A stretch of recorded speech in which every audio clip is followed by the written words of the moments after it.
to give this stream. I used to do that so frequently. Broadcasting only microphone audio.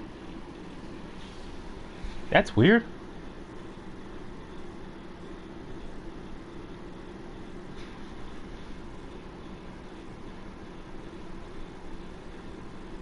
Let me see. What's going on? Is it still only broadcasting the audio?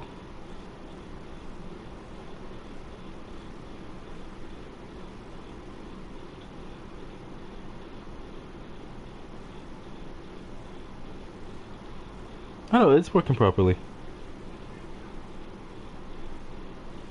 I gotta remember to make sure to check to see that everything's working properly before starting streams.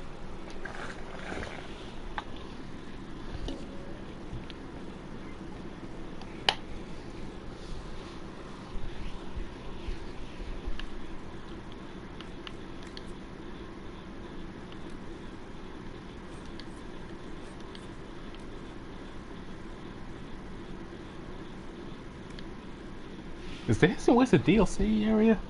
Cause I almost remember going through this area before, long before I got the DLC. Oh well.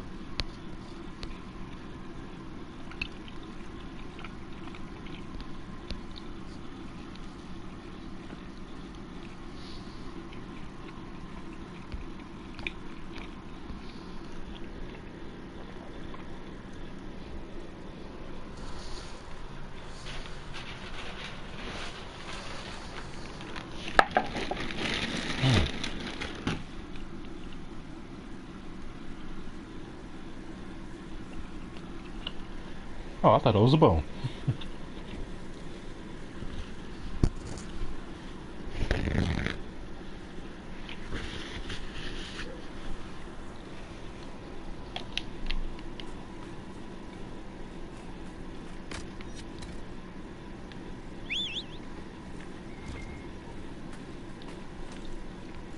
Oh no, it's Dorian. I thought that was Vivian on my squad for a second. There was a video that I was talking about. Was it top 10 or top something else? No, it was top. It was 10 specifically. Anyways, in the Dragon Age series, and out of everyone from Inquisition, only Stolas and Seraph were on that list.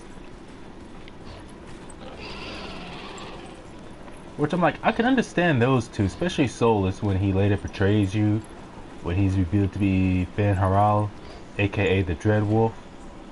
And hell, he's gonna end up being the main antagonist for the upcoming Dragon Age game whenever it finally comes out, Dragon Age Dreadwolf. Not only that, but funny how like all the stuff he does, but the thing that irritates me the most that he does is having to amputate the Inquisitor's arm.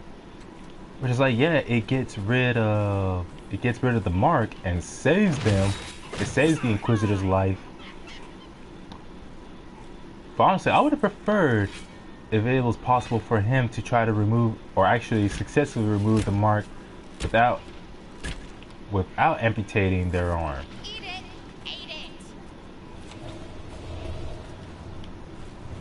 Man, that's foul. Yeah, I would have preferred if he could have saved them without having to amputate their arm, if he knew a way to remove the mark without amputation.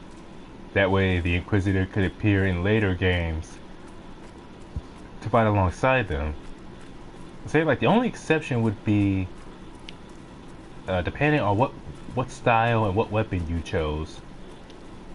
Like if you chose Rogue, then I could see them being able to fight, because then they would just need their knife. Or they could get, the Inquisitor could get like a prosthetic arm, kind of like what Guts does in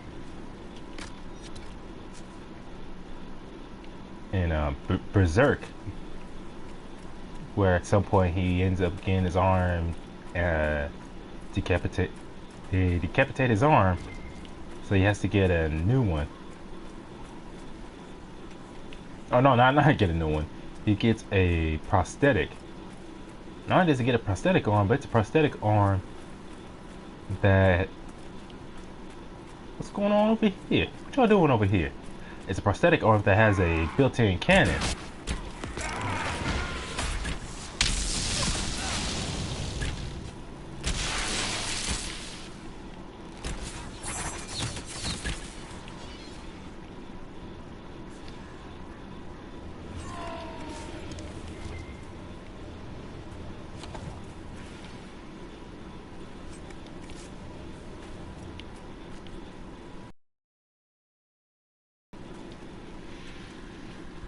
Let's see, what other...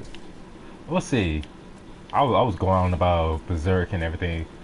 How the Inquisitor could probably get like a prosthetic arm. Somehow, some way. Oh, I can't just jump over that? Come on. Anyways. What other style is there?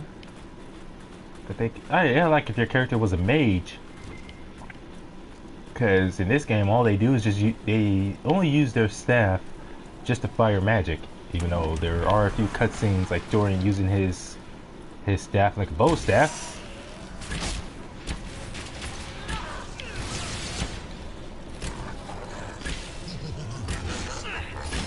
Ah, pride. Hurry up and go down already.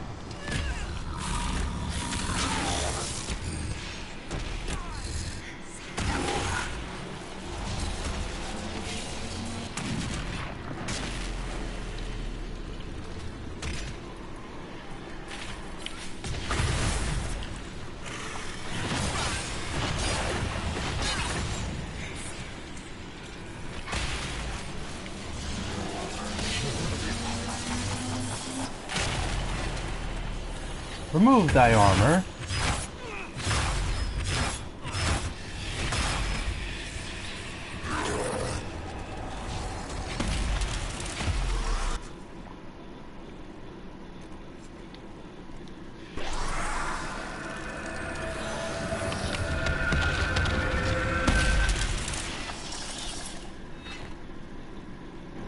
Ooh, I got me a trophy.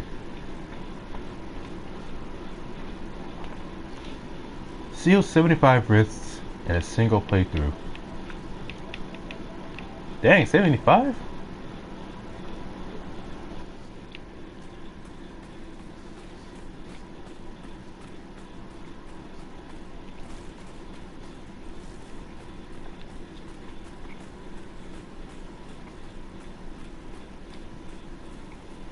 It always goes that way when you first get a game. And I'm trying to think, rather PS3 or PS4, how easy it is to get trophies. Yo, this place is too big for me to be running around on foot.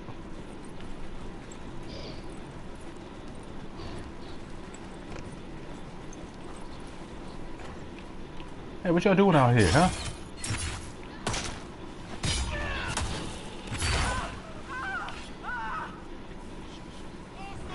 I keep losing focus on what I'm saying. Because I was trying to say how it'd be possible for the Inquisitor to return in Dreadwolf either as a protagonist or as an ally, showing the next protagonist teams up with. So that way keep the theme of each new Dragon Age game. No matter how shortly after the other one it may take place. So that we can keep getting new protagonists for each one. But do it like what they did with Hawk. Because unlike Dragon Age, I don't know what happened with Dragon Age Origins. But with 2, it ended where Hawk could still return in later installments as an ally. So there's no reason why they couldn't do the same for the Inquisitor. Like, yeah, having one arm amputated should not mean the end of their... Well, no, the game shows that it's not the end of their journey. Because they are working closely with Liliana, Colin, and Josephine on recruiting new allies. Now that they learned that there's agents within the Inquisition that Solus planted that they have to so they have to find out who these spies are and get rid of them while recruiting new allies they can trust. You're the Inquisitor. You're safe now. I am? I thank you then. They are happier now.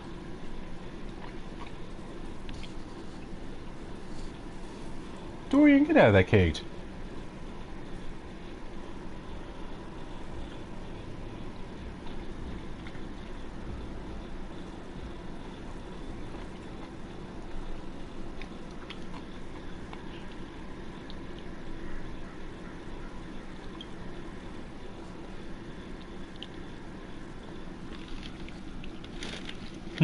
They gave me a real garbage can instead of just a trash bag. Anyways, back to focusing.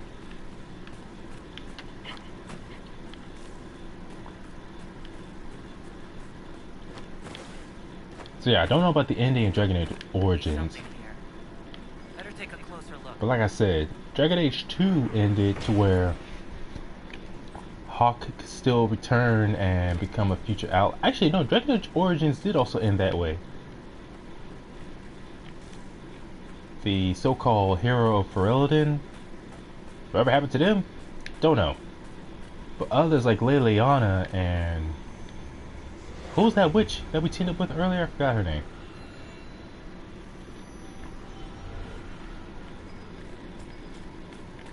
So the original protagonist may not have returned, but some of their allies did.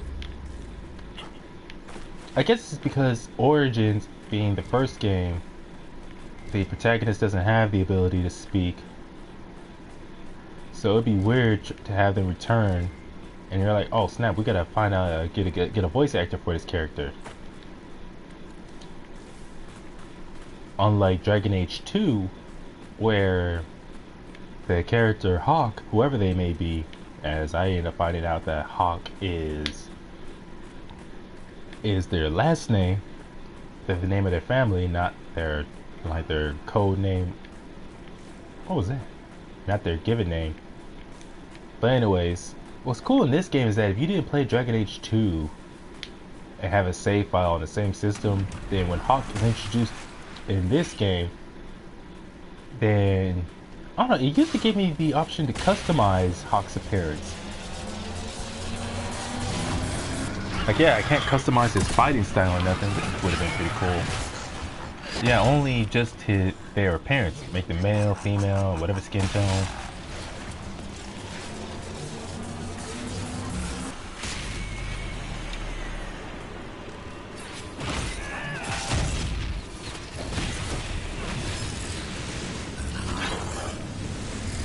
I wonder what they're going to end up calling the next protagonist of Dreadwolf. Because the first one was Hero of Ferelden. That was in Origins. 2 called them Champion of Kirkwall. This game calls them the Inquisitor. Well, first it was Herald of Andraste.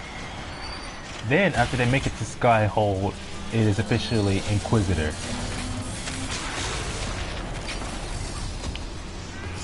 So yeah, they get 2 titles.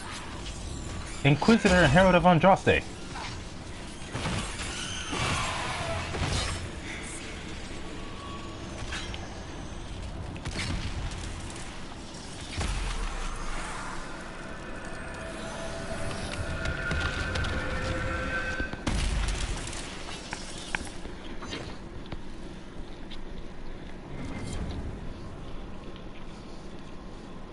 But I gotta say, out of every out of the 3 protagonists for each game,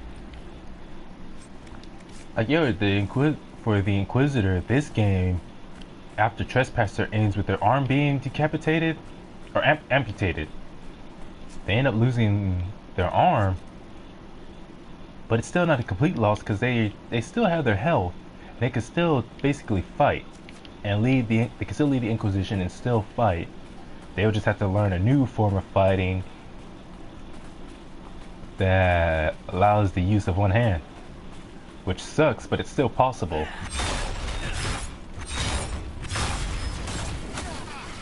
course, Hawk and the hero for Elden, I mean, at least they didn't end up having a part of their body amputated. But still, as far as how the journey begins and continues for a while, the Inquisitor got off the easiest. Because for Hawk, their whole storyline is that they're part of a family that has high expectations. Like at first, their father goes off to fight. What are those creatures from the Blight called? I forget. But anyways, there's their father going out to fight the Blight, and they're forced to stay behind because their father doesn't want them to get involved or risk losing their life, as well as their mother and everyone else telling them that they're not going to, even though they want to become a warden, there's all these things they want to do. So they're just having to either go with what their family says, not utilize or learn their full potential, or define their family and going off anyways, being seen as a rebel.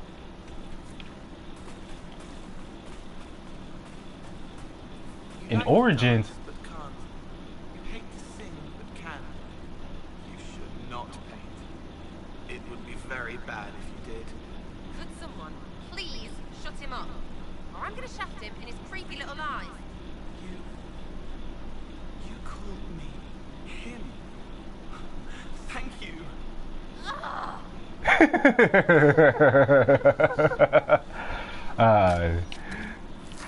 I like how Cole's able to be funny without even without intending to be.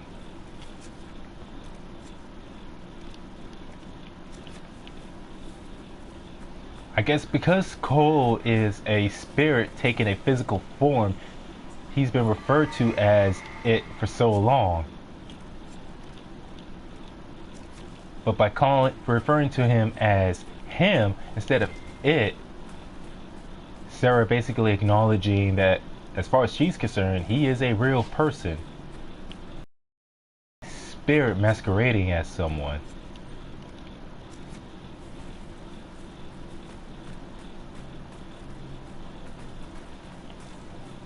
Yeah, I think the only two people who don't like Cole at all is Vivian and Sarah.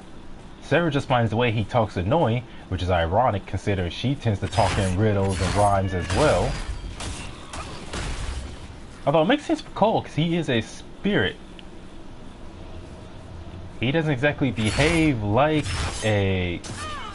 Stop blocking. He doesn't behave like a regular mortal person who was born with a physical form. But Sarah, the way she talks, that's just more out of her just being childish all the time. Don't hurt me, please. I have this. Nobody's hurting anyone. Really? We've a camp, right? Look for the flag. They'll help. Oh, all right. Thank you. Yeah, don't bother telling them what the flag looks like or what direction to go in. What's over here? What was I saying? Oh yeah, there's also Dragon Age Origins. Well, specifically if you choose a dwarf. Because if you go with a dwarf, or their character, because they're a commoner, and because... Remember, some circumstances regarding their birth, they're treated as the lowest among society. They're eventually banned from Ozamar. And even before leaving Ozamar, they're basically... your dwarf commoners just hated by everyone. Even when going on missions that requires them to go back to Ozamar, they're still hated by everyone. And basically nothing you accomplish will get the dwarven people to love you. Not that they ever loved you to begin with. I can't remember what other options you get to choose as far as picking a dwarven character, but it starts off with your dwarven sister being basically no, not basically, that's exactly what she is, a prostitute. A sister who's a prostitute, a mother who is very verbally abusive. She goes and I think it's like early stage onset dementia, because she's just back and forth. One moment she's apologizing, she's unapologetic, saying that she did what was absolutely necessary for her kids and she deserves some recognition for it.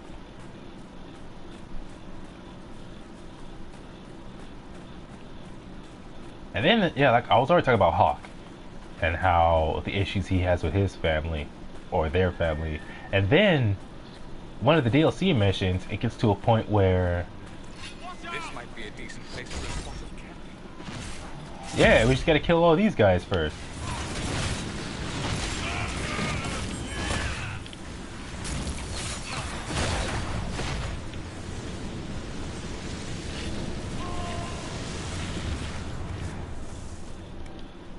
But where was I?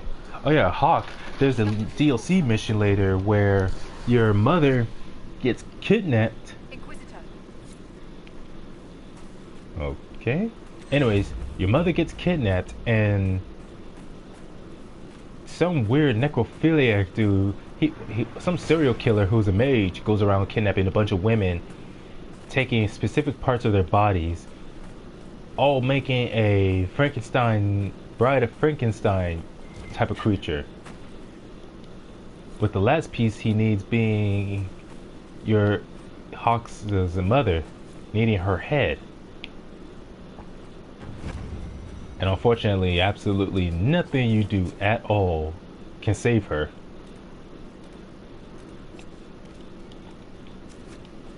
Even though right before she dies, she does say that she, what the heck? She says as such that she is very proud of you, what you managed to accomplish. And I'm like, dang, that's cold, man.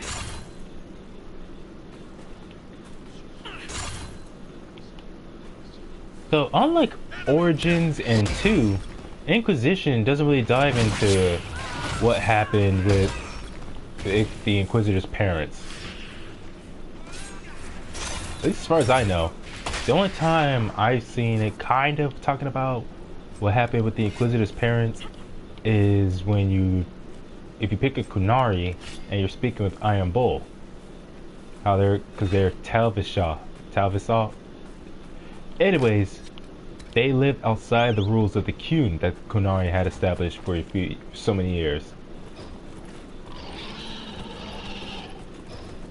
And your Kunari during the conversation can get defensive and saying how your parents did nothing wrong, that they raised you, gave you a good life growing up.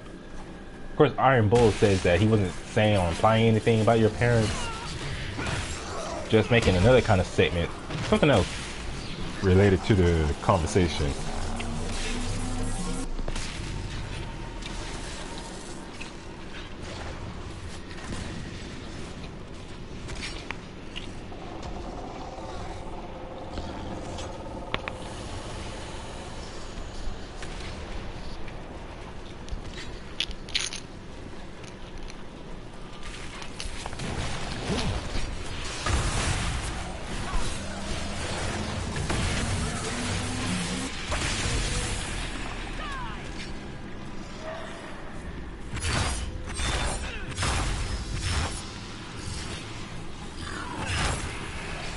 You know, a third voice option instead of just 2 for male or female, that would have been pretty nice, but I guess they didn't have enough of a budget or have enough time in development to get any more options for character voices. Though as far as I'm concerned, they did a pretty good job anyways. So I'd rather not push my luck and try to ask for more. Well, it may be pointless. They already released this game many years ago and they've been finished development on it.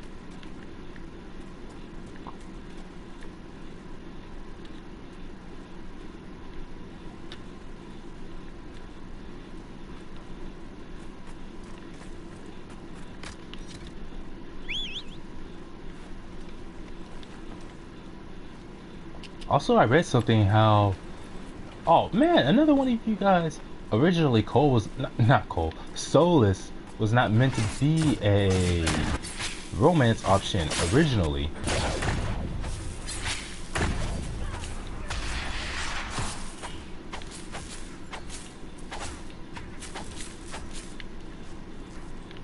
Like originally, they didn't have Solus as an option for romance, but they changed that and made him into one because of, let's see, the development team, their company. What was it?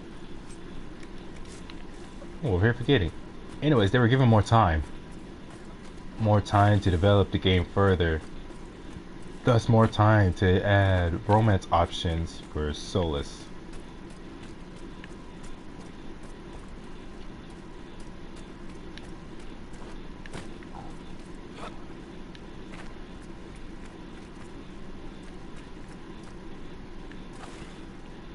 Do I dare? Ah!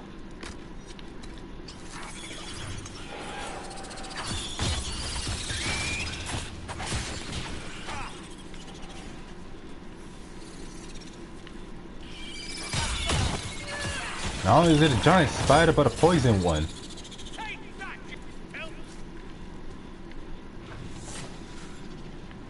Who in their right mind would set up shop here? There's no one here, though. So who exactly am I buying from and selling stuff to? Welcome to my shop. Be back soon. Bet Yard will make change for you. I don't believe that.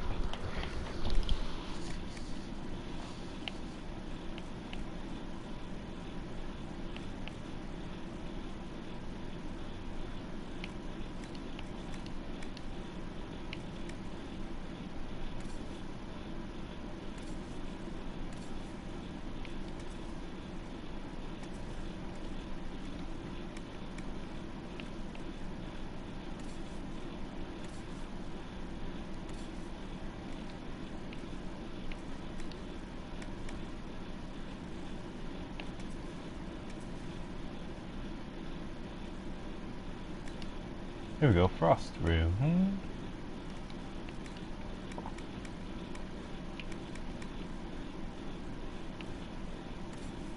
I wonder if they're gonna give the Venatori. I wonder if the next protagonist for Dreadwolf, they're gonna be given some kind of weird magic-based power, like what the Inquisitor has with the Mark.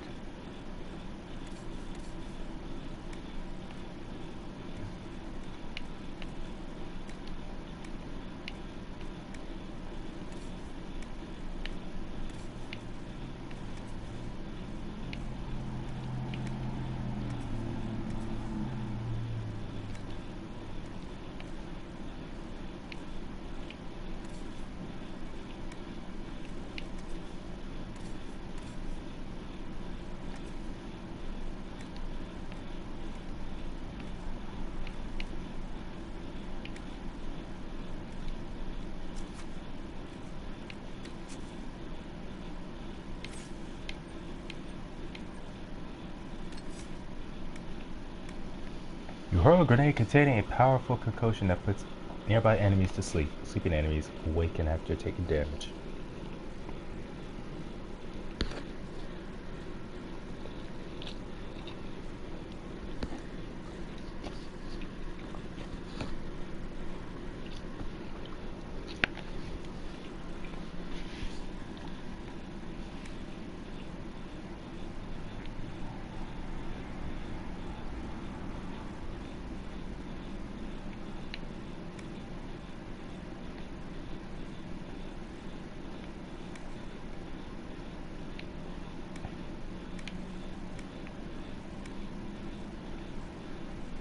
You mark your enemy, and every hit on them adds part of its power to the mark's damage. Trigger your mark.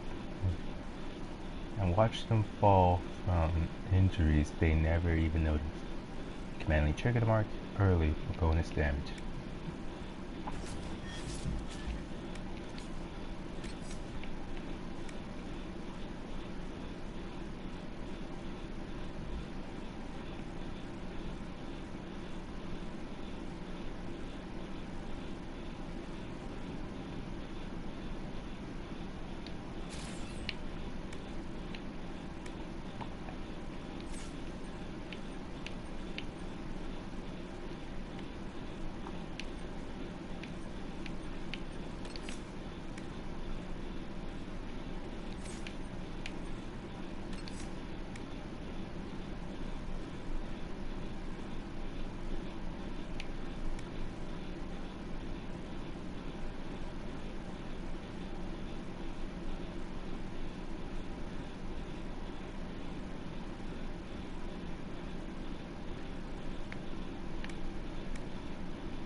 2, only 3.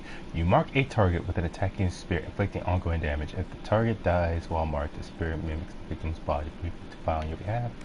You curse an enemy, inflicting ongoing spirit damage, and then trigger the curse and a double.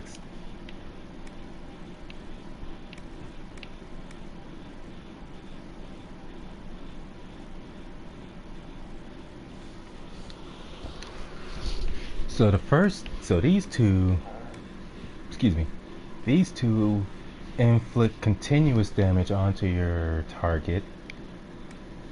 This one ends in explosion. This one ends in the spirits taking over your target's body or becoming some version of them. So like a fifth ally on the squad. Terrify all enemies in the area.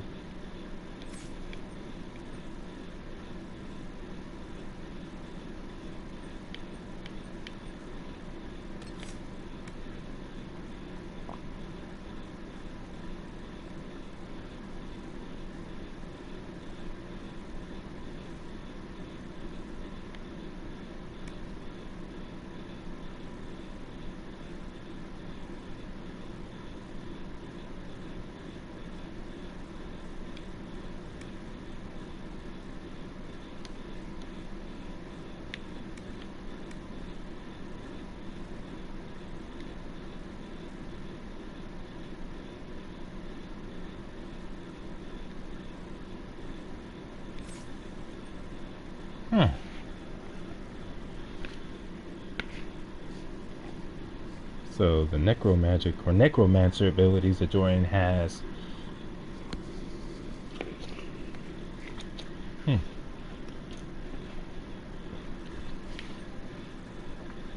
It's more like a summoner build. Summoning spirits to do your bidding.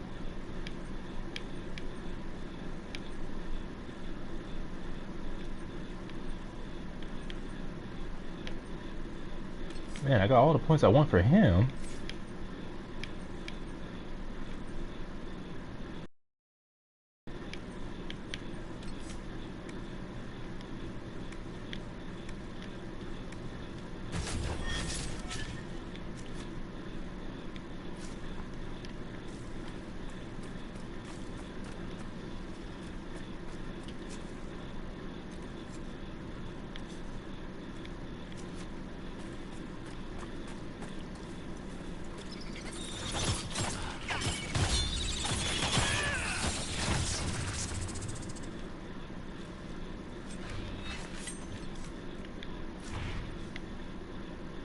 Lively for a wasteland, I'll give it that.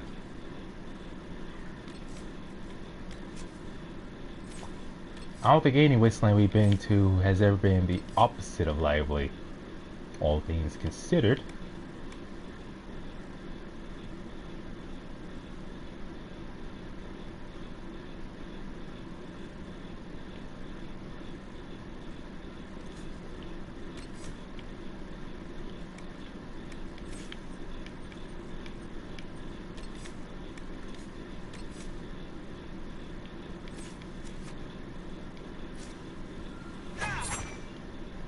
Yeah, I was right.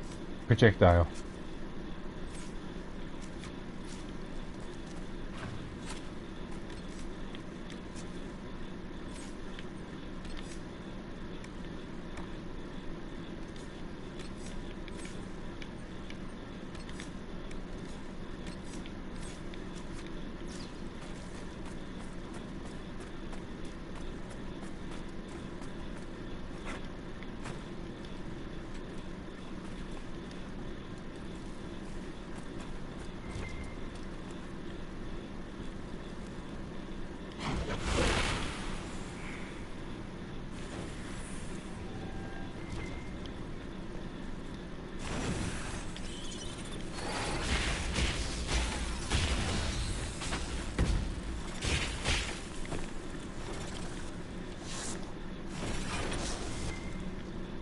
You know, aside from the whole thing with magic and but what's I saying?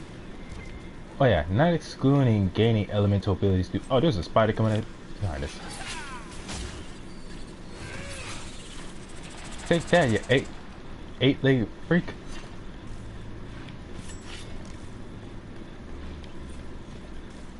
Where was I? Oh yeah. Like if I could have the power to control elements but without magic, just like a natural ability. Or if God decided one day, now you have the ability to utilize this element. Definitely I would choose electricity. Lightning is awesome. After many years, Firel, greatest of after many years, Firel, greatest of paragons, could not bear life's burden. And with the burden growing, he called his sons to his bedside.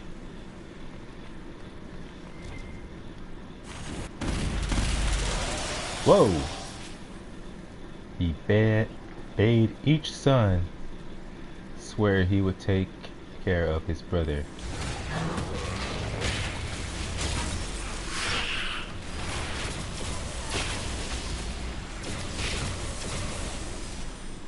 That wasn't the right solution. You think?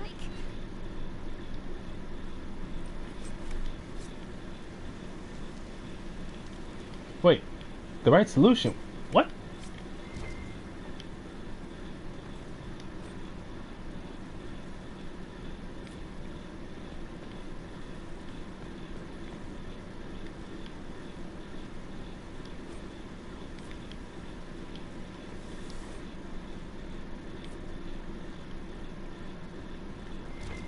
Was there like a order I was supposed to do these in?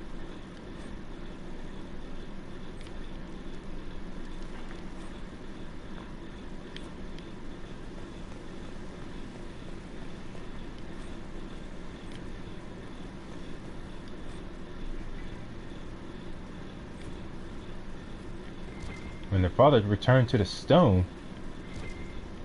Is he dwarven? Because I know the dwarves especially had this strong belief. Oh, the order I'm supposed to light these in.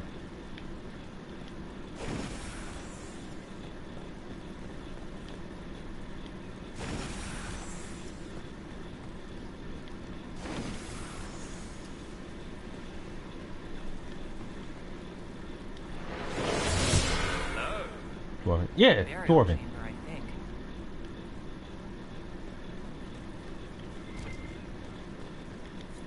It's only really the dwarves talk about or have the strong belief in the stone.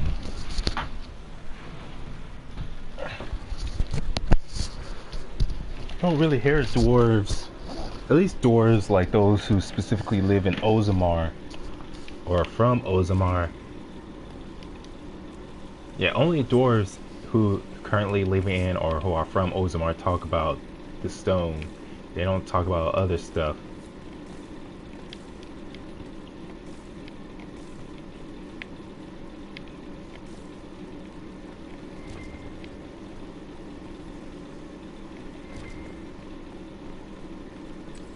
Hey, get out of here, man.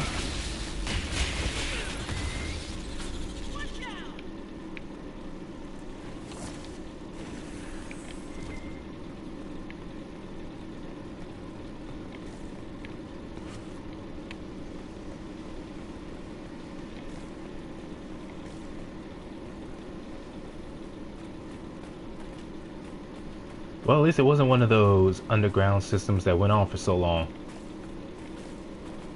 The only problem I have with underground areas is that I can't fast travel out of them.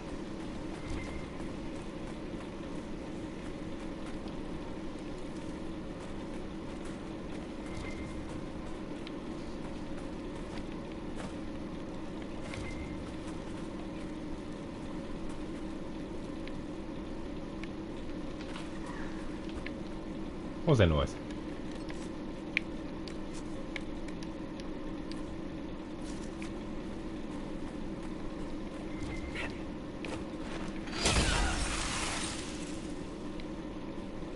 Ice. I think as far as elemental abilities, I think ice would be the second coolest one to have, at least visually.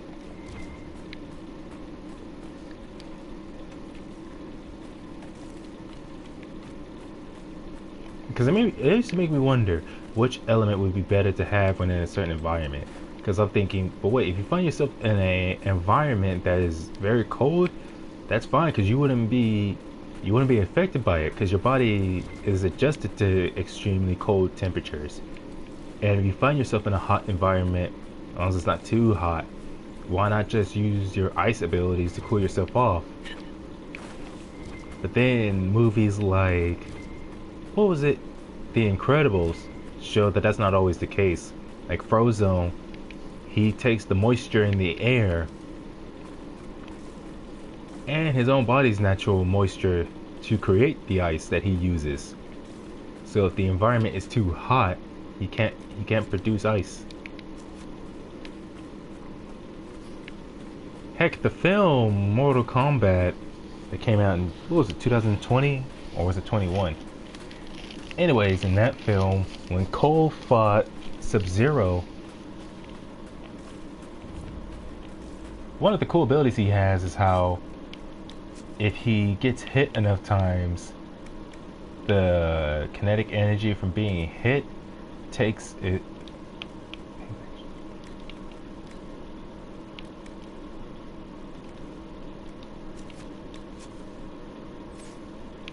Wait, is that like a class specific ability?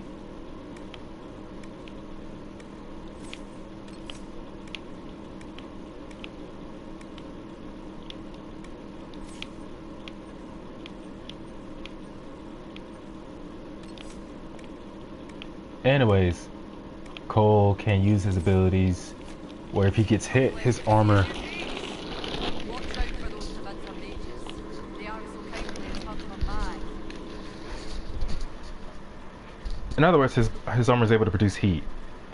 And when fighting Sub-Zero, Sub-Zero was able to use his Cryomancer abilities to cool down Cole's body to where he couldn't properly use his heat-based attacks. Fill your water skins. There's more monsters than normal state in the oasis. No one's been to remains arguing amongst themselves mostly. I think they're trying to find their way inside that tomb with the two statues. It's locked tight as far as I can tell. Why come out here for game? What do you hunt? No, Dave. I bring back fine furs and shiny teeth they cut and sew in Orlais. I'm not the only hunter here. Val Royal was always hungry for the next. You can make a fortune feeding that beast. Pull back spines, for example. All the fashion for men's hats last winter.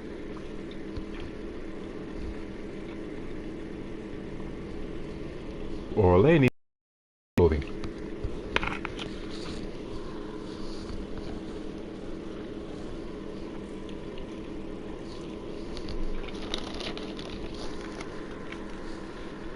A lot of the nobility in this game are some pretty dang entitled people, which like to talk trash and say all kinds of BS. Despite how many of them don't understand the kind of things people like your Inquisitor has to go through. Never seen or got anywhere close to any actual combat, domestic or otherwise.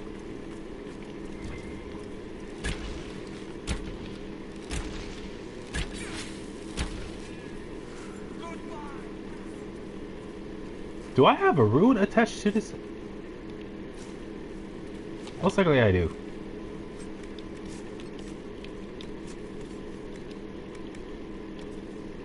Yep, fire rune.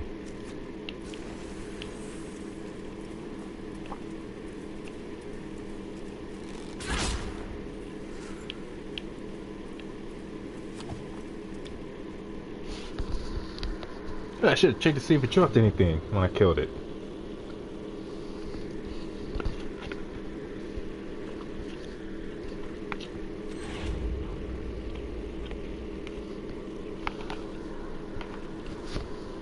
Definitely out of the two characters I don't bug me if he ain't got nothing for me. Anyways, out of the two characters in the game I don't like having on the squad that often is Vivian and Sarah. Be it together or just in general. But between the two, Vivian is the most irritating. Like, absolutely, she is such an entitled bitch.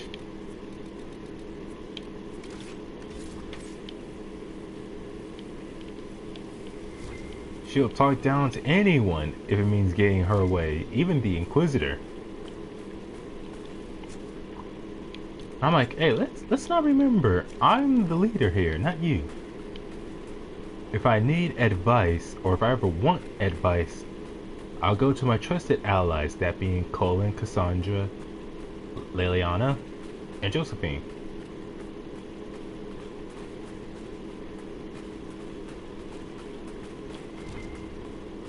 Now I gotta say, out of all the females in this game, the one I find my favorite to try the idea of romance with any male character I create is Josephine.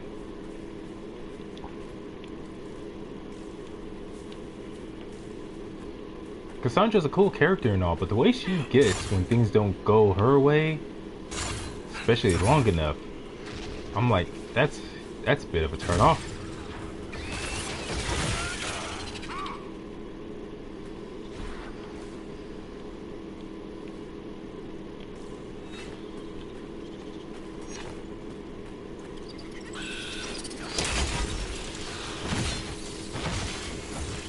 Although if you have a female elf in the game, excuse me, having her romance Solus, it almost seems pointless because, well, no, it is pointless because in the end it doesn't actually go anywhere.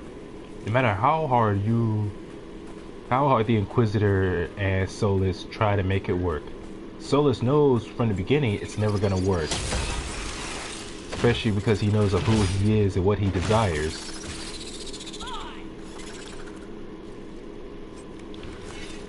And yeah, it's like how we say a man shouldn't have to give up all his goals and his dreams just for the sake of a woman. But it's like, dang, though. The problem is that his specific goals and dreams is to try to bring back the way the world was, especially how elves preferred it before that world eventually collapsed. And he decides he wants to bring back the world a world that favored elves, even if it meant destroying the current one. Which is it's hypocrisy. You're willing to destroy or disrupt this world's current way of life for the sake of a civilization that civilization is still alive. Like, yeah, they are in hard times now, but plenty of it is due to so many elves making not so good choices.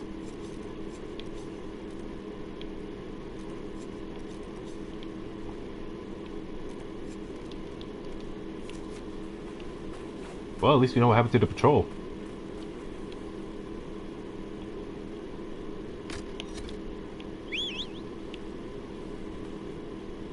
Why would they want to make people fun?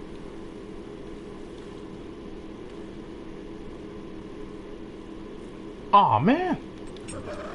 Oh, I guess that was just Cole commenting on the environment and the mission, not actually talking to anyone. I hate how it's right as I'm about to get on top of a horse that then suddenly someone wants to start talking. I think some people said that to get it to trigger properly, you have to remain idle or just not do anything specific for quite a bit.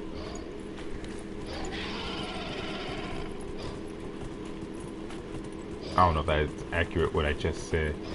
But if it is, that sucks. Because I don't remain too idle for too long. Man, you know he's dead.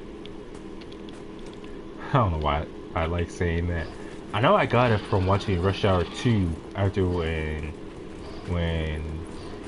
no, not Carter, Lee. When Lee kicks, was it Ricky Tan? Was it Tan or Tang? Anyways, the leader of the, was it the Triads? I think it was Triads or some other Asian mafia gang that he leads. Yeah, I think it was Triads. Anyways, Lee kicks Ricky Tang out of a window and he ends up falling onto a taxi. or some kind of vehicle, and obviously falling from that height onto anything, no way he was gonna survive. And Carter comes up behind Lee and says, "Dang, you know he's dead." And what's funny was the follow-up after that, where he tells Lee, "Nice kick," and Lee's all like, "It was an accident." But that's okay. We'll just say he was trying to catch a cab.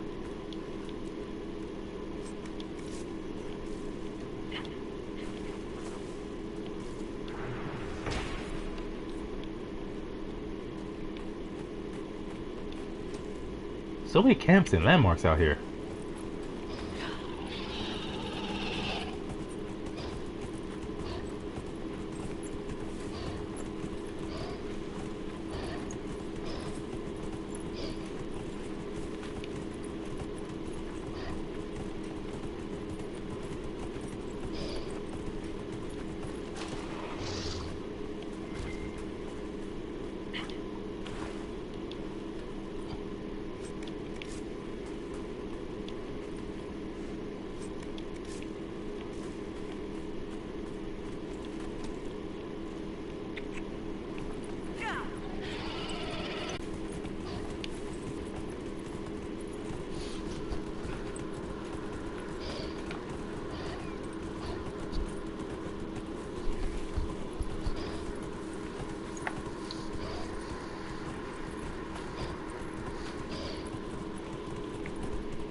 Mandatory hiding everywhere in this desert? Yes. That Inquisitor. Damn it, bitch, you interrupted an important conversation. Seriously, stop calling me, being all like Inquisitor when you got not a damn thing to say. Inquisitor. Nothing to report, sir. Alright, I get it. Now leave me alone.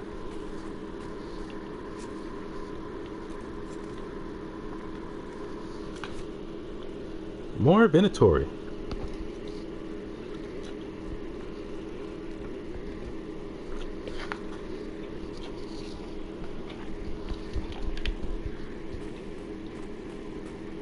Actually, I think for this, I want to Dorian. Yep, his eyes are closed. Okay.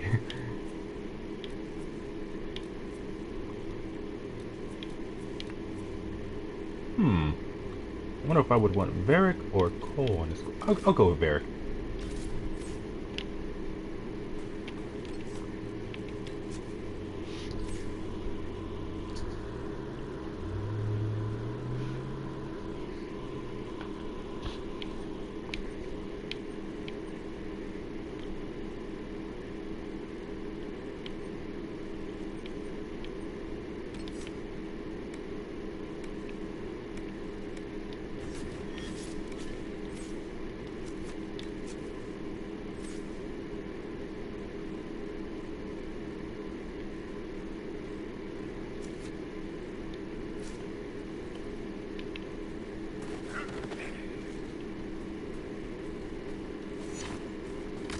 I'd say the only irritating thing about Bull is just how immediately hostile he is with Dorian due to Dorian's connections with well, let me take care of these guys real quick. Anyways, Dorian's connection, though loose, with the Venatori. Especially when he makes it very clear he doesn't approve of what they do, nor does he want any association with them.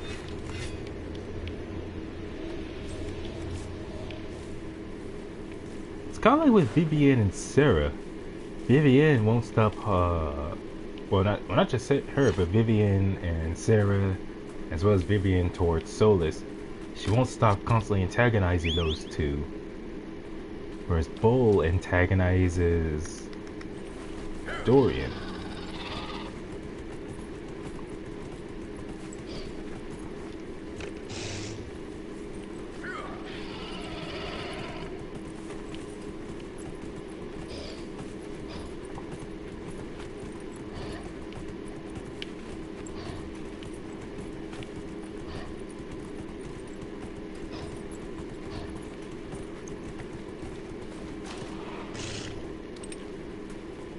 Prepare to die, suckers.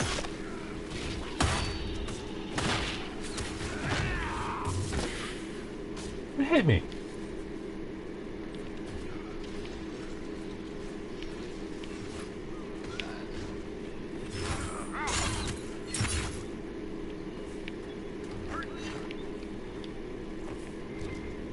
I should have been paying attention before as to why Bull hates Venatori so much.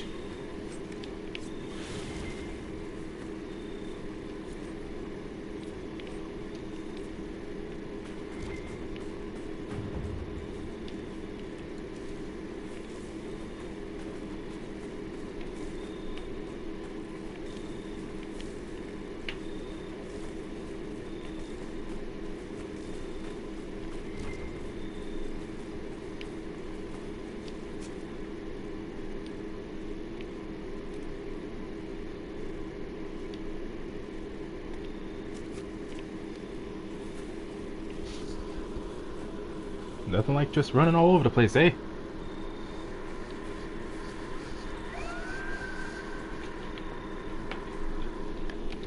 Man, who out here making that noise?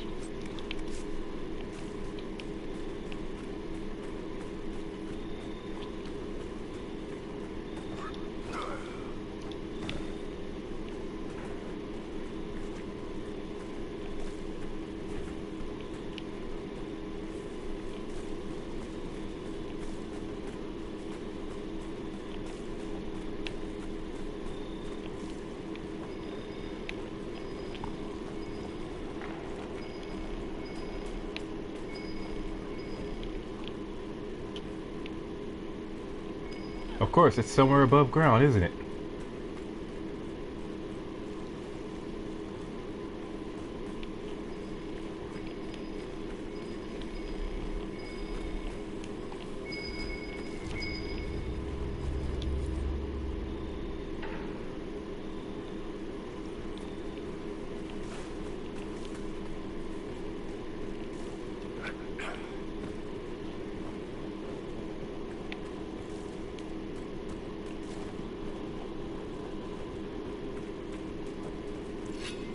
Prepare to die.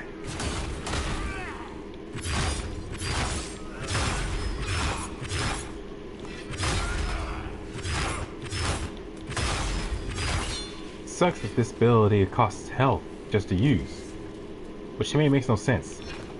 Like, why does it have to cost health?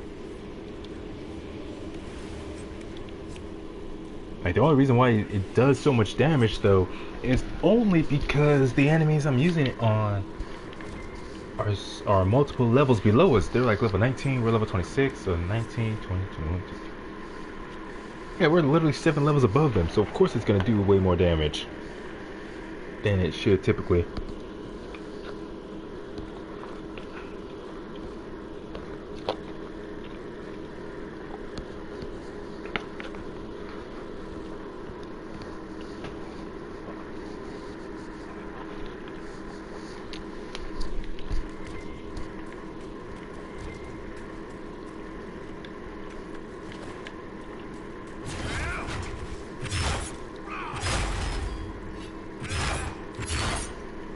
Good thing it only kills, not kills, it only does damage to you if you use it on an actual enemy.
So, you're Ben Hazareth, huh?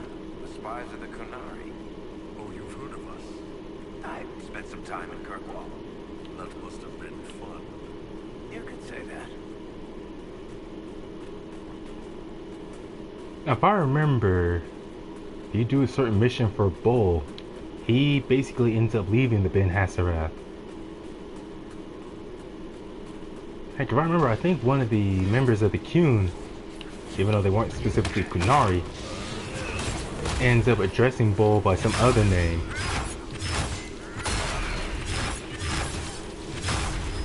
Before your character agrees he's not that, whatever that person's name was. I am Bull now.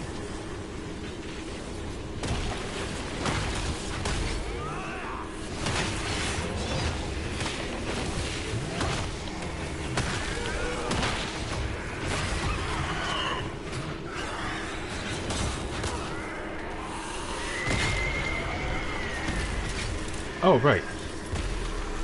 I was like, why is it not working? So I remembered I gotta be the Inquisitor specifically.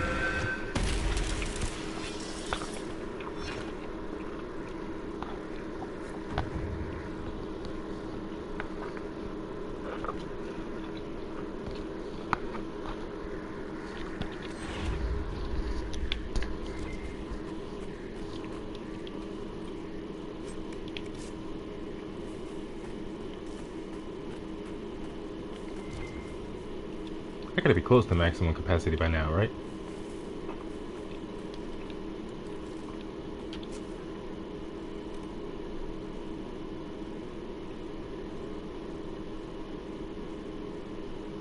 Yeah, I did check out that place already.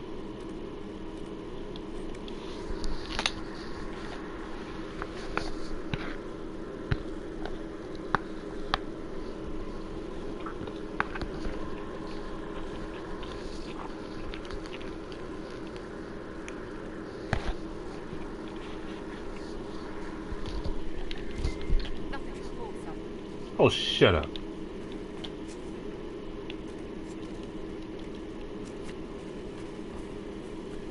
I don't know why it just now occurred to me of all times, but I remember this old dream I had many years ago. I can't remember if I was in high school or... I don't think it was Job Corps. And I don't remember having it while in middle school. Anyways, I remember this dream. It involved almost all the characters from Ed and Eddie, except for the Kanker sisters. Those were the only ones not involved. And I can't remember how much of the dream had happened, what had happened, aside from the very end, where apparently all the kids in the cul-de-sac and the Eds go to there's some adventure going on looking for something. I guess it's like that one episode where they found a map in Eddie's brother's room, and not knowing where exactly it led, they just went on an adventure. Yeah, this was like long before the series actually ended, before Ed and Eddie's Big Picture show. Anyways, magically sealed.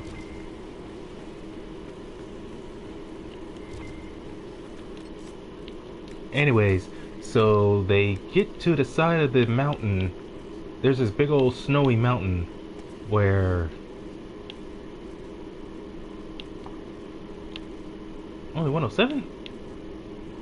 They get to the side of this snowy mountain where the wind is blowing pretty harshly, almost like a blizzard. And everyone is going into the cave, this big old cave that was marked on the map, one by one. I remember Johnny was one of the earliest people to go in there. And so they all go in. Hey, this is the corrupting room. They all go in. Except the only three left are Rolf, Eddie, and Double D. And the weirdest part is when, just out of nowhere, these big old... I can't remember what these creatures were. I can't remember if they were like spiders or something or what. And for whatever reason, they end up taking Rolf. Like, they took Rolf And that's it. They left Double D and Eddie alone. And so those creatures, they take Rolf and they're running away, or they're leaving from the cave. And Rolf is reaching out, asking him, let's see, he's pleading for help. And Double D's all like, Eddie, we gotta save Rolf. And Eddie's like, oh no, Double D, we got this way, we're about to go see what's inside. And he takes Double D and they jump immediately into the cave. For the pride of these halls, to honor a father's deeds.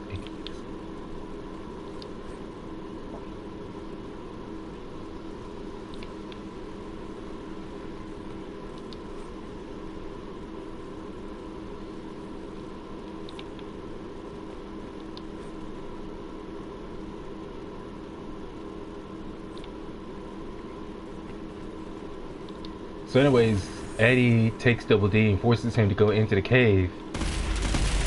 Yep, wrong order. And when they go inside the cave, Double D and Eddie, they get there and they see the other kids in there hanging up by big old spider webs. And you see Johnny hanging there by a web upside down. Kind of like one episode I saw before that came out, where he and the Eds were in a similar predicament. Anyways, so apparently Johnny had said something to him. Oh, no, not Johnny. Plank had apparently said something to Johnny, and Johnny's all like, "I'm sorry, Plank. How was I sorry? I can't remember." I think he said he thought they were eggs. No, he didn't know those eggs, whatever eggs he was talking about, he didn't know those eggs were not chicken nuggets like he thought. Because for some reason, he saw what looked like chicken nuggets inside that cave and ate them.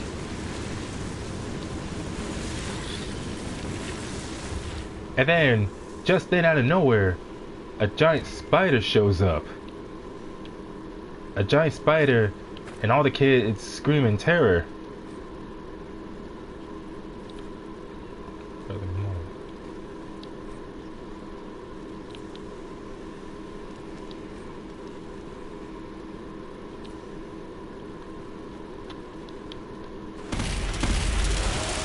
Oh man.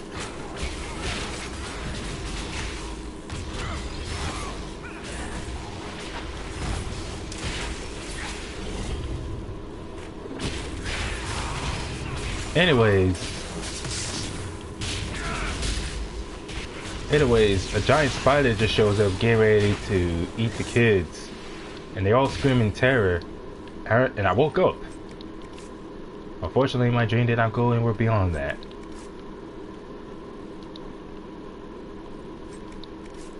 Of course, that is pretty funny to me. Like, out of all the kids, Johnny would be the one to mistake some eggs, thinking that they belong to a spider.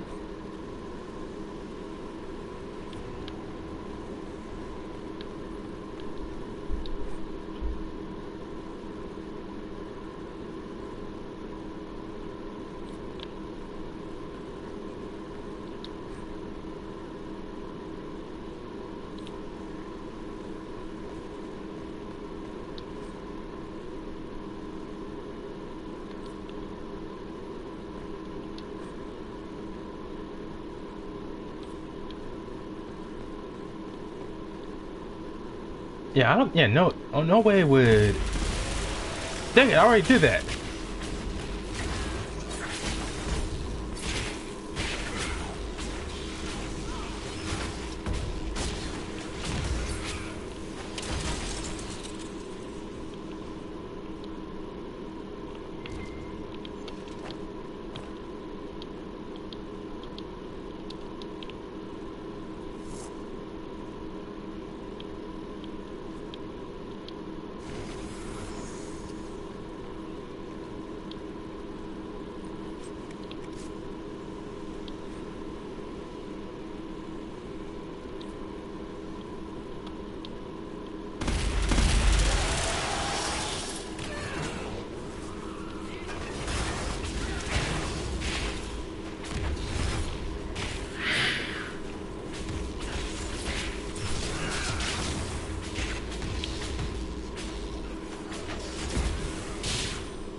fought from foolish words and foolish pride.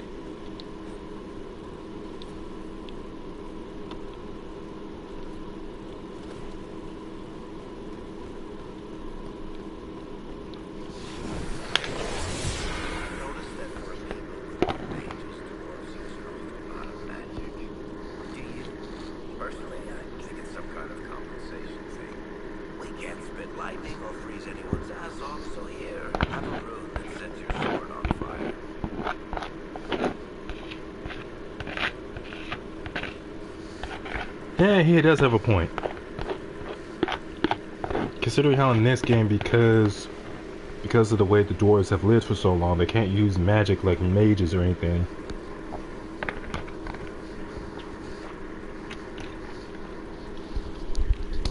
Thus, if the character you choose the character to be dwarven, they don't have the option of being a mage. Some other kind of weird bonus or benefit they get in the game, like I think defense against magic. But beyond that, that's all. They can't be a mage.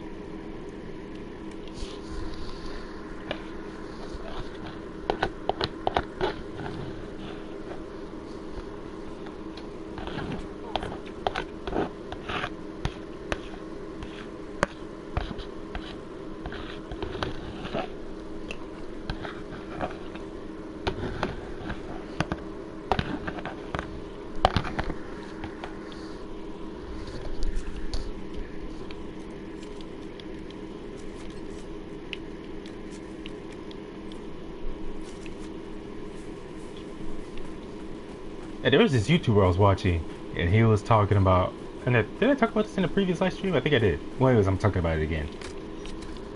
He was talking about how he watched the latest episode, or what was at the time the latest episode of Hell of a Boss. Season 2, episode 6, I think it was. Oops. Where Blitz runs into Fizzarolli, and he and Fizzarolli, they basically explain their issues, what really happened, and they finally, after all those years, reconcile. But that was while they were captured by Stryker and held hostage by Crimson. And this YouTuber who was talking about that episode, he was talking about Stryker, and he was like, how are you in the same room as someone like Crimson and you're still the bigger douchebag? I'm like, that is a good question. But I remember Crimson, which makes sense that he's from the greed, he's from the greed ring. Therefore, his motivation is just monetary gain. Anything that benefits him and him alone. He really could not care about anyone else.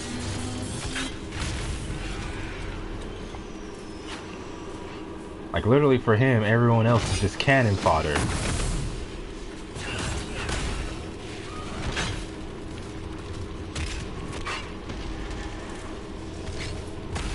Heck, he even feels that way even about his own son. His son, his wife, who we have no reason to assume he didn't personally kill. Not caring the slightest how badly traumatized his own son may be by his actions.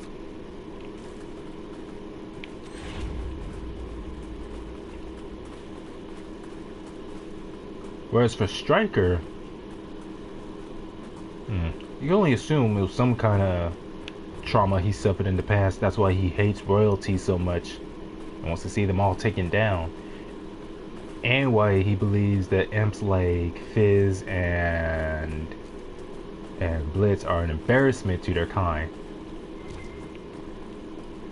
Which is pretty weird, because I'm like, you would expect that from a demon, to care about what other people do as long as he's able to get what he wants. Which I'm pretty sure for the most part is true. And definitely for Stryker, it's projection. He is projecting a lot of his issues onto others. Even though Stolas himself pointed out while Stryker was torturing him, Stolas pointed out the fact that that he was hired and personally working for someone of royalty, that being his wife, Stella.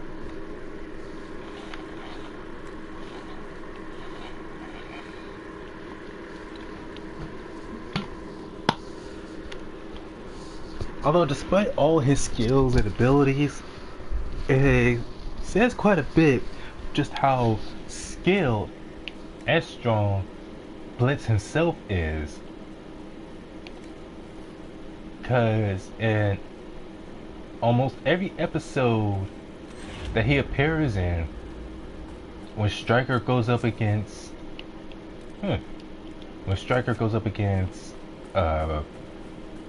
Millie and Moxie, he constantly keeps getting the upper hand on them, and it literally took Moxie catching. Smell that smoke. People lighting campfires somewhere. Yeah, literally right there, dumbass.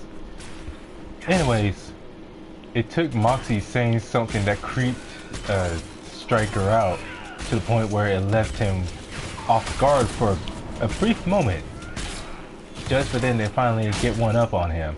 And even that still wasn't enough to defeat him.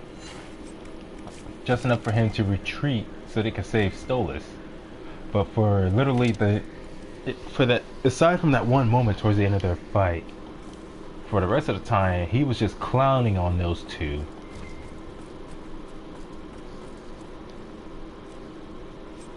Even though those two had supposedly gotten stronger, gotten better since their last fight. Venatori want these tombs. Let's see if they found another way in.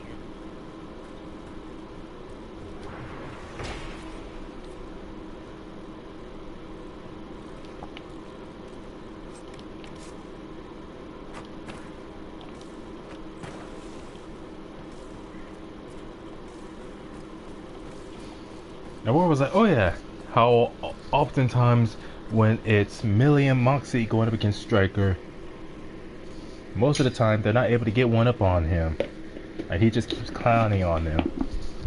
But for Blitz is able to get one up on Stryker, whether if it's overpowering him in a straight up fist fight, or if it's a matter of getting one up on him in a fist fight, or outsmarting him by using the environment to his advantage. Like Blitz himself has done that multiple times, and by multiple I mean two. That being Stryker's first episode at the what was it? The Harvest Moon Festival? Blood, whatever it's called.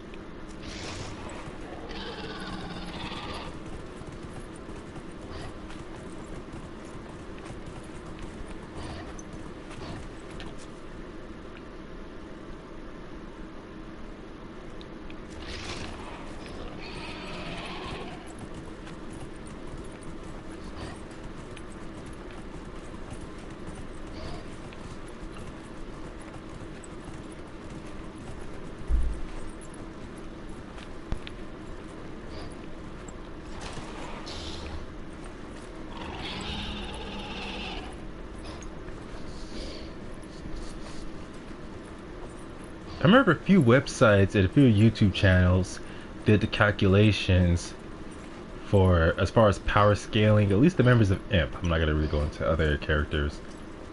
But anyways, power scaling the members of IMP, and obviously they have Moxie as, oh, not even counting Luna either, since she's never really been in a one-on-one fight against other demons.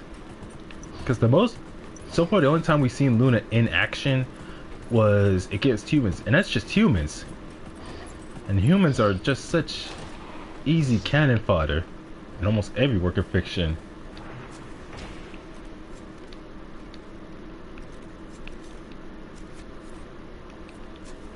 Not only do you have that, what was the other thing? So them being such easy cannon fodder, so her being able to kill any humans should be no surprise. Even then, she didn't even kill any like with her bare hands. It was usually with a weapon. And that part didn't happen after when she finally reunited with when she and Millie reunited with Moxie and Blitz. Cause prior, while they were running around the base trying to find out where those two were, she tried to fight the humans, but she was moving so slow, at least compared to how Millie was, that she wasn't even able to hit any of them. Like, they kept easily dodging her attacks. And Millie was the one who killed all of them. And then once they reunited with Moxie and Blitz, she was able to kill them, but usually by either using a gun to shoot them, since they kept running towards them for whatever reason, or by using their own weapons against them.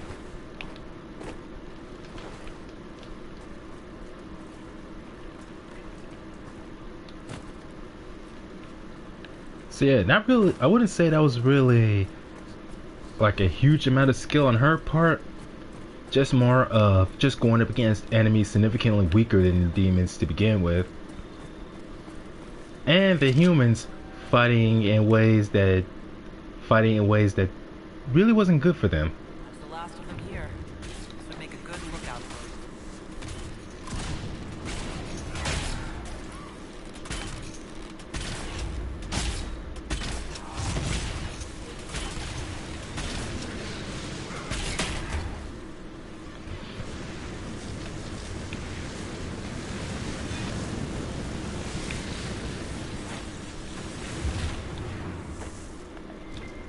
But anyways, until we see something from Luna that does put her at equals, if not possibly superior, there is no reason to believe that she's on the same level of strength and speed as Blitz and Millie, since so far all of her showings would suggest otherwise.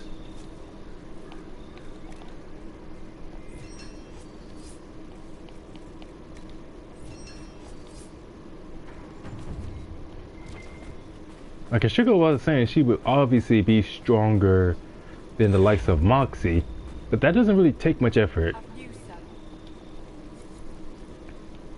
Moxie is basically the type of character who poured all of his skills into long-range attacks. In other words, fighting from a distance. Like, if you put Moxie in a fighting game, he would be a zoner. But if you put Millie into a fighting game, she would be either, I don't know, 'cause she is pretty quick on her own. She'd be rushed down.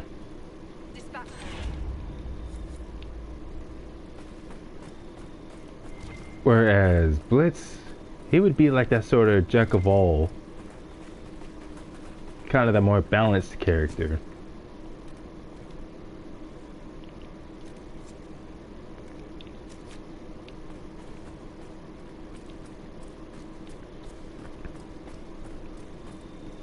But anyways, so people on certain websites and on certain YouTube videos calculated Blitz's overall physical ability, him and Millie. And I remember at first, I think he put Blitz like around wall or street level. But then after that, he and other YouTubers and other websites calculated Blitz at being large building level. Large or just regular building level. In other words, small, somewhere in the building range. Not city block, so not strong enough to be city block, but not weak enough to be only wall level.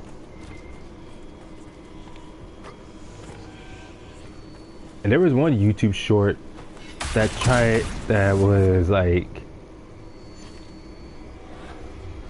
was guessing the strengths, like who's higher in what category between Blitz and and Millie, like how a versus battle would go between them. And they gave most of the points to Millie, actually, saying that Millie would defeat Blitz, but with like extreme difficulty. But a lot of people were saying that Blitz should be considered superior to Millie in every way that matters, simply by the fact that unlike Millie, who fought Stryker, and Stryker himself, he's a very skilled combatant, both with, rather if it's armed with short ranged weapons like a knife, or completely unarmed. And he's an excellent marksman. And he's pretty dang fast enough to where when he fought Millie and Moxie in a rematch, he was constantly dodging their gunfire. Of course, him being able to dodge Millie's shouldn't be a surprise, because Millie's not as good, her aim is not as good as Moxie's. She's good barehanded with melee weapons, but not good with firearms like Moxie. But anyways, people were scaling how strong, or who was stronger and who was better overall between Millie and Blitz based on their encounters with Stryker. Which makes sense, because in both encounters with Stryker, Millie would lose to Stryker, even in the rematch where she and Moxie were more coordinated and actively working together. Yeah, they still got embarrassed for most of the fight and almost died. Whereas Blitz, in both encounters, managed to overpower or outsmart Stryker.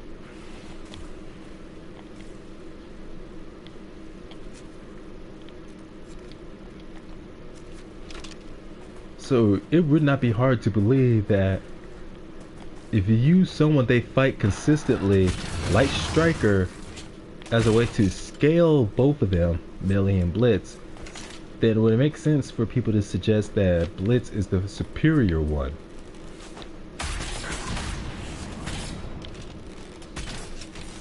Because if you have two people who are supposed to be close in skill to one another, in skill and strength, and each time they both fight the exact same opponent, but only one of them manages to outsmart and defeat one of them manages to defeat that opponent, whether if it's in strength or by outsmarting them.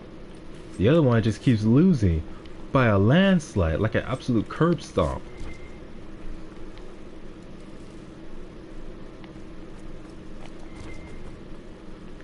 And if they both keep fighting that same person and it keeps going the same way, one who keeps winning, the other who keeps losing,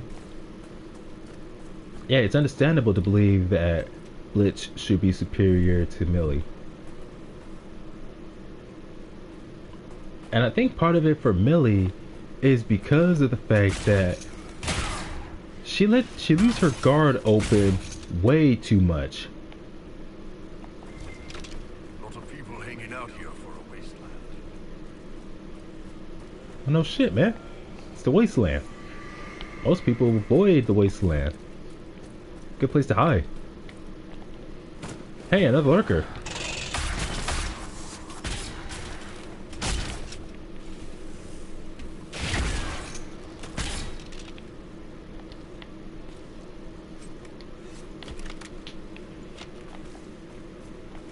But anyways, what was I saying? Now we have seen moments where Millie has taken down some pretty big creatures, or when it's more of a one against multiple enemies type of thing. Like when she took down all of who was it? Crimson's henchmen when they were in the greed ring. But the fact that she was able to take down those guys so easily, like a whole group of mafia members or mobsters being killed by her, but somehow she keeps losing to Stryker, that would show that Stryker, as far he has training. The first and foremost thing is, yeah, you got to be strong enough to be able to throw your weight around, but for the most part, you just got to be intimidating, look or sound, be able to look and act intimidating and tough, and be willing to lay your life down to protect the leaders of the whatever organization, like those criminal organizations, and let it keep your mouth shut and follow orders.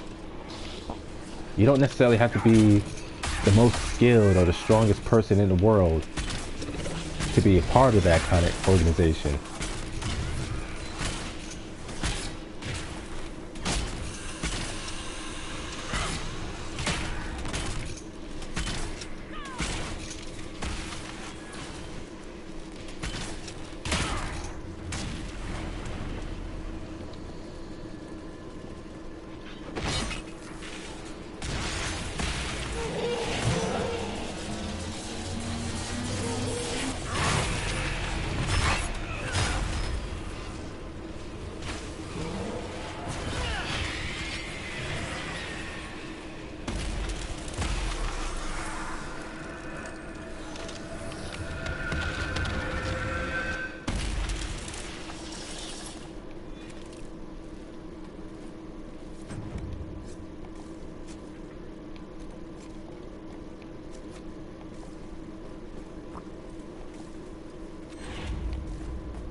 You know, part of me kind of wishes the story, just for at least for Dragon Age, ended but without Trespasser, or at least have Trespasser end to where you don't have to worry about the possibility of the Inquisition being disbanded because of Solus's actions.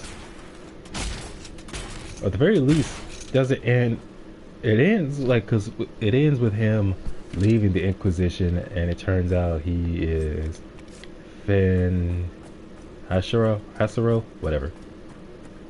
It's just the thing that bugs me the most about that ending is just the Inquisitor's arm being amputated. I'm like, man, I wish the Inquisitor would be able to keep their arm. Maybe be able to still be the protagonist for the next Dragon Age when they have to take on Solus, aka Finn Hasaro, aka the Dreadwolf.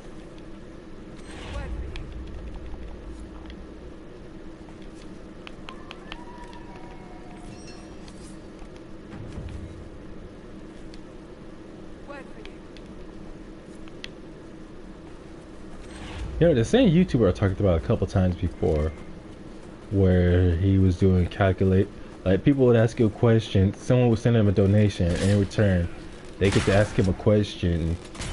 Some being like, who would win in a fight, who would he work with, who to be friends with, stuff like that.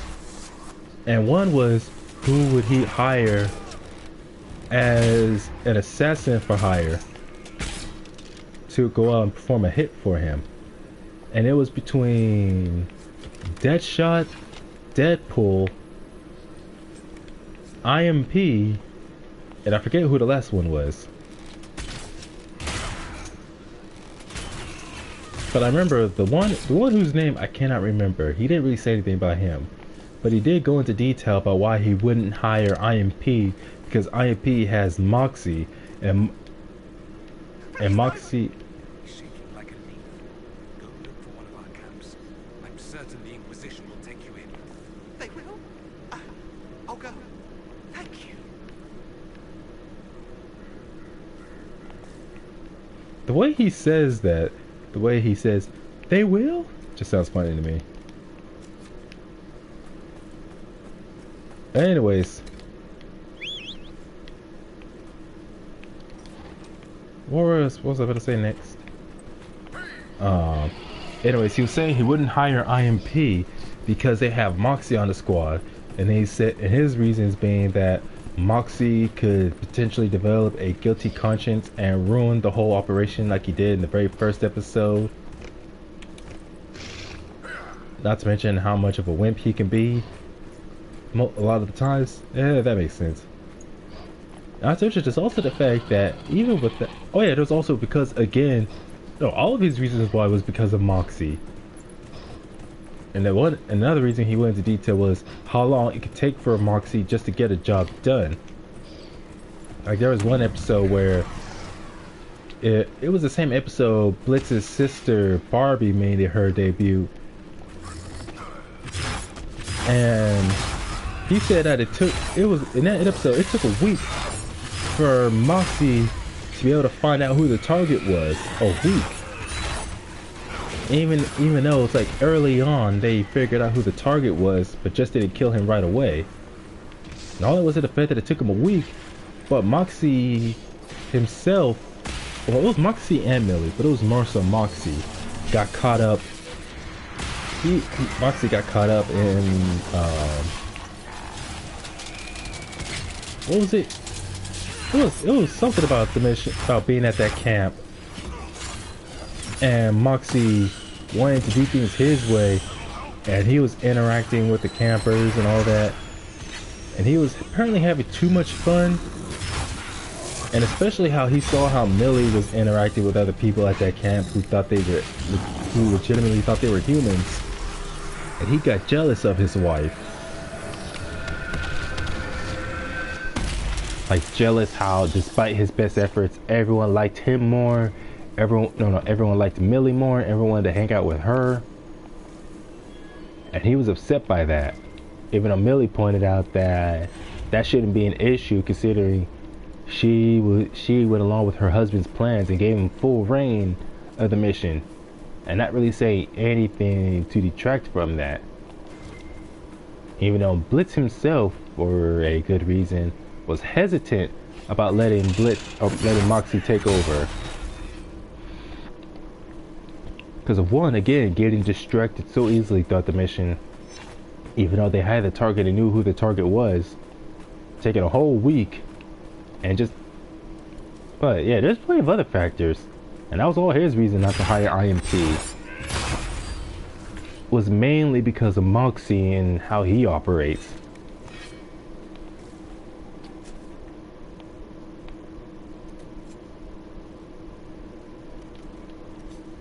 And even if it wasn't for Moxie, I still wouldn't feel comfortable hiring IMP.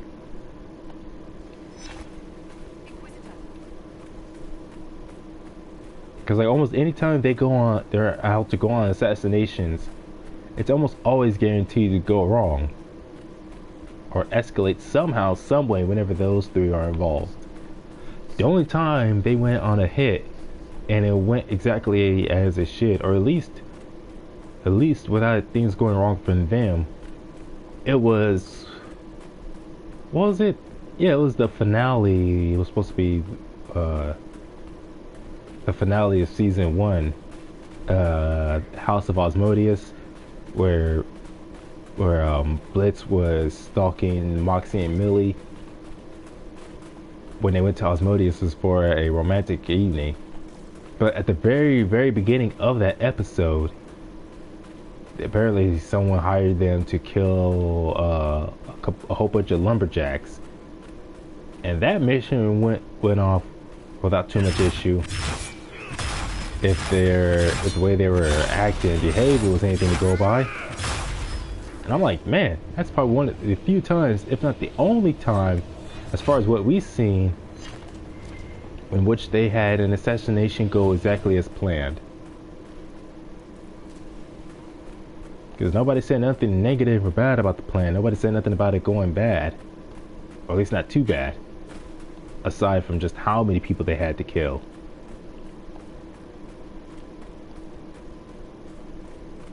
You don't... Stop. There you go.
Your mark part of the battlefield is yours. Enemies inside take spirit damage while your own attacks inside the ring get harder.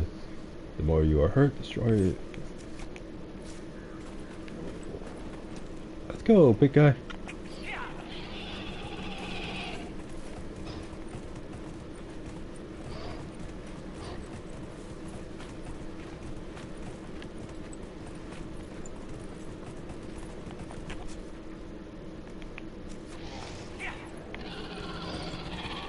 Yo, watch this creature be some eldritch looking creature who is bigger and more powerful than a dragon.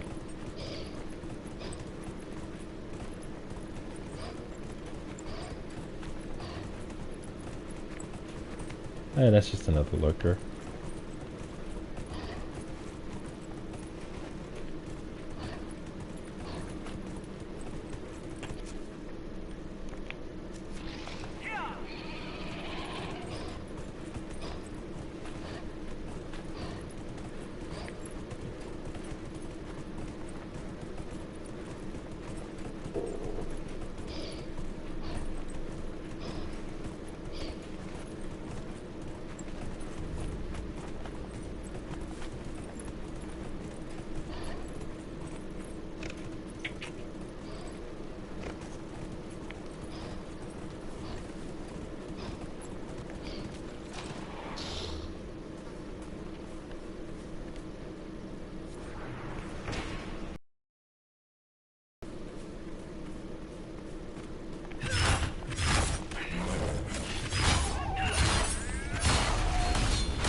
Sheesh, how she keep missing these right in front of her?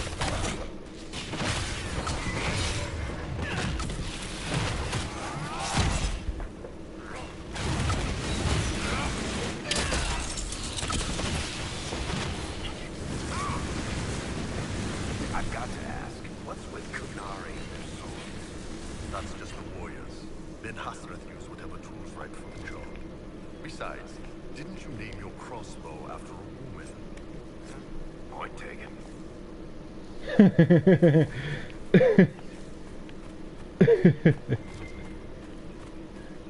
Can't remember. Iron Bull, he named his weapons something. And so yeah, like Varric definitely wouldn't be able to get to talk about how weird it may be when he named his weapon after a woman. And we met that woman, that fellow female dwarf that he knew, whom he named his weapon after.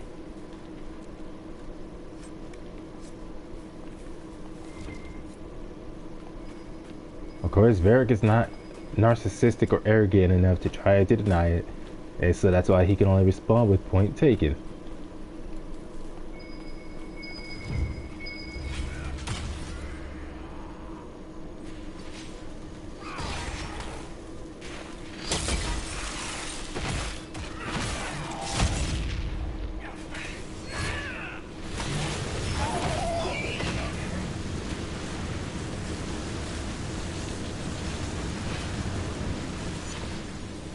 Dude, wyverns are everywhere.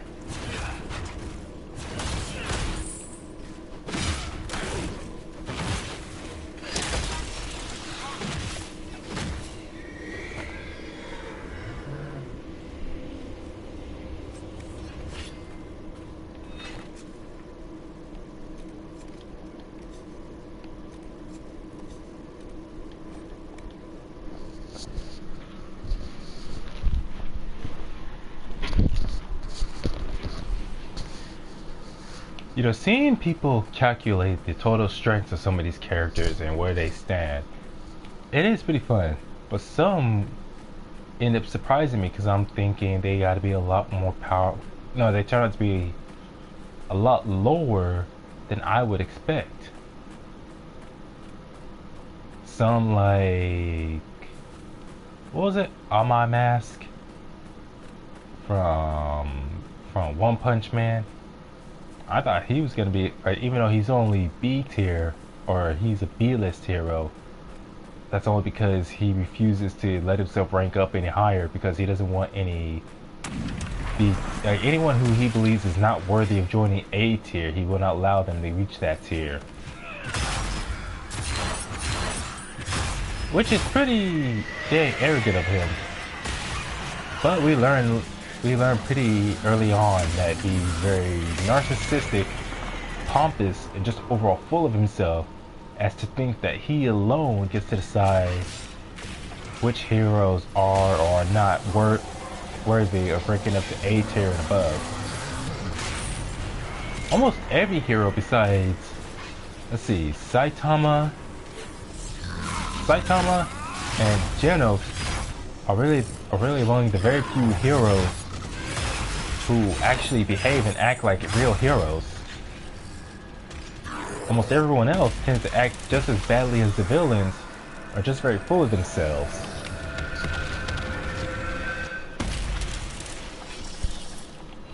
Trying to remember, is that one hero who rides around everywhere on a bike? I forget his name. But he's like one of the few heroes who actually has the attitude of one. He's not full of himself or is extremely arrogant. Nor does he like take pride in his rank, thinking that makes him better than everyone around him, or use it to act like a celebrity. I think like the only other one I could think of who behaves like an actual hero and cares. Oh no, there's Tank Top Master. He's S rank, but he's actually quite humble. The only weird thing with him is just this idea he constantly has about tank tops being the source of people's powers.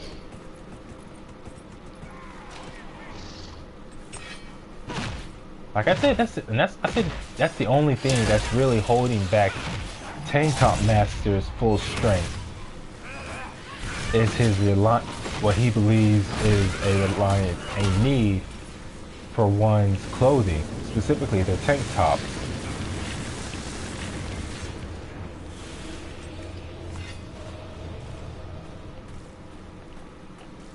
Then you have Bang, and I don't know about his brother Bomb, but Bang himself is also a pretty humble and honest hero. He doesn't act, he's S tier, just like Tank Top Master, but he's not full of himself. He's not arrogant and has no problem chastising any other S ranks if they behave childishly, like he did to Tatsumaki at the end of the invasion arc when she attacked Genos and was about to attack Saitama after Saitama had defeated what was it, Boros? Yeah, Boros. And there's that dude who dresses up like a dog. I think it's literally just Dog Man.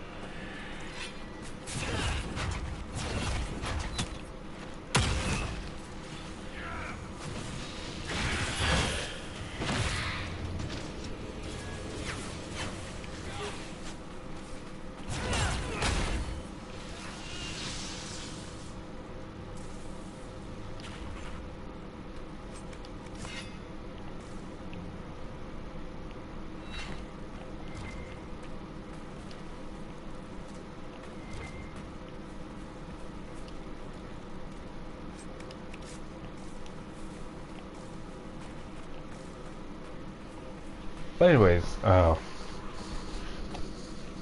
where was I going with all of this? Oh yeah, I got sidetracked talking about how heroes behave in One Punch Man. But anyways, Amai Mask or Amanai Mask, I forget what it is. That dude with the blue hair who is a B tier, even though he could have been so much higher. I actually looked it up on Versus Battle Wiki, and they calculated his total power at being large town level. I was like, large town level or large town level plus? So in other words, pretty close to small city level.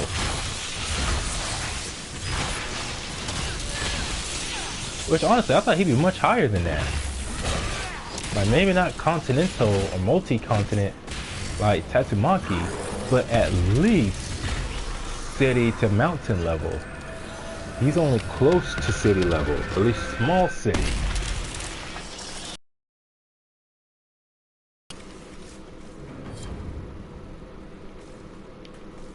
But yeah, again, not as powerful as I thought.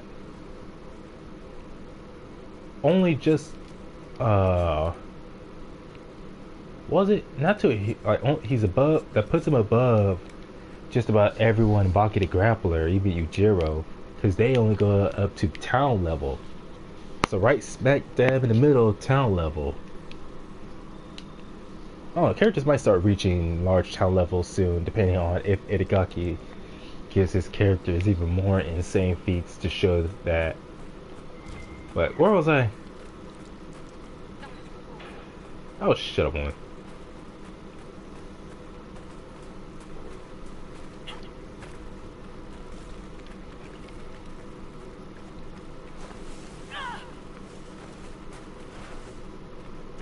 So anyways, if on my mask is only large town level to large town level plus, then yeah, that puts him only just slightly above the S tiers of Baki, who are town level.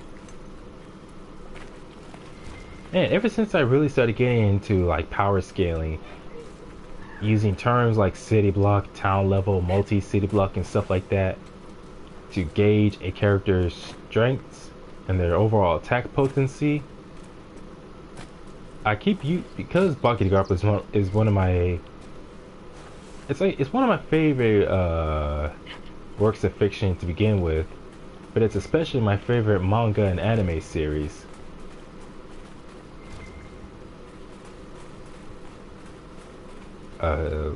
But anyways, so I keep using that as a point of reference for a lot of other characters, at least with characters whose strengths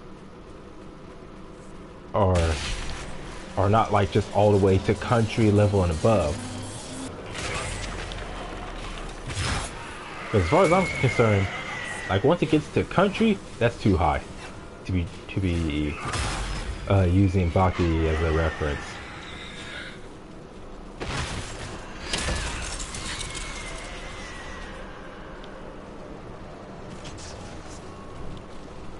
Speaking of too high, what's interesting is how much a lot of heroes or a lot of superpowers, or soups as they're called, and the boys, how many of them are hyped up to be the near godlike beings, almost like that of a demigod or something. And yet, by comparison, compared to other works of fiction, they're hardly anything worth notice. Like the comic book series itself, as well as the Netflix series. Is it on Netflix? Anyways, the live action series. Those may be very popular, but you can't really gauge how powerful someone is purely because of them being so popular.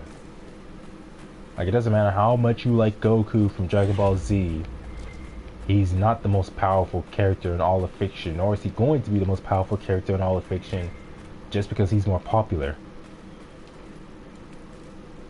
Which unfortunately, so many people refuse to believe that. Some people are adamant that a character who's more popular should just win because of that alone, not because of how much stronger they may be compared to someone or something.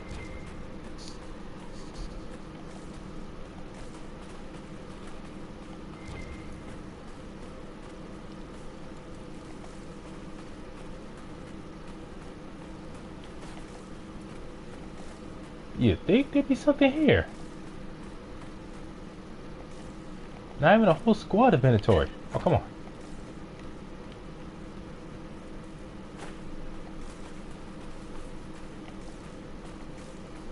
I don't know, maybe I gotta go back, do an operation, and then come back to this.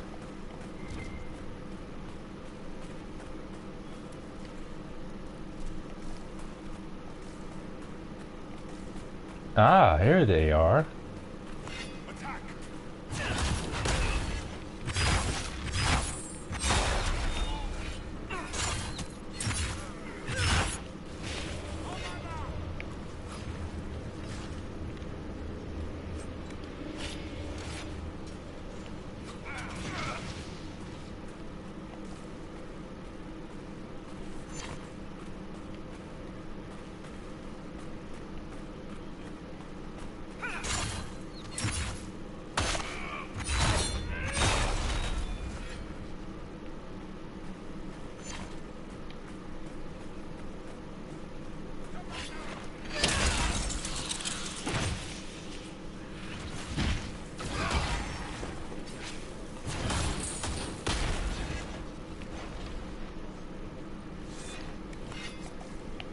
It's amazing how the only real threat to my own health is myself, because I keep using an attack that drains my health, even though, as far as I'm concerned, it shouldn't.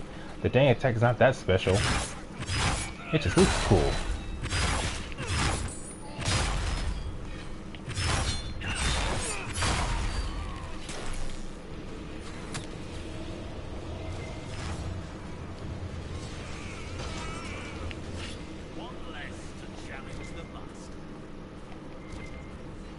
Who the hell is out here talking like that?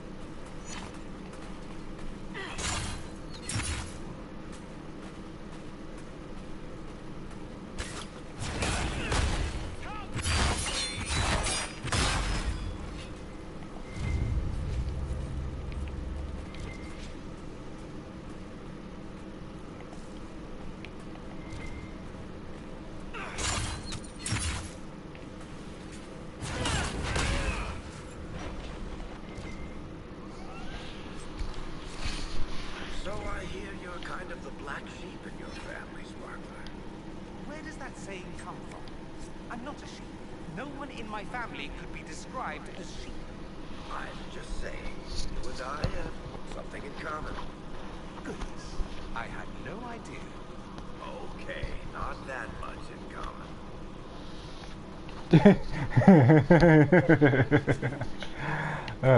Those guys are funny. So what exactly am I searching for? Clues as to what the Vedatori are doing here, perhaps? Oh, come on, you would put that right on the other side.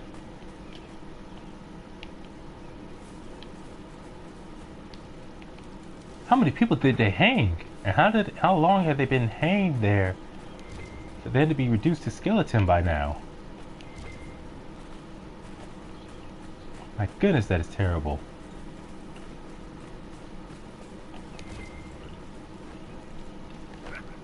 I am not going all the way around there for that.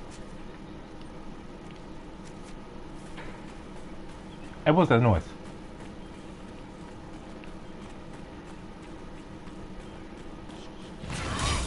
So anyways, I was talking about power scaling. Oh yeah! Like how sometimes by other comic book readers or people who just don't understand scaling and whatnot.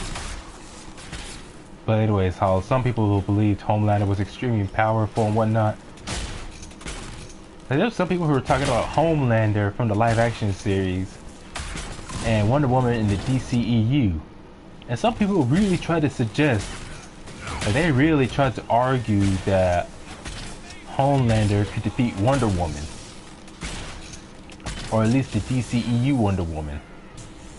And I'm like, those people have. Right. Wasn't expecting so many of them. This must have been the Venatore's main camp. Considering how many we killed, they won't be getting much work done. Come on, we should still find what they were after. But anyways, almost every version of Wonder Woman, cartoons and live action, is way above either version of Homelander, because both versions of Homelander, both live and comic, are only in the building level, between building to city block level. But almost every version of Wonder Woman was at least city level or above. There ain't been any time we've seen comic, or neither comic version nor live version of Homelander, do anything that puts him anywhere near city level or above. Only city block. Heck, not even multi-city block. Just singular city, just between large building to city block.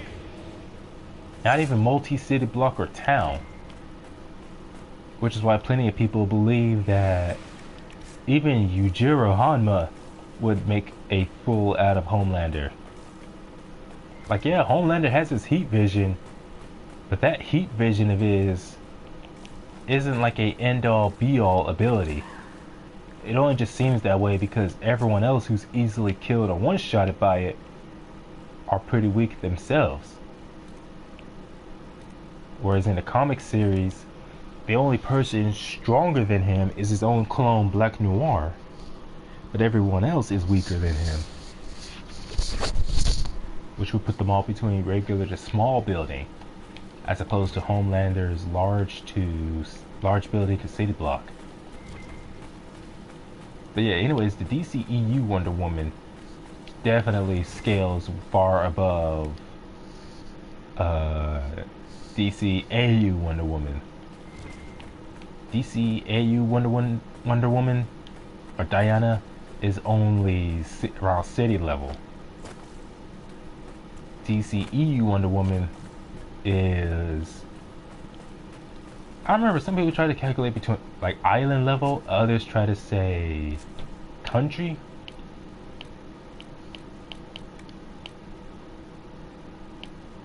Still far above anything Homelander has to offer though, that's for sure.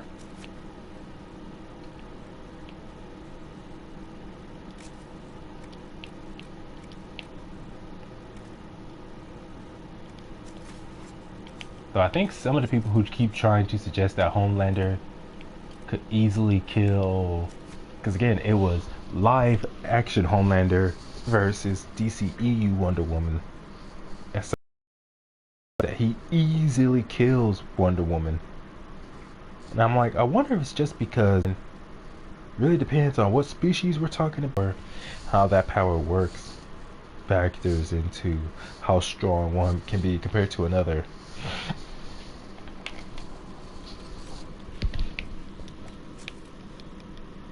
So we can't use real life as a factor when talking about fiction.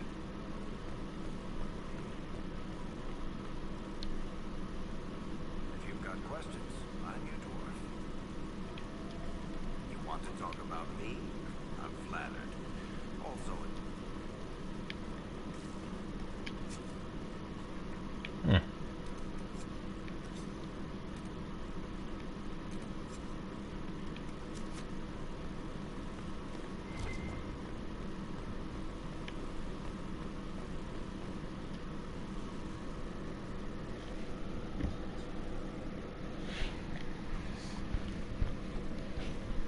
But anyways, so as far as power scaling, Wonder Woman easily outclasses Homelander.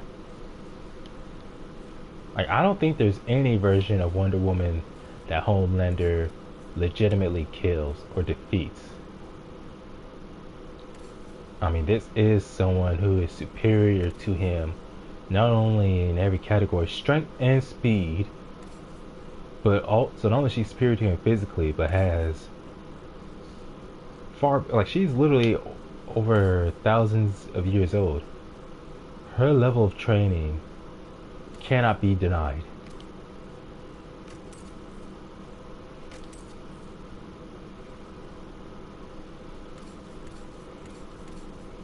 Now, I'm not going to go as far as to say that anyone who says that Homelander defeats Wonder Woman is saying that because they hate her.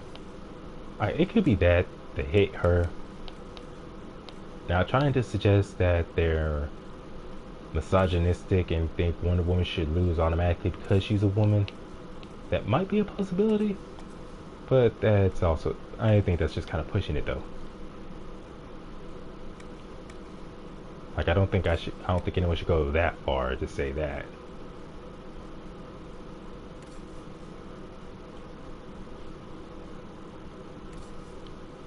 So it could also be like an extreme dislike towards Wonder Woman that makes them compelled to say something like, oh, she loses easily to Homelander of all people. Others, I think it's mostly like they just don't understand power scaling. Like, they don't understand just how much stronger she actually is legitimately compared to Homelander. Because by comic book standards, Homelander is pretty damn weak.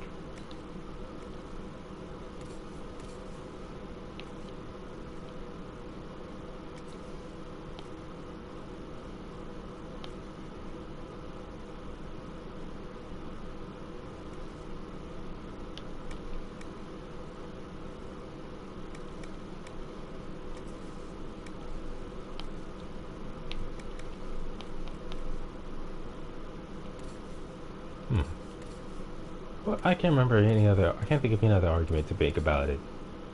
Because really, there's no need to go into further detail. Like, it is what it is.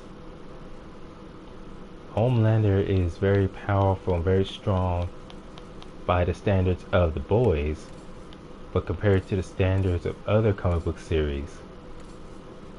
Wait, where is she? Here we go. Well, compared to the standards of other comic book series, Homelander is just so dang far below. He's too low on the totem pole.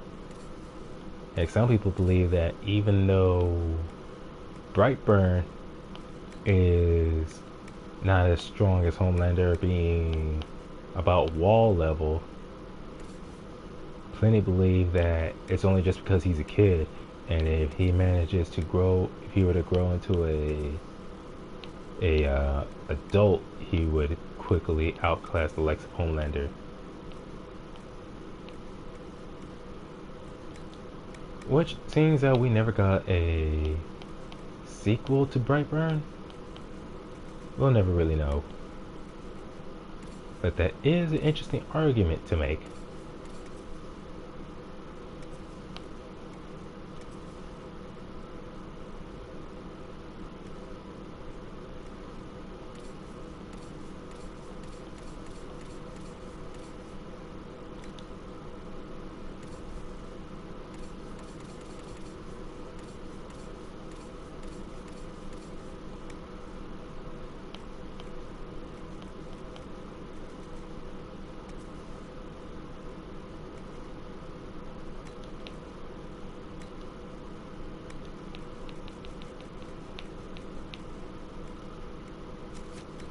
Wait a minute, what is that? Ring of attack.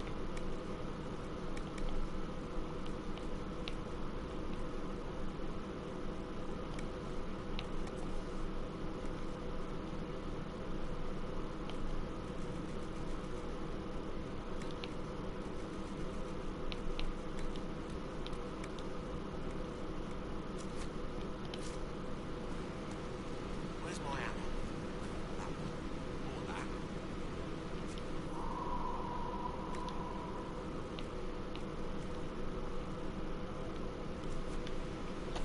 Wait a minute, when the heck did I switch to that? Oh, I didn't.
can't get rid of him.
The Temple of Mythal sounds like the most interesting place. I hope you brought back samples of, well, anything. Man, what's with all the doors, man?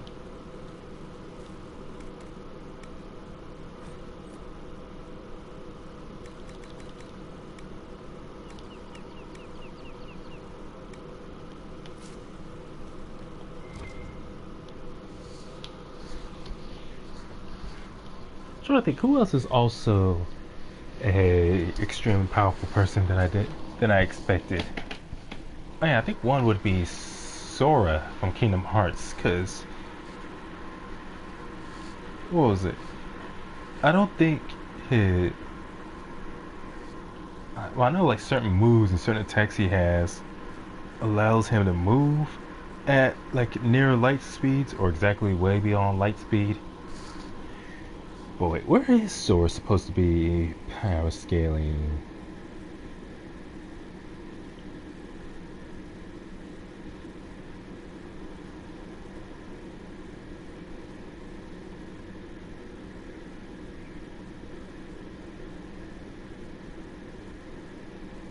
See, Sora, Kingdom Hearts.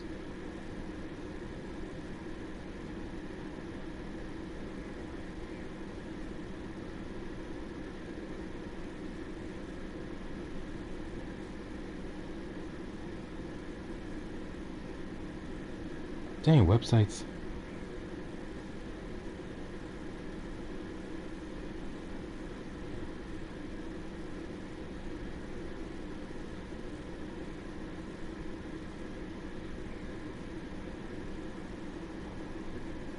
Yeah, to this day still, Kingdom Hearts 2 is my favorite design for Sora. I think Kingdom Hearts 3 was meant to be something of like an upgrade specifically of his Kingdom Hearts 2 design. Kingdom Hearts 1 looked pretty cool. Kind of funny seeing him return in Kingdom Hearts 2 with his outfit from the first game, and how Yen Sid pointed out how too small his clothes looked on him.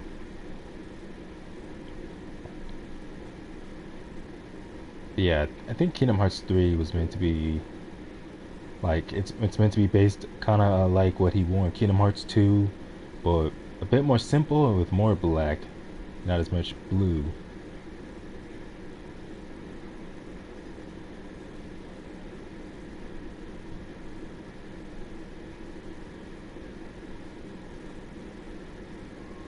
So let's see, Sora is supposed to be like, where is he? Because I know there's his drive forms that gave him even more power. Though I think they took away his drive-based abilities in Kingdom Hearts 3. Which, if that's the case, that sucks. Because that's one of my favorite things about... Well, I already said that 2 is my favorite in the series. The combat, the drive forms, the key blades.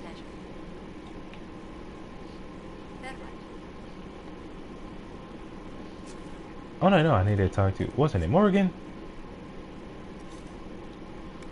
Seriously, Morgan better not be planning on betraying me, man.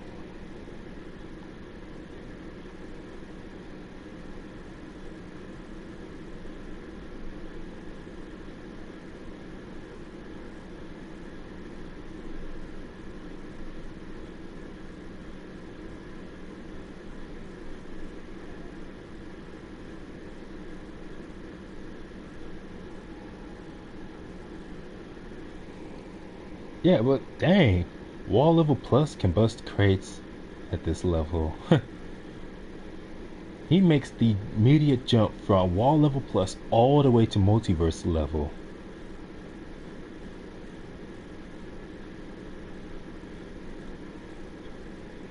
So Sora at his absolute highest, currently the peak of his power, is low complex multiverse level.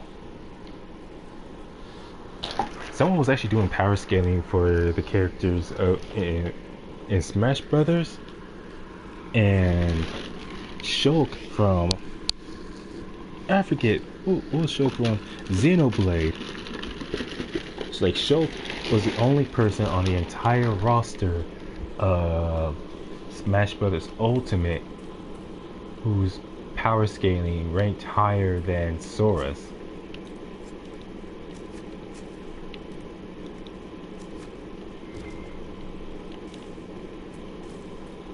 I remember it has something to do with some kind of like probability power, probability negation,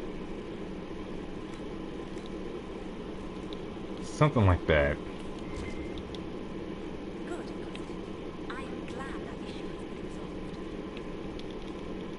They are always good for nothing. They are not. We are grown in this. I have skill enough to be evaluated by what I can do.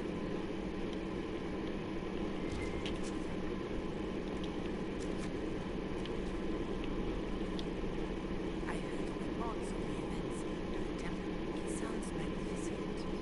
I hope we can explore it fully once Corypheus is defeated. Surprised a Chantry Mother wants to explore a temple full of references to elven gods. The Maker is great enough to withstand whatever truths we uncover. Whether these elven gods were myths or simply aspects of the Maker, they are worth studying. But of course, all that persuasion to Corypheus himself is defeated. Was there anything else left?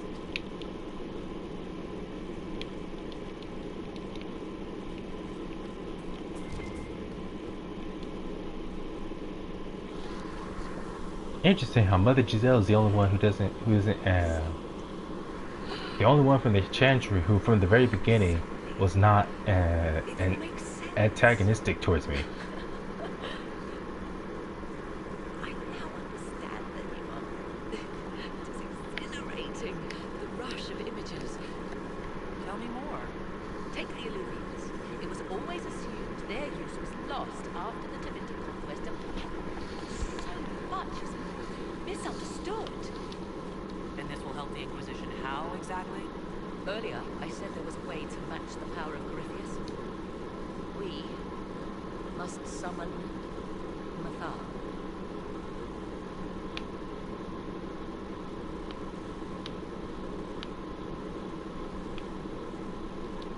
I'm sorry. Did you say... Summon Mathar, the evil goddess of justice. Yes, whatever Mathar was, goddess or creature, the voices of the well say a part of her power lingers on. Oh hell no! How or in what form, I cannot say, but If the Bible tells us one thing, exactly is that ow, must ow, alter ow. the wilderness.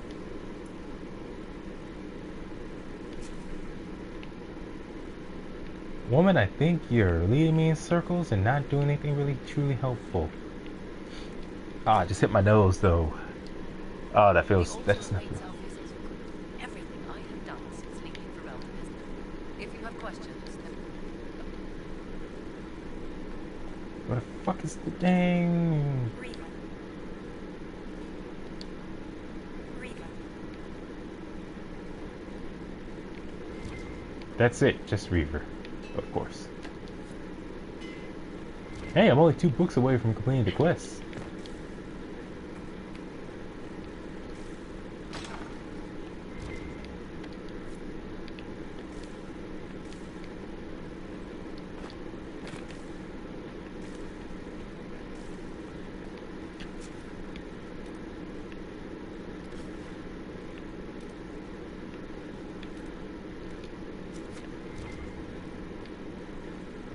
I remember as a kid, I got to play a little bit of. How the hell am I supposed to get that? As a kid, I got to play a little bit of Kingdom Hearts 1, and son of a.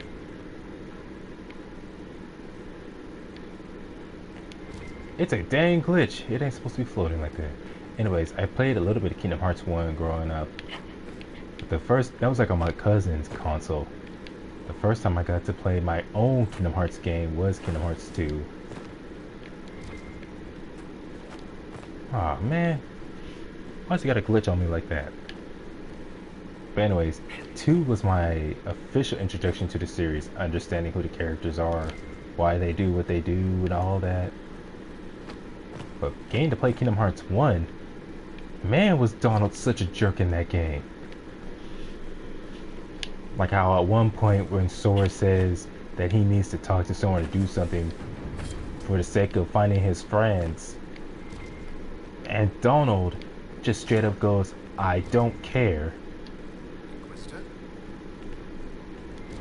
And I'm like, man, he does not realize how badly they actually need Sora around. Dang, Donald was such a jackass.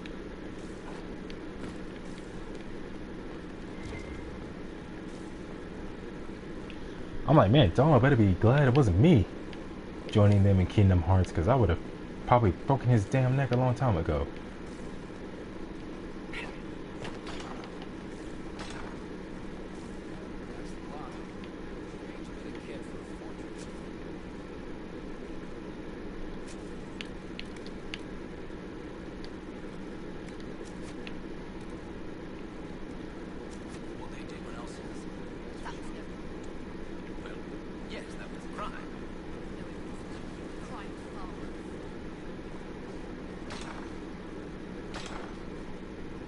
It says join her at the altar in Mytho, but doesn't say where.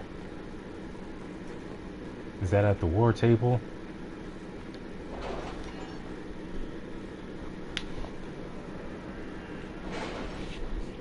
But anyways, wait a minute. When did Sora go from low multiverse to... So many of these characters, like Dr. Manhattan, who are all considered only low multiverse. Which makes me wonder, what does it take to go from low to high complex multiverse? How does one go from multiverse to complex then? Inquisitor. Dang it, I mean to... All right. 5 whole hours.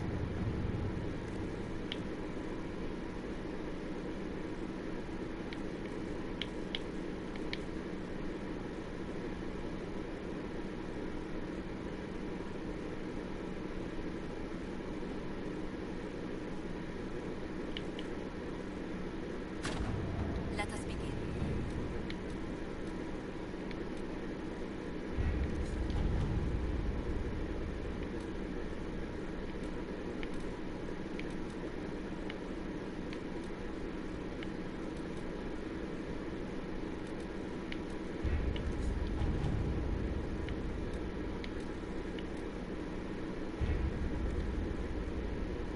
Okay. So, I'm supposed to join her at the altar of Mytho. What the fuck is the altar?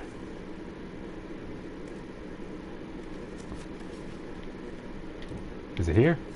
Here? Obviously not there.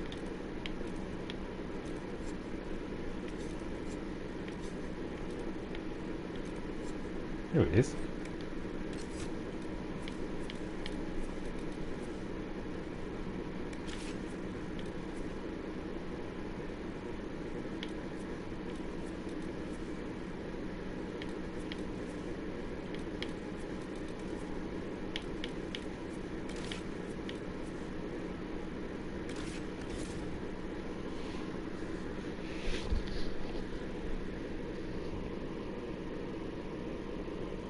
Let's see, form changes are considered a more advanced and superior technique compared to drive forms. What are form changes? Power Xandar's form changes in Kingdom Hearts. I gotta see about that. Speed, athletic human. Sora is an athletic teenager. Infinite, the realm of darkness parallels the realm of light, which in itself looks like It is. the realm Look of for an teen make altar, up the ancient, ocean but still between. standing.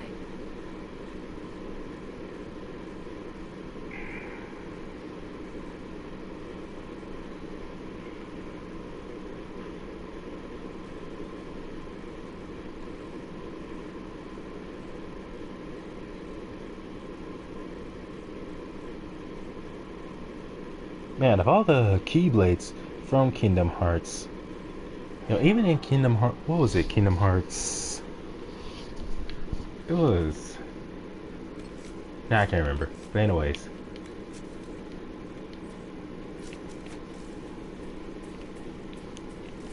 I think the ultimate weapon or Ultima Blade.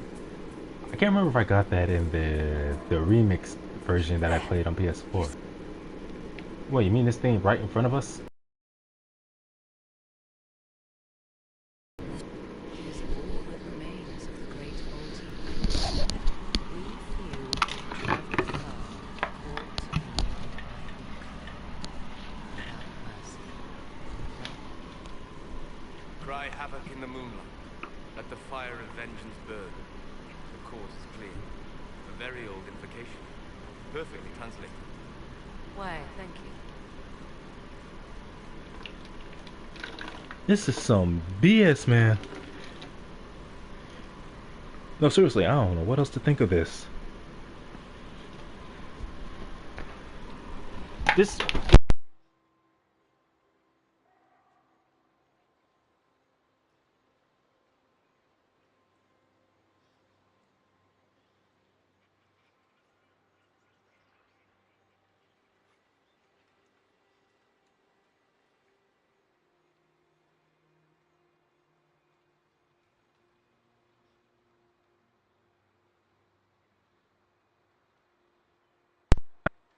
My controller.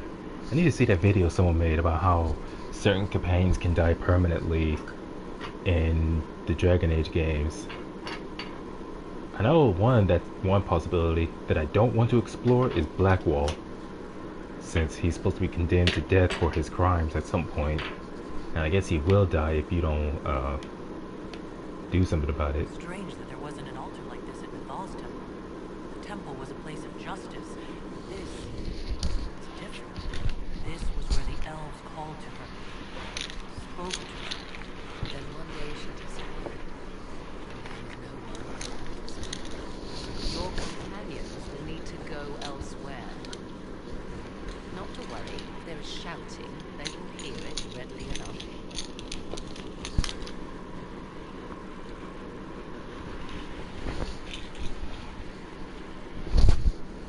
I think of all people, Solus probably would have liked to stay. You know who I am. From High Priest to High Priest, I am the last to drink of sorrows. Come to us, Bethal. Whatever you are, whatever remains, I invoke your name and your power.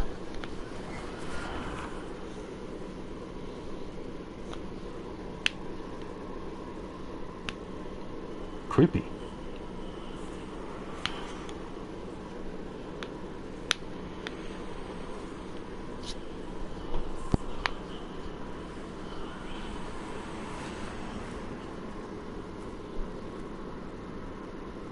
Mother.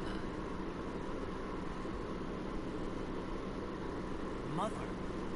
Now, isn't this a surprise?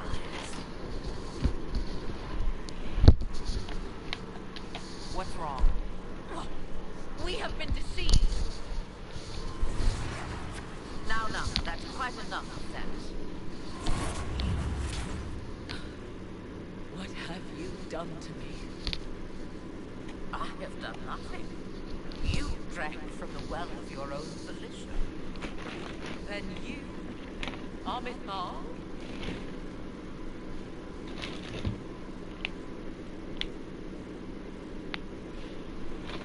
Kneel before her.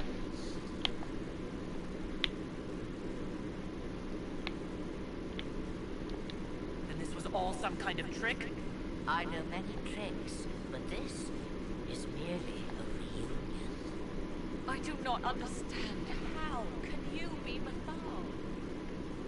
Once I was but a woman, crying out in the lonely darkness for justice. And she came to me, a wisp of an ancient being, and she granted me all I wanted and more. I have carried Mathal through the ages ever since, seeking the justice denied to her.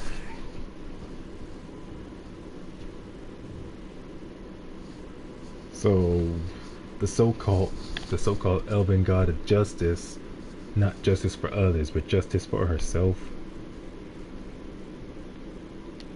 That could have been a demon lying to you. You hear the voices of the well, girl. What do they say?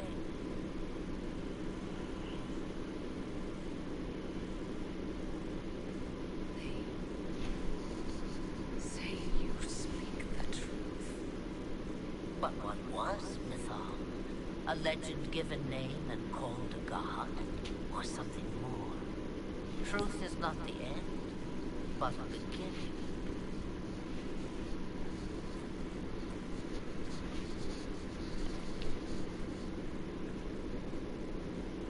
A herald indeed, shouting to the heavens, harbinger of a new age. All three of us got yellow eyes. Creepy. As for me, I have had many names, but you may call me Flemeth. And you're Mathal and Morrigan's mother? As well as a witch who prolongs her unnatural life by possessing the bodies of her daughters. That's what you believe, is it? I found your grimoire, and I am no fool, old woman. Yet here you stand, bound into my service. My daughter ran from me long ago. I've let her be, until now, it seems. If Mathal is within... And to whom should they do not want the truth? And I am but a shadow, lingering in the sea. Alas, so long as the music plays, we dance. I know the name Flemeth. It belongs to an ancient Ferelden legend. It says long ago you left your husband for a lover. Your husband then tricked you, killed your lover, and imprisoned you. Then a spirit came to offer you vengeance. Mathal, that's what you spoke of. One day someone will summarize the terrible events of your life so quickly. But yes, I was that woman. I nudge history when it's required. This meeting was no accident, was it? Clever girl. The voices came from you? The price of the well seemed no dire thing when you saw so much gain. The voices did not lie, Morrigan. I can help you fight Corypheus.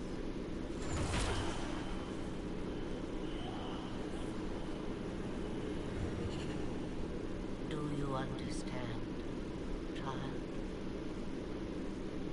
Yes.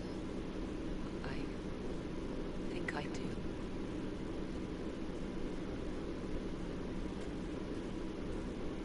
Wait! I wish to see who drank from the Well of Sorrows. It has been a very long time. Imagine my surprise to discover it was you. And that is all. A soul is not forced upon the unwilling, Morrigan. You were never endangered from me.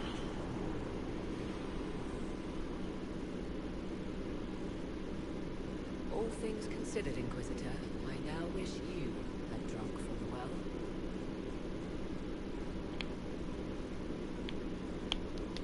Will what she did to you actually help? Surprisingly, yes. I can match the Archdemon's power when the time comes. All that remains is for you to find Corypheus.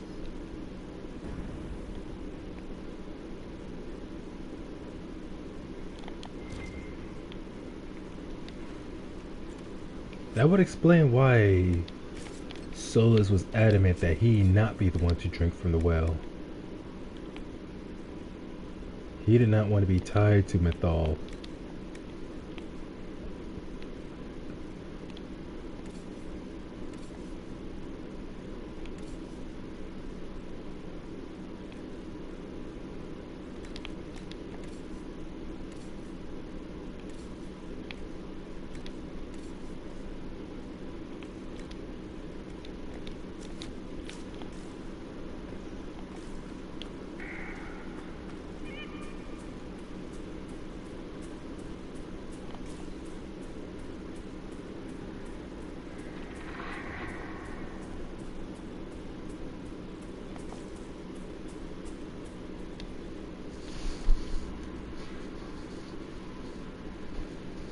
So there was really no point in bringing a whole team other than just bringing Solus.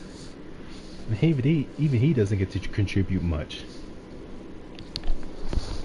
Oh yeah, Kingdom Hearts. Let's talk about that earlier.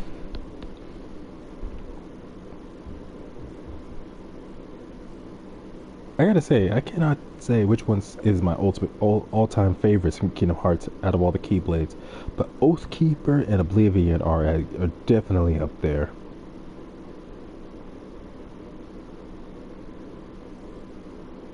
I think the rest of these are definitely from... Oh yeah, they are. No, these are Kingdom Hearts. Wait a minute. Oathkeeper and Oblivion have been around since the first Kingdom Hearts? And yet somehow they're the only ones who get to return in Kingdom Hearts 2. Starkeeper did have a pretty cool design. But Heroes Crest... What's it? Heroes Crest, Follow the Wind, Photon Debugger. Definitely looks pretty cool. No, Guardian Soul. That was my favorite out of all the Keyblades in Kingdom Hearts 2. Like it'd be that one, as well as Oathkeeper and Oblivion. I think Kingdom Key is the only one that stays exactly the same design no matter what game.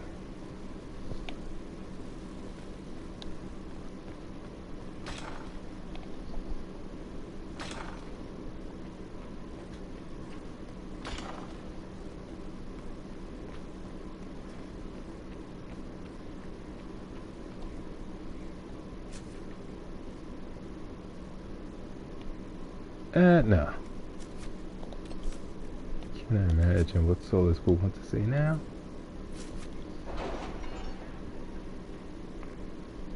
Oh yeah, Bond of Flame is another one of my favorites. Fenrir also, just because of how much trouble I had to go through to get Fenrir, having to fight and defeat Sephiroth of all people.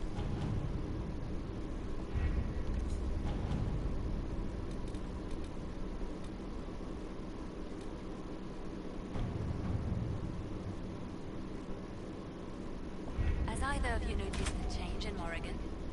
I fear for her. Fear for her, rather than fearing what she will do. You do care. I would have concern for anyone who came into contact with that thing. Power that costs 0. Man, yeah, Kingdom Key does not change at all. Find what you need. No, that's Kingdom Hearts 3D. I can match the Darkspawn Magister's dragon. Yes. As for matching Corypheus, that is up to you, Inquisitor.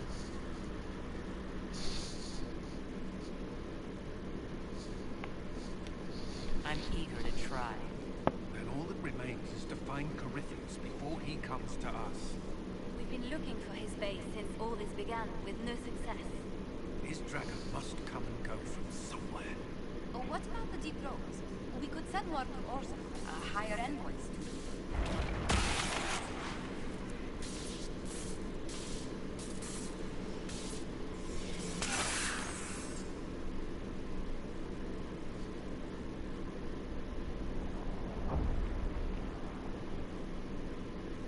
It seems Corypheus is not content to wait. He's in the Valley of Sacred Ashes? You either close the breach once more, or it swallows the world. But that's Magnus. Wouldn't it kill him as well?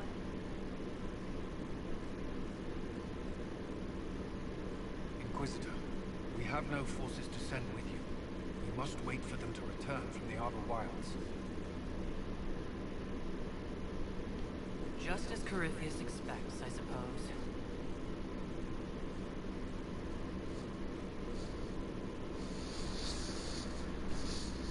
Yeah, no doubt Corypheus knew that. Waited until he must have known we had to go to the Arbor Wilds at some point after one of us drinks from the well.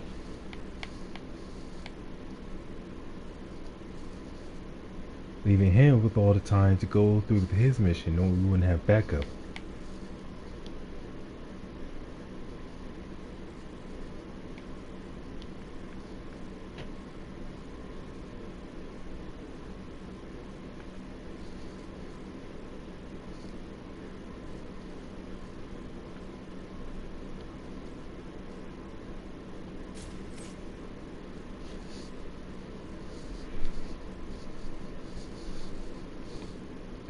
Man, from what I've seen, the only Keyblade that stays consistent throughout the entire franchise is always the Kingdom Key. Then yeah, you get other Keyblades along the way. Interesting how of all the worlds they added Frozen to the mix. Starlight looks almost exactly like Kingdom Key. Two Keyblades that look exactly the same, different color, Midnight Blue, Phantom Green. There's Dawn Till Dusk and Elemental Quarter that look a lot like Kingdom Key. Advent Red. So wait, does that mean that Halloween Town doesn't return? Where is your maker now? Call him. Call down his wrath upon me. You cannot, for he does not exist. I am Corypheus.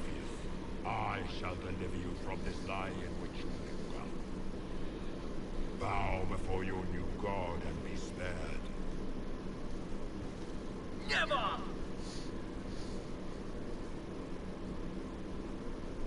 As you wish.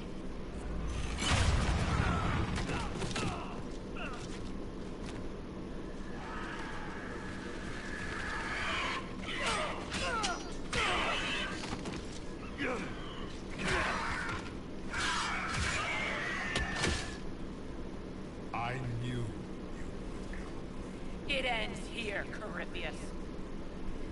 And so it shall.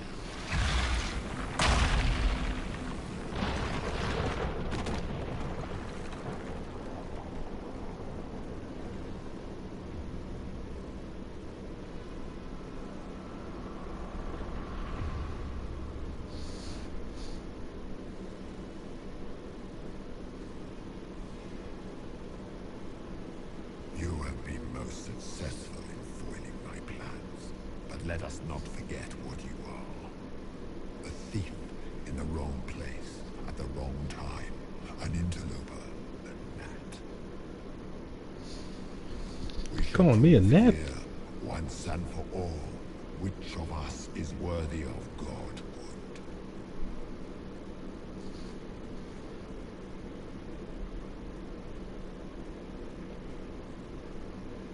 I'm the Maker's chosen.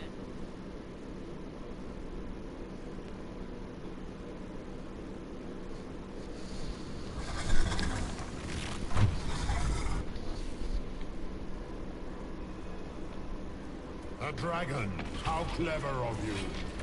It will avail you nothing. You will fall as a warning to those who oppose my divine will. 23? Surprisingly, that's only three levels below. Is it? Yeah, 26. So hopefully we should have this.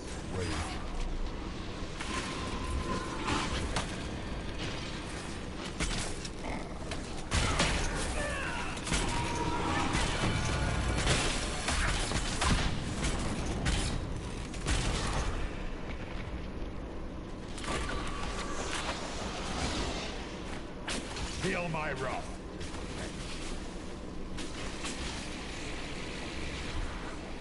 What do they call you? A Kunari? Your blood is engorged with decay. Your race is not a race. It It is a mistake! Now that's just racist.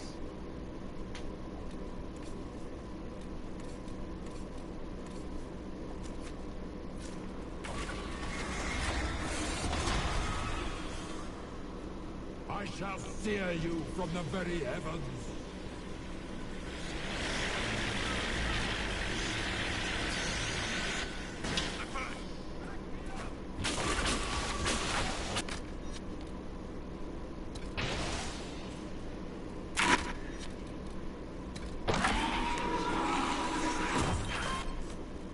Okay, seriously, just as I activate the dang healing mist.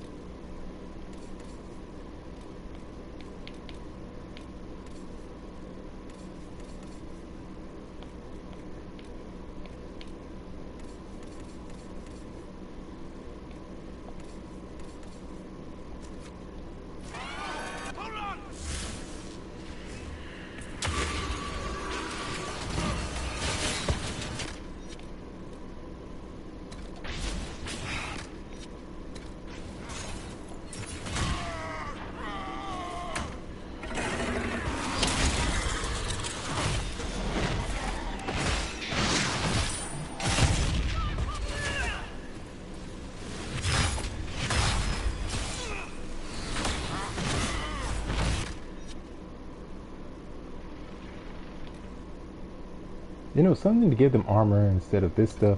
I should have went with that.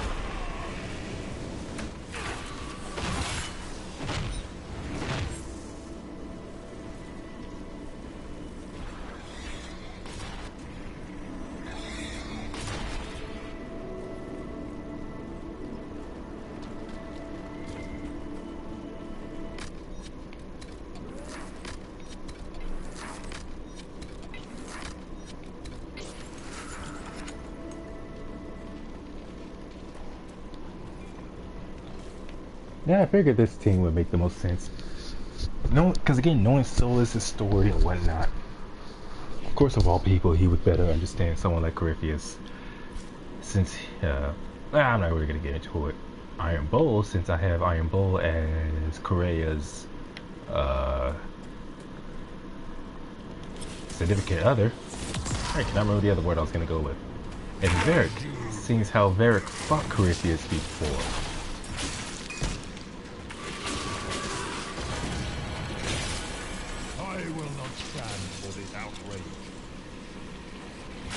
That's because you suck, man.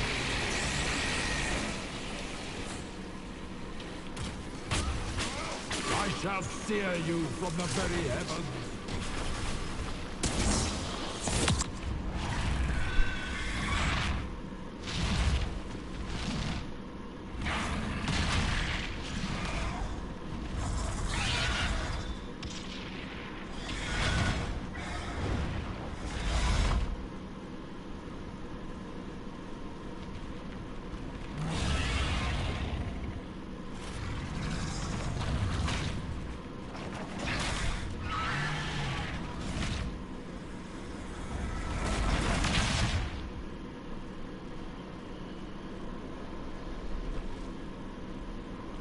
Morgan, you better not be dead.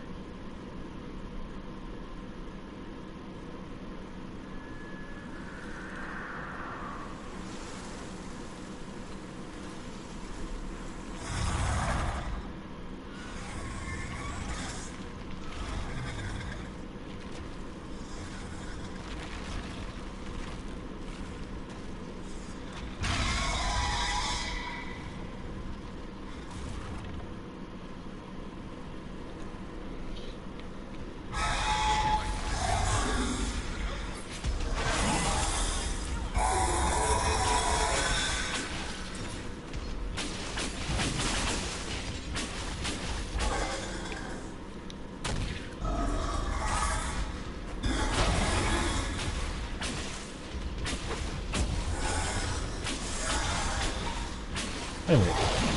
The recommended level for this mission is 16 to 19. 19, 20, 21, 22, 23. So if we had gone at just level 19, boss would have been like 4 levels above us.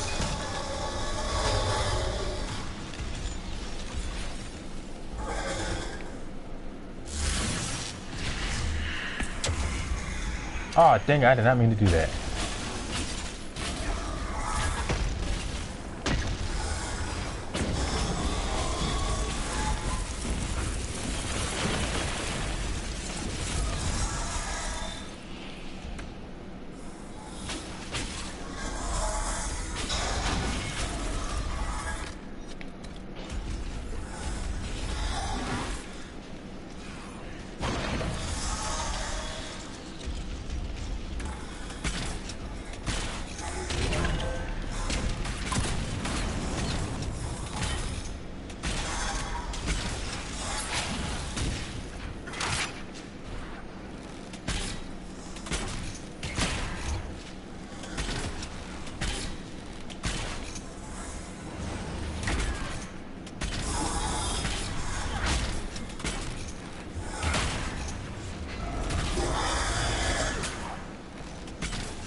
Let it end here!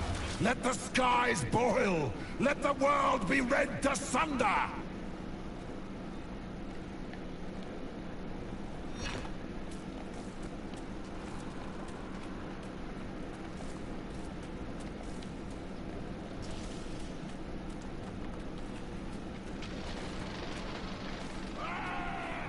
will not allow it!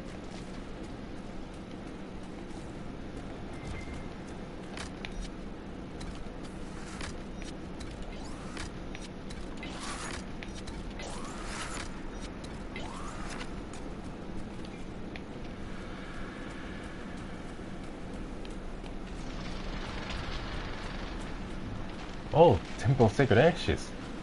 A lot bigger than I realized. The breach is getting bigger! And then the fate swallows the world, right? What y'all yelling for? Damn!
Not like this.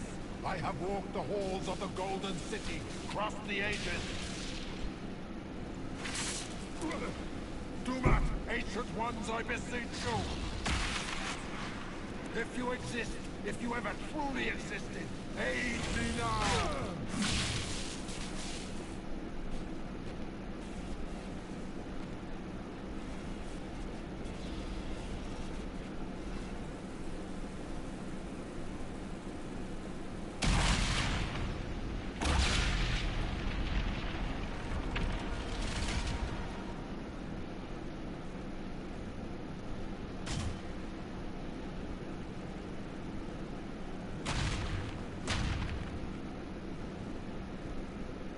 Wanted into the fade.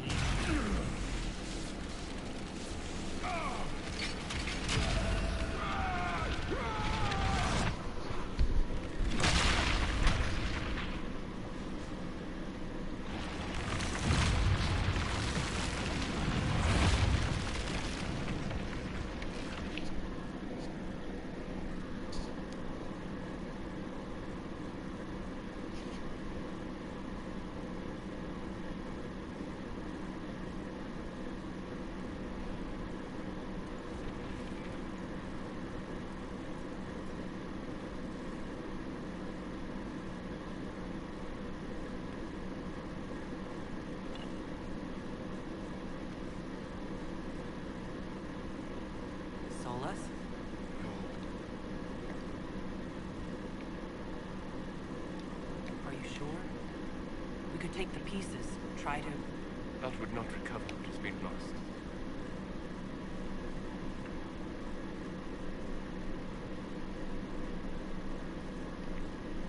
There's more, isn't there? It was not supposed to happen this way, no matter what comes. I want you to know you shall always have my respect. Inquisitor, are you alive? Well, Morgan's still alive, at least. Hey, where's Blackwall?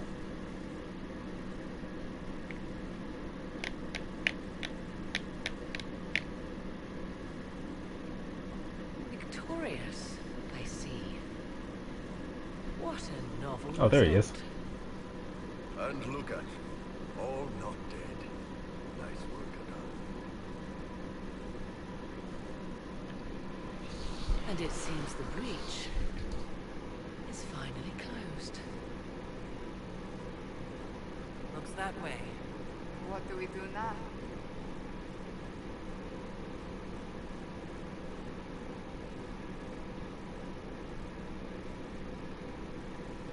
We go back to Skyhold.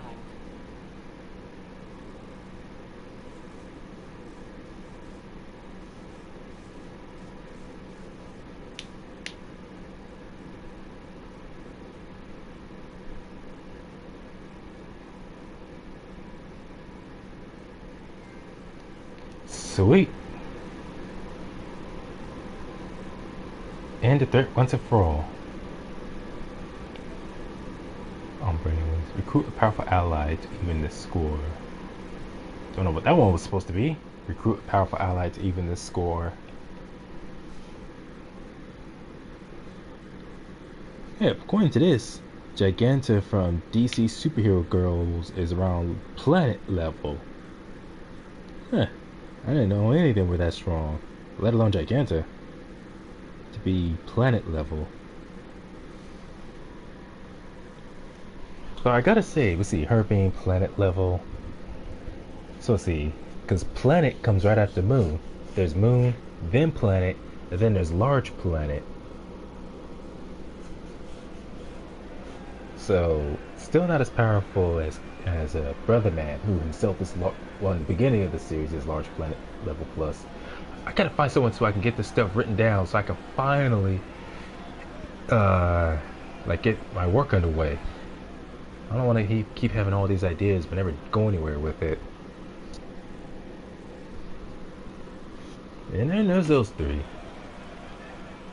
Interesting that out of everyone who joins me in the war room constantly, Cassandra is the only one who actually joins me out in the battlefield. Colin's got to stay to train the troops. Josephine's not made for battle. Liliana's duties require her as a spy master to worry about her troops, her agents.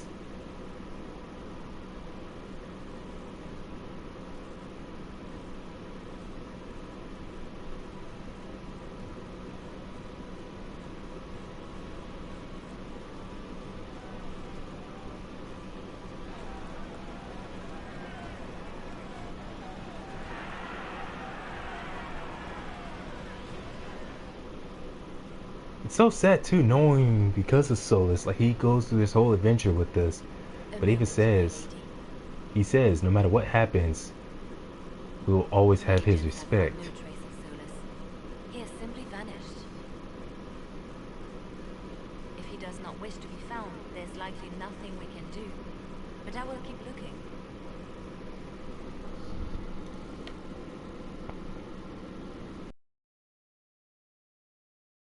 It's odd that he would just leave without a word. He said he was upset about the all. It can't be the only reason.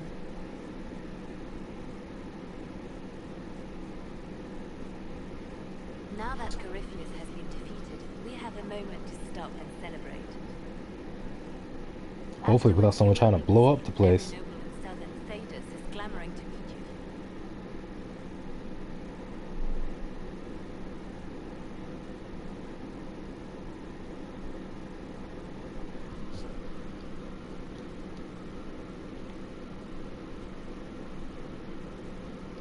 Fighting's over. Why do they want to meet me now? You're joking, yes. They wish to bask in the glory of your victory. hoping that some of it will rub off on them. Everyone knows Empress Celine owes you her life and her throne. 1,000 problems remain, and your opinion will be sought on each one, whether you wish to give it or not.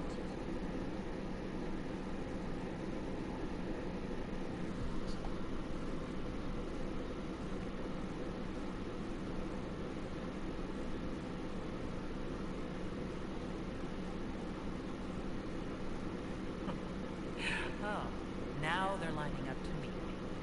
Such is the way of things. Previously, you were an upstart, a fearsome Kunari in charge of rebels and heretics. Until Corypheus revealed himself, they could not see the single hand behind the chaos. Once he did, they knew. A Magister and a Darkspawn in one creature, the ultimate evil. Now you are the only power left standing. Enjoy the evening while you can, Inquisitor. Like a huge moment like that. But as they say, the adventure never stops. There's always something. You son of a gun, you closed the door behind me. Am I imagining it? Do we have a moment to breathe? Corypheus is definitely gone. I was there. You should hear the stories they're telling in the barracks. Pride in their voices. Some of the soldiers requested leave to return home. Many would follow us still. You are proof the Inquisition has made a difference. That we will continue to do so. That's why we're having this fancy party. Celebrate, Commander. You've earned it. I will. Thank you. I should let you make the move. I'm sure everyone desires your attention. Enjoy the party, Inquisitor.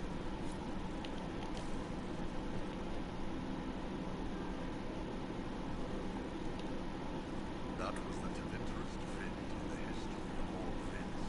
The original mold from which subsequent events were cast. And I got to help kick the shit out of them. Good times, boss. Good times.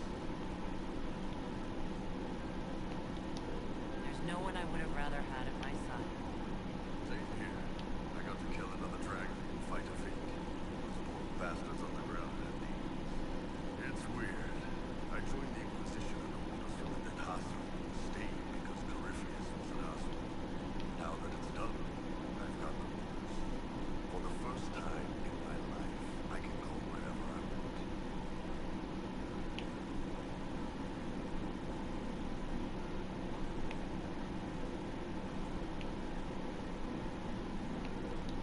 Got anywhere in mind?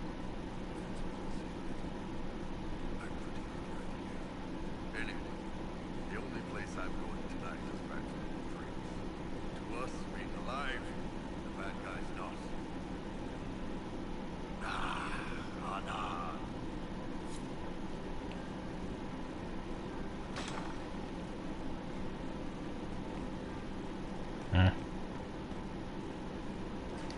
I've been starting to think about putting all this into a book. What do you think of This Shit Is Weird, the Inquisitor Adar story? It's a working title.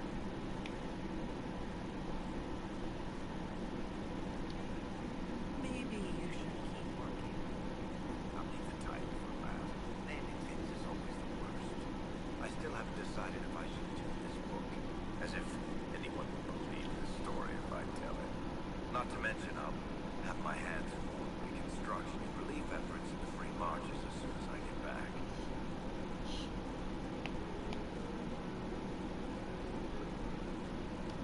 Don't divide your efforts. People of the free marches are more important than the story. It happens, I agree with you.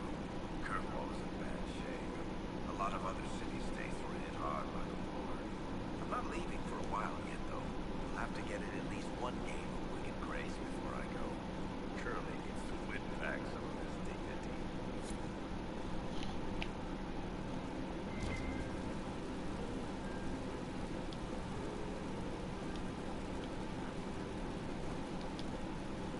So many people died. More still are hurting.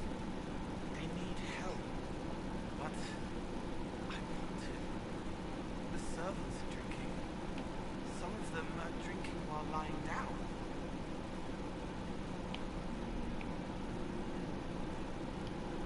have any interest in joining them? I don't know. Not now. Someday, what happens next? Where do we go? For tonight, we remind the world and each other. Yes. Thank you.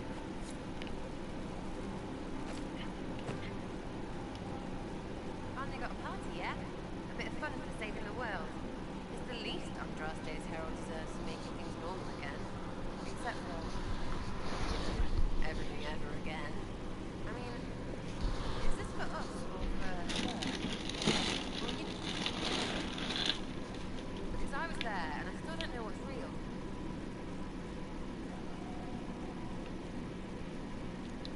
Let the philosophers worry about that. Tonight is for celebrating. Still some things to do yet, right? Because I'm in no hurry to go back to Valrio. That's where I was. You mind if people still stay around? Or whatever? This is home. Shut it, you. I cry, I'm punching everyone. Alright, enough of that. Is this a bit... I was passing through the hall this morning and a serving girl saw me and squealed. Actually squealed, dropped her laundry and everything, such a mess. She was completely breathless. You were at the battle with the evil one, weren't you? I didn't even get a chance to answer. She hugged me. Hugged me. This is your reward. That's what happens when you're a hero. Is that so? Must be why it's so unfamiliar. Mind you, I can't say I hate the notion of being the good to it. I suppose you can't all be evil bastards. The blacksmith said, "Despat husband." I hope my father hears. He will shit his small clothes from shock, I swear.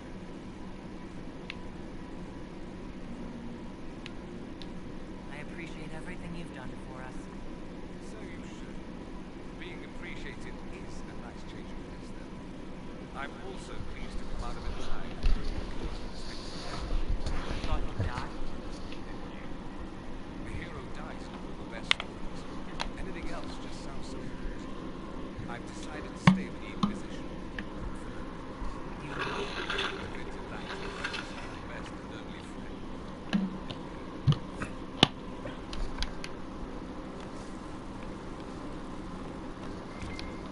That's unfortunate because I always say the best stories don't have to have the hero die in the end.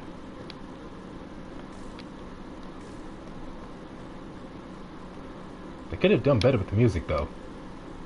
This pomp and ceremony can't top seeing that bastard Corypheus burn. No matter what happens to me now, I can say I was there. I helped you bring him down. It took all of us, but we did it. I shudder to think where we'd be without you leading us. So now that you've saved the world, what's next? Hoping to put it all back together? Someone has to fix things. If anyone can do it, if you ever need my help, you know where to find me.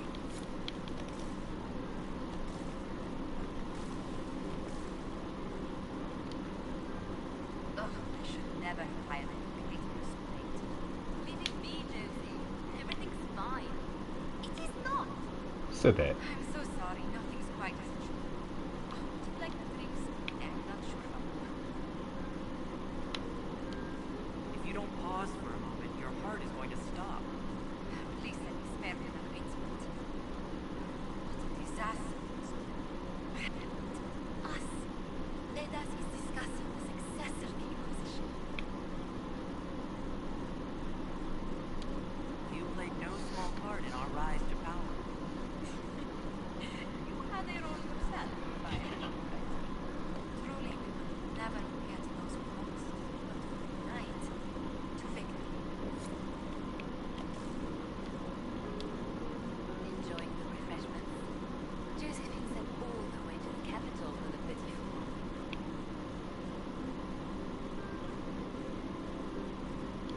I must remember to thank her for her trouble.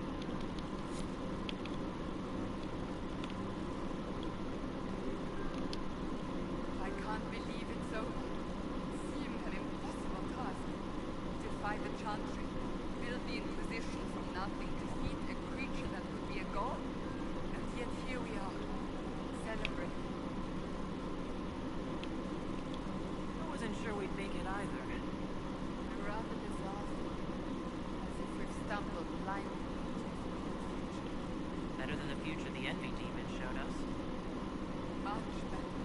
I intend to rebuild the Seekers of Truth, to make us the order we were meant to be. That will take time. Meanwhile, I am... Oh, here she is. So much to do, my dear. I'll be returning to Valway to organize the loyalist mages. The Empress requires my expertise during this short and difficult transition. But that will wait. Are you enjoying the celebration? Josephine was in a frenzy raging. What's the matter? Well, you should. It's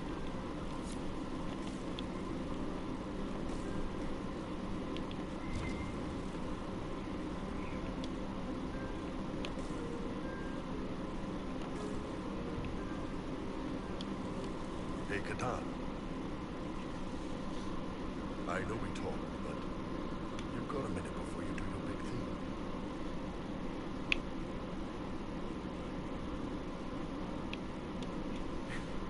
You almost always last longer than a minute, Paul. Dang. Dang.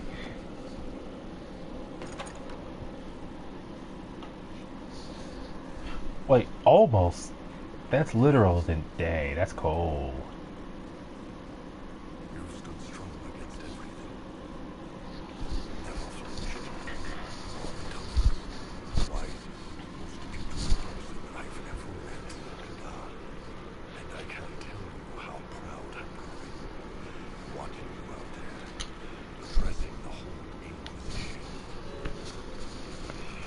With this big, old love bite on your neck. You ass!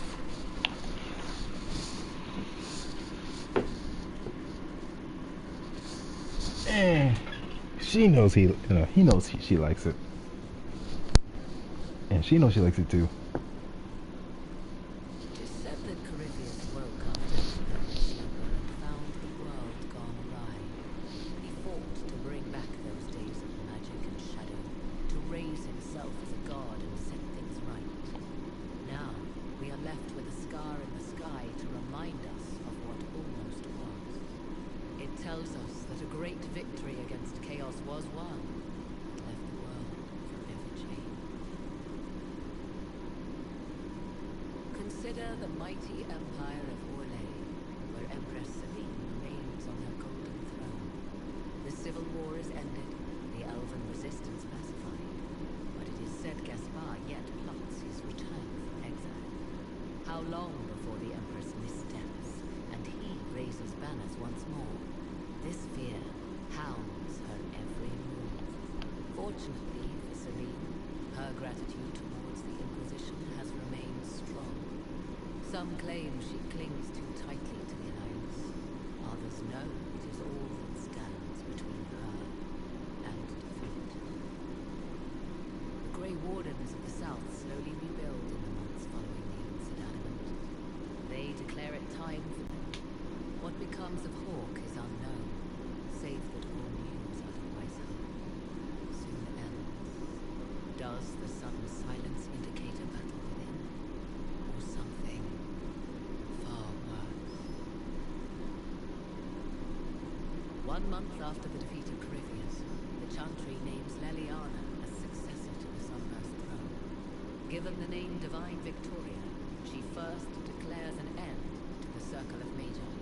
The mages will now govern themselves.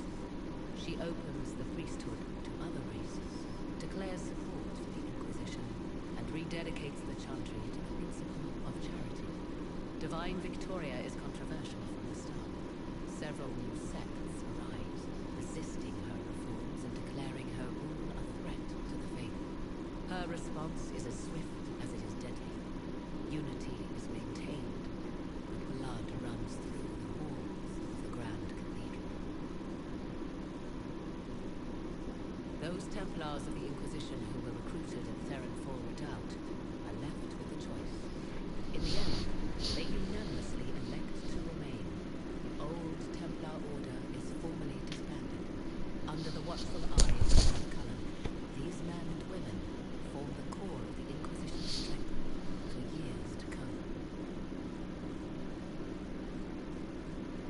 even though Trespasser only takes place 2 years, and that's if the Inquisition stays or not, depending on your character's choice. And what of the Inquisition itself?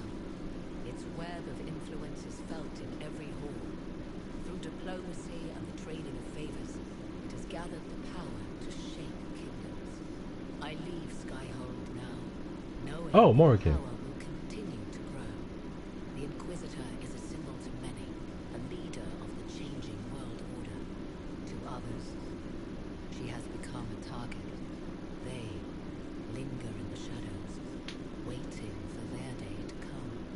I don't know why I kept thinking it was The Flemeth Inquisition talking. shall stand ready.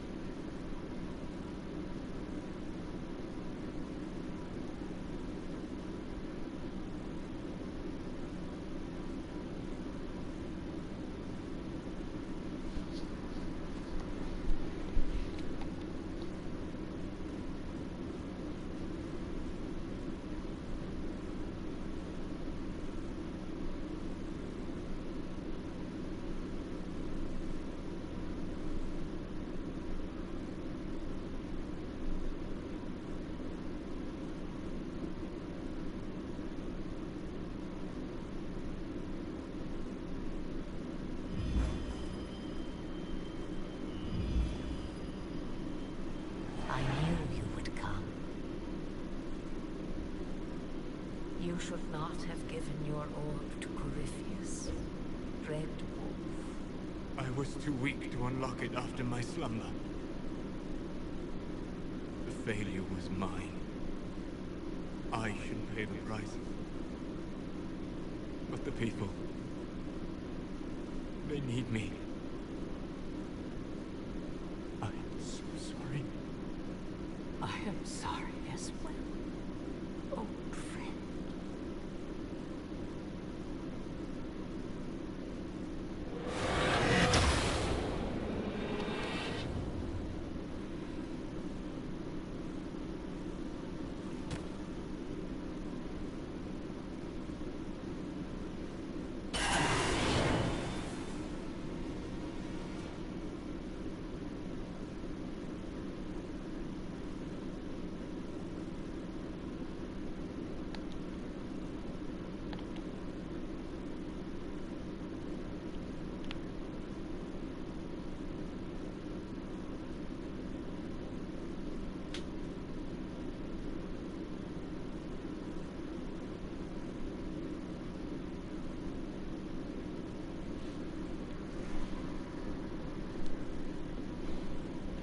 What an interesting way to end it.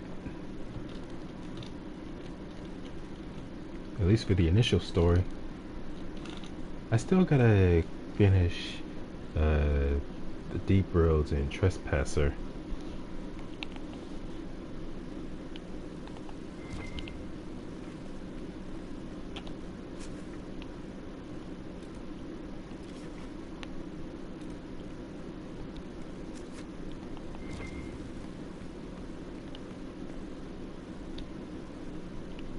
I feel a little nervous having the woman who commanded our spies on the Sunburst throne.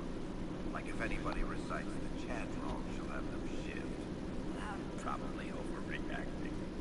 But yeah, if you want to go out and find some trouble, I'm up for it. Still here. You need me for something? Stone Man, Inquisitor. Better, right? Good dwarven perspective. But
Oh man, but Soul is gone. This means now that just leaves us with Dorian and Vivian as the mages. And I certainly don't want Vivian out there with us. She's a bitch. It's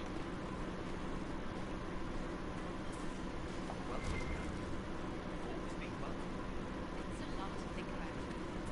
So much has happened. Glorious things. Behind that. I've seen bigger castles fall, but not better.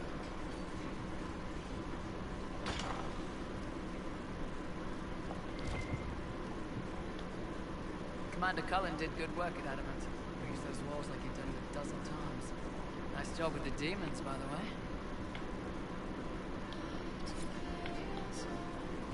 So you've got the Templar staying with the Inquisition. That's cool. You'll have a loyal force ready next time the mages start shitting everything. What's more important is there are still rifts out there spawning demons. We're ready to kick some ass with them. I'm ready whenever you want me.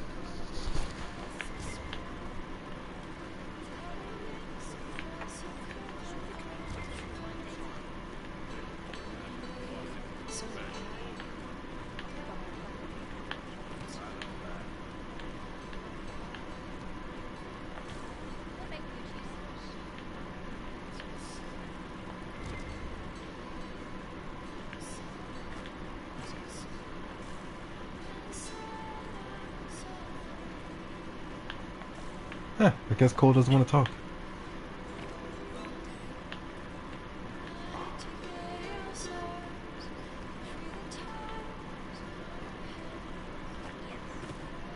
My God, I hope it's not me.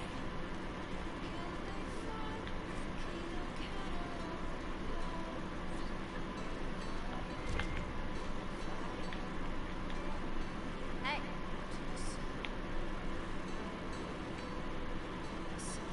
Any problems? Nothing. I'm not so very much on the face. I mean, you're in with Leliana, so you have to open. So what's this rough but I'm staying there. You find fun often enough. I'm not sure where else I'd be.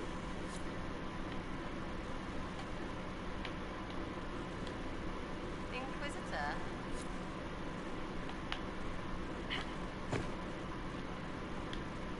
Inquisitor?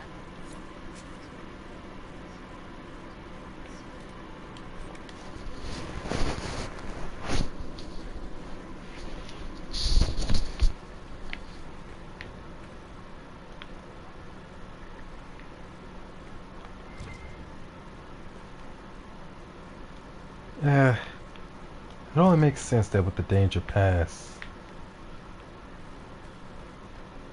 so many people would leave.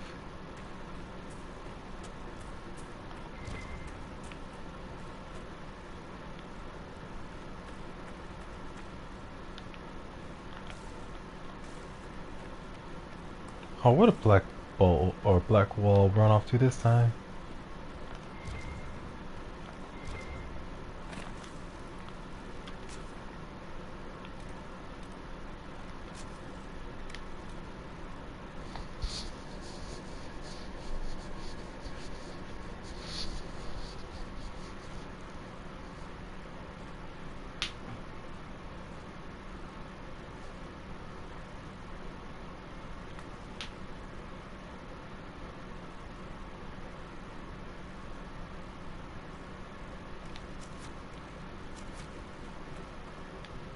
Inquisitor.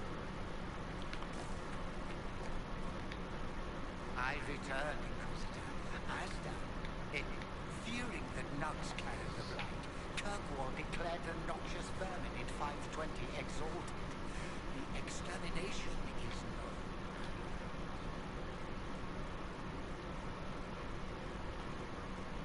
The creep. The quizposition is complete. And you have not answered all correctly. Your quizquisition. Away.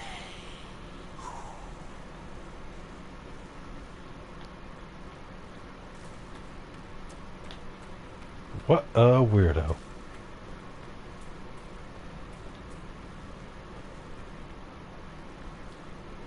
It's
So, Liliana, should I bow whenever you come into the room now? The ceremony is not for a while. It will be strange to see you and think, there walks divine Victoria.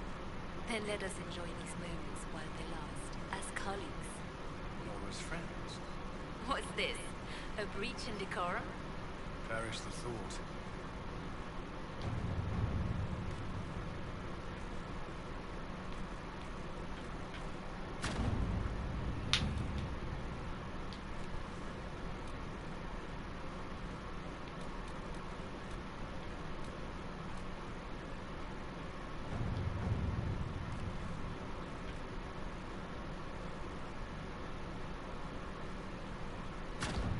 Let us begin.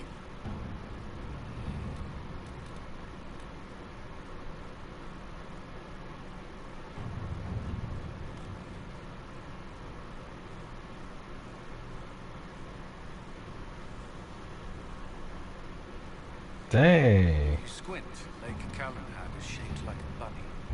Perhaps we should take a... Oh, I think I see it.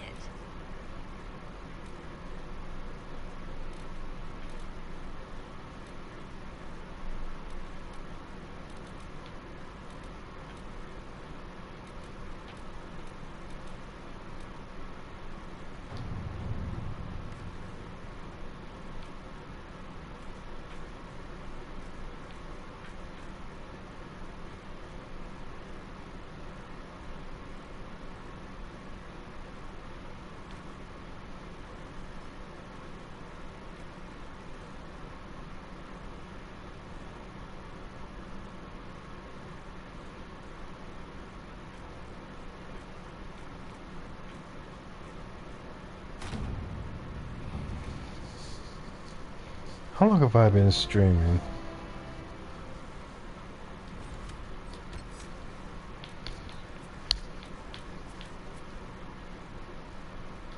Souls, you so much.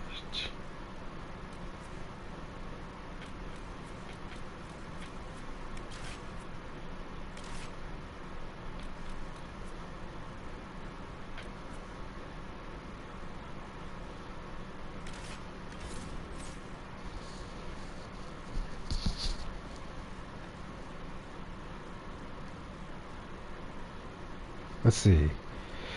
I've been reading this for a while. Power of the Verse. The main cast of Gen 2 DC Spirit Girls scales to planet level with characters like Supergirl and those comparable to her being able to crush world-ending asteroids, push planets, and fight villains who are able to damage them. The versatility clocks at relativistic. The ghostlifting strength comes in at Class G to Class Y. The Verse's powers are generally versatile, with the characters like Life are being incredibly versatile with their electricity abilities, and just Cocoon's able to harness the power of Lantern Ring. For where the Verse truly shines is with Zatanna's magic, which is incredibly varied with the amount of hacks she has to utilize.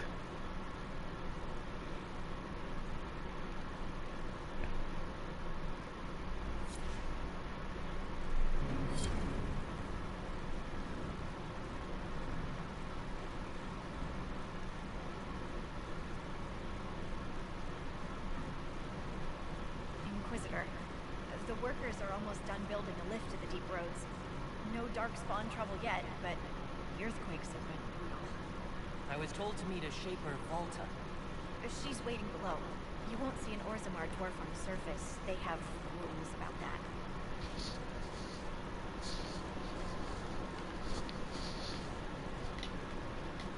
Josephine's report mentions several Lyria mines were damaged by the quakes. You'll see what's left of this one on your way down. From what I hear, the other mines are barely holding together.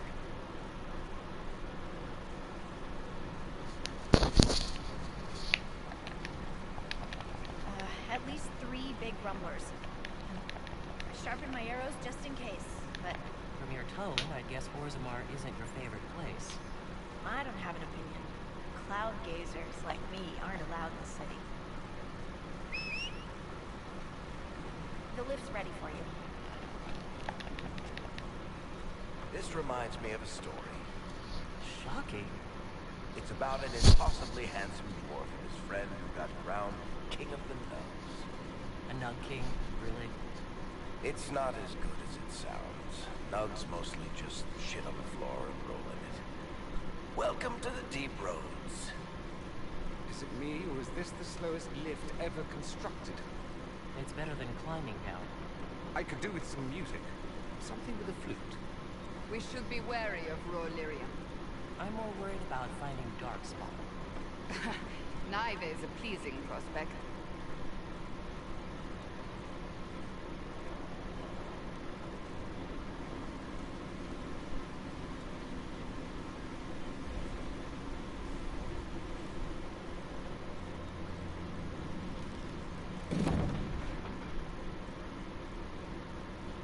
Horut, Magar, Navrik, your names will not be forgotten. You must be Shaper Volta. A Traskvala, Inquisitor. The Shaper it welcomes you to the deep roads.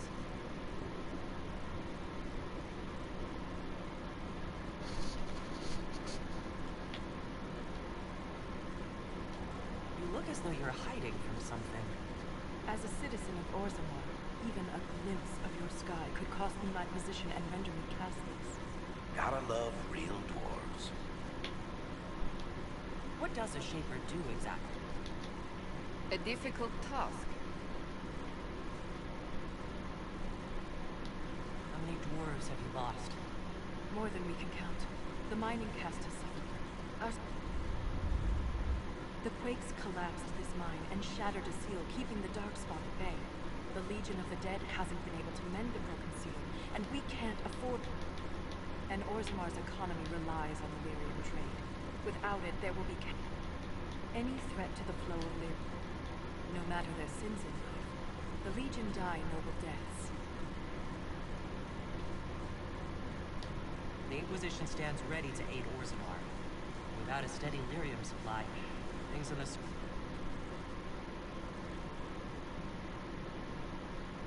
Apologies for pushing you. I fear the damage that tremor caused. Follow me to the Legion camp.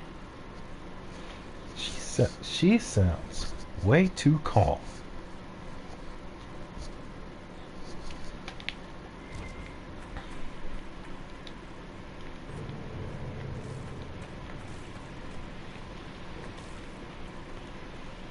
And I keep looking back to DC Superhero Girls and its power scaling, but man, I'm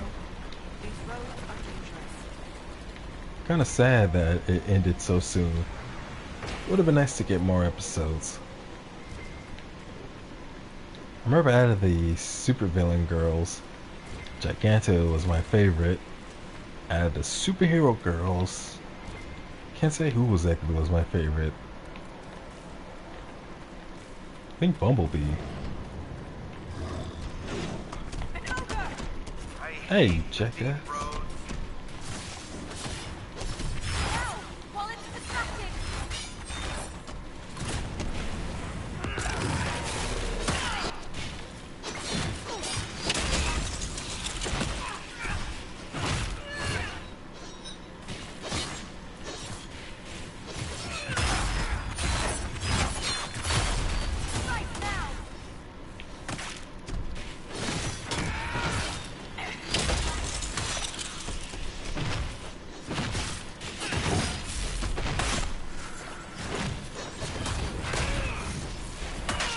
Now I'm remembering why I took so long leveling up before doing this mission again.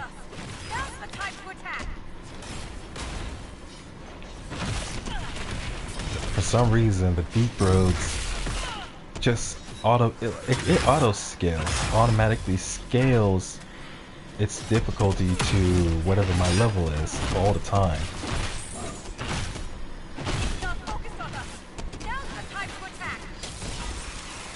Is this one never shut?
Oh, you jackass.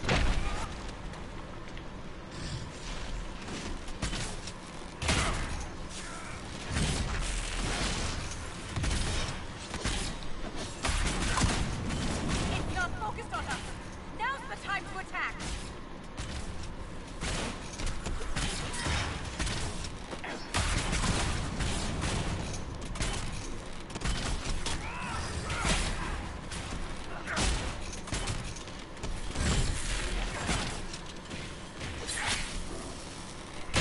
It's not focused on us.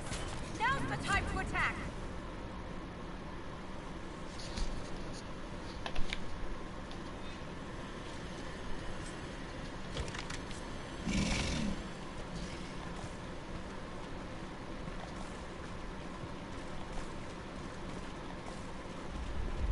I will never get used to the stench of darkspawn.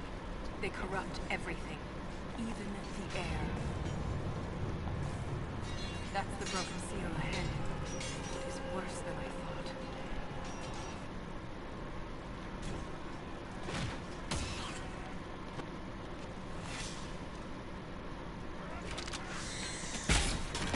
We can't lose this position.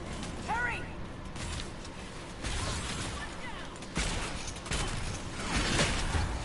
Can't set the charges with those bastards breathing down our necks. The fact that the deep roads auto what was I supposed to say? Auto scales the enemies to our levels no matter what. Honestly, that's annoying.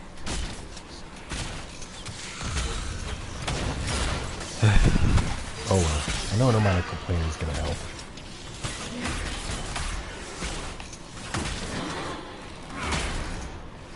But if I end up dying way too many times and end up taking too long, I'll just say forget it and just do trespasser right away.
still have things to fight about.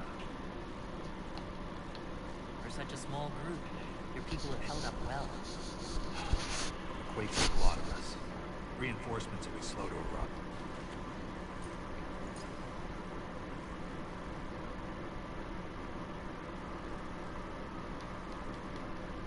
When these quakes began, I believe we heard that rhythm. I believe. Dangerous then. But a magic unique to the deep roads might be worth investigating. Which tells you something.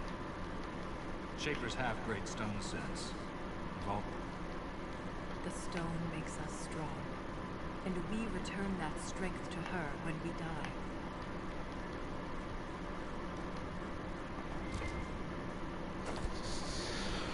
Hey, this is gonna be annoying to deal with, isn't it? This kind of hole, how does it, well, hold in the sky? The old fall into the sky. How do you keep it from floating away? It's built into a mountain. Built by the stone, then. Shaper Volta said you're a veteran of the Blight, That was a wet nose for a cruise. but you survived. Swing your axe long enough. You're bound to hit something. You must have racked up a few stories. Maybe when this is all over, I'll have the time and ale to tell them. Most of Ren's stories end with decapitation. I'm an efficient guy.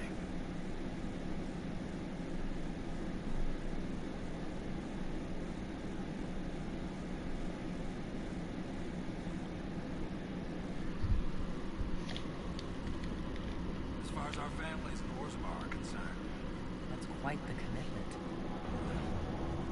it is a glamorous life. Every Legionnaire has their own reasons for joining. I had a responsibility. Doesn't mean I won't give her a heart.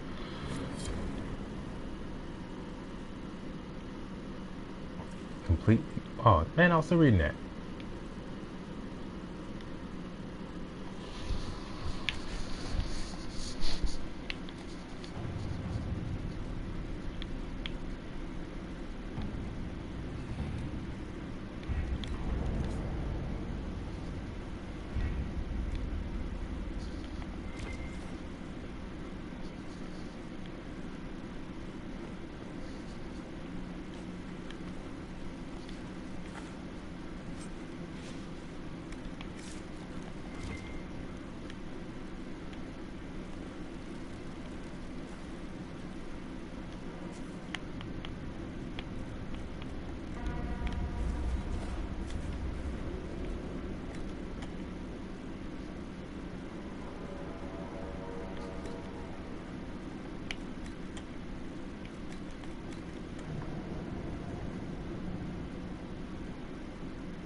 So it's true. The king involves. I'm over there talking. They got a problem with me?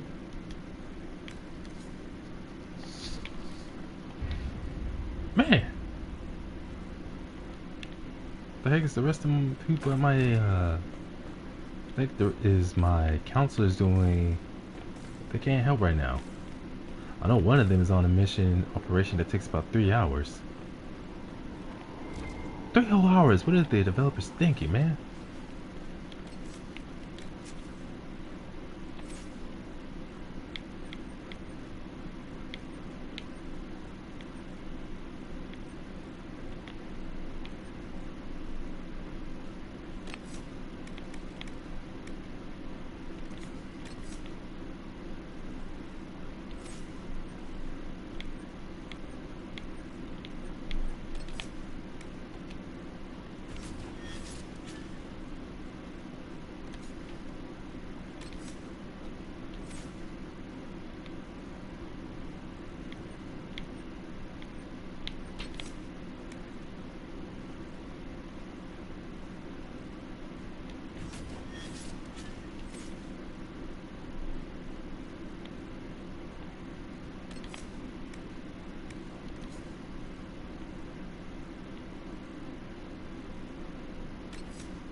Probably use something like this to get out of the fight zone safer.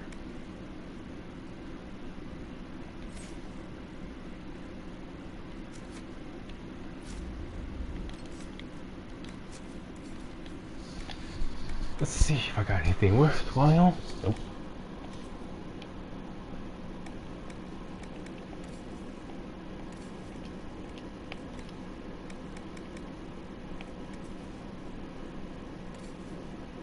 Only a dwarf trained war. Are you freaking serious?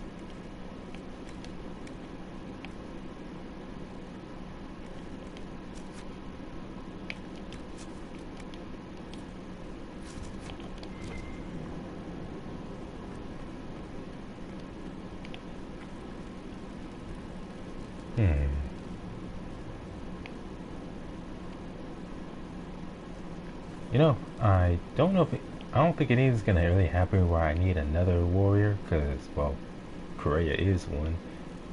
Where's that thing to switch my team?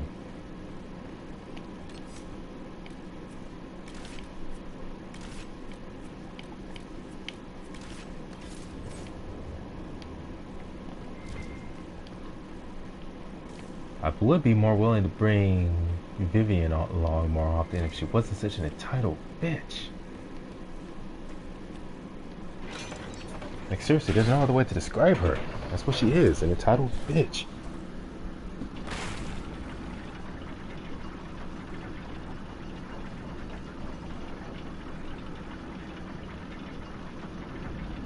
I hope we don't run into an emissary. Oh. Now we definitely will. I take it emissaries are bad? Most darkspawn are mindless killing machines, connected by the Blight. But emissaries are intelligent and use magic.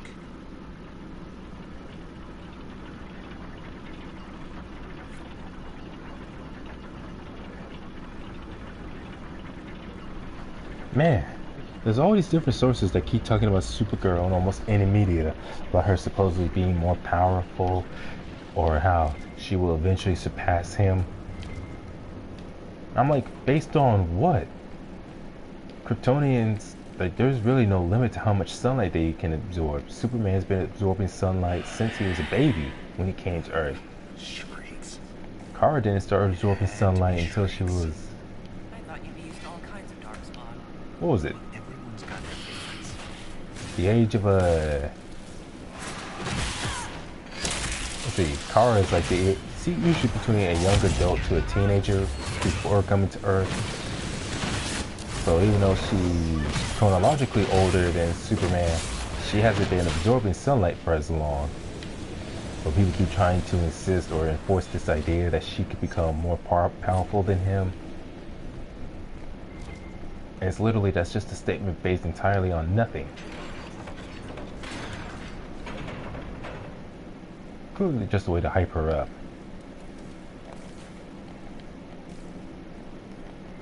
But anyways, I claimed this spot in the name of the expedition, or Inquisition.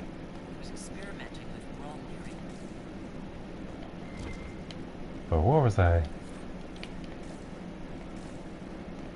Oh yeah, as far as people saying, oh, this person will surpass that person.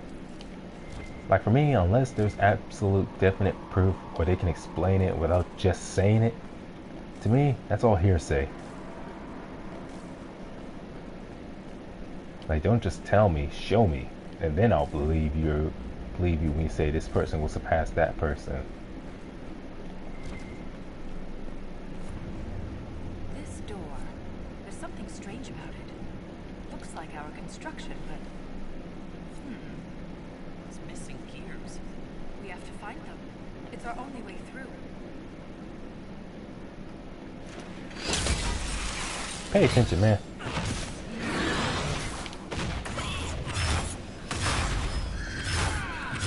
Now, I remember in the comics, Supergirl was thought, some people at first thought Supergirl, Kara herself thought that she was more powerful than Superman. And he quickly explained that she only looks like she's more powerful And that's only because she doesn't hold back as much as he does. She doesn't have the same level of restraint as Superman. Strange. I don't recognize that metal. But we should only need one more.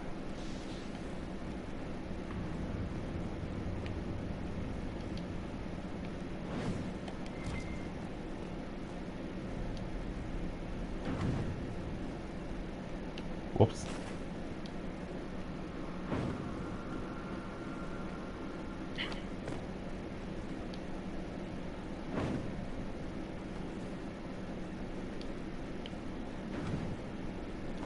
Supposed to be like a puzzle for all of this. That one. And that one. Alright, that's it.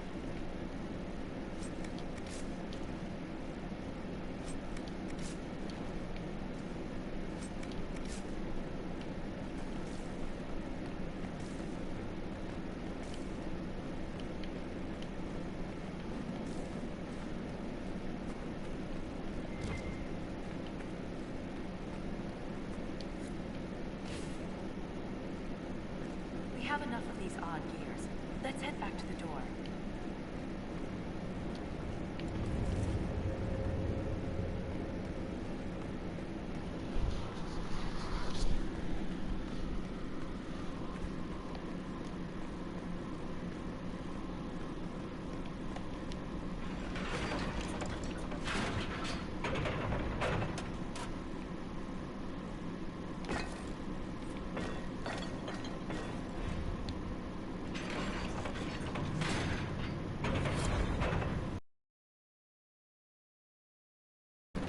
It's open. Keep any gears we find. We may need more. And if we don't, I want to study them. Whatever they're made of wasn't mined down here.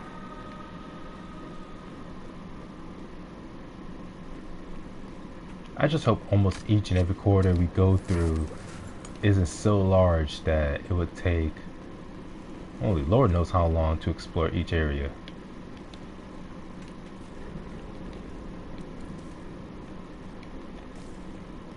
Backtracking usually isn't too bad as long as there's not too much of it, or it's not for, you don't have to backtrack so far.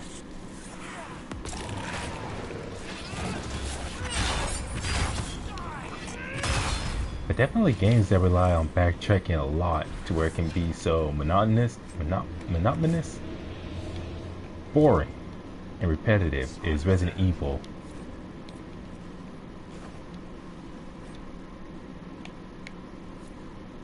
Seeing how another puzzle.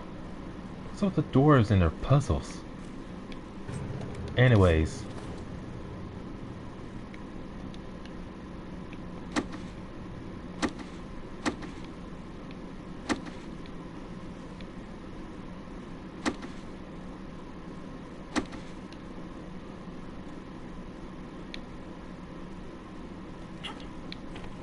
Anyways, where was I? Oh yeah, the earlier Resident Evil games, specifically 1, 2, and 3, they rely so much on constantly backtracking. Specifically 1 and 2. 3, not as much.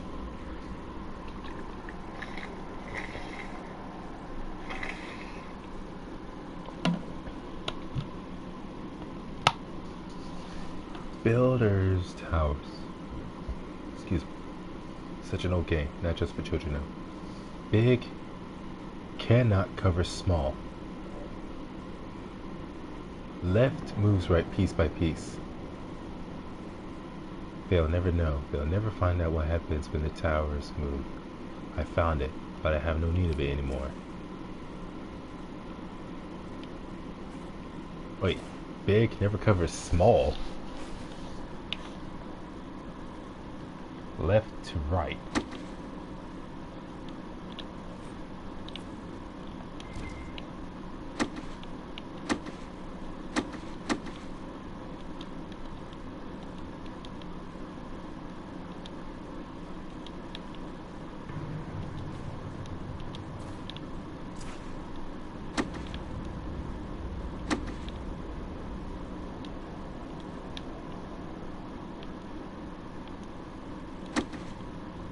Left to right.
I'm sorry about Bernard.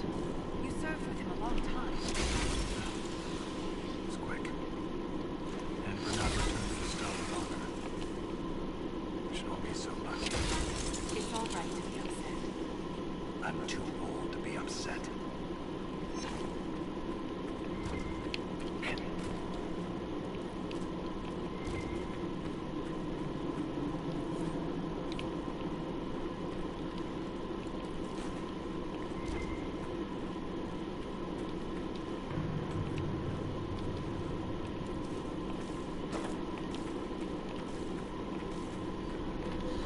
Well, at least we know this area doesn't go on for so long.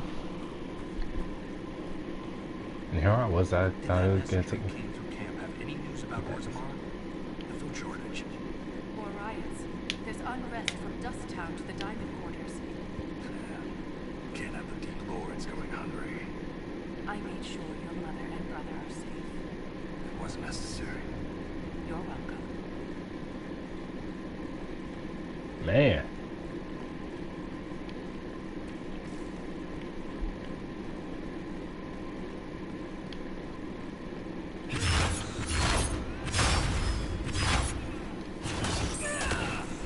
Man, stop blocking.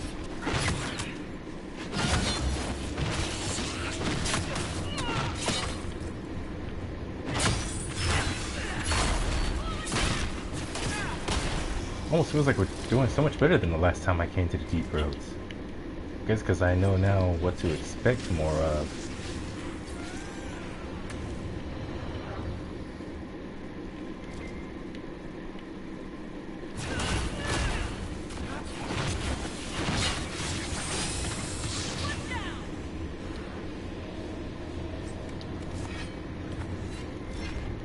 The rhythm of the tremors. It echoes through the stone. This way.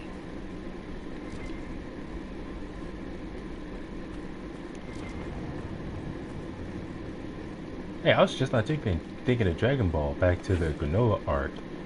How Granola made his wish to be the most powerful mortal in the universe. And then Gas later made that wish. But how initially when Granola made his wish, he still struggled against Goku and Vegeta, mostly because of their superior battle experience. But as the battle went on, he gained more experience with his abilities and started eventually overwhelming them. Basically still, like basically what a... Strange door. Who put these here? And why? This one uses a different kind of key from the others. We don't have to open it. My stone sense leads the other way. Though I am curious to see the other side.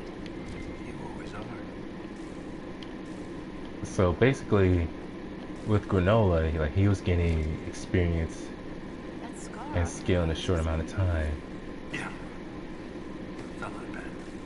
You sleep on the ground. Surprised me too. What's going on in here?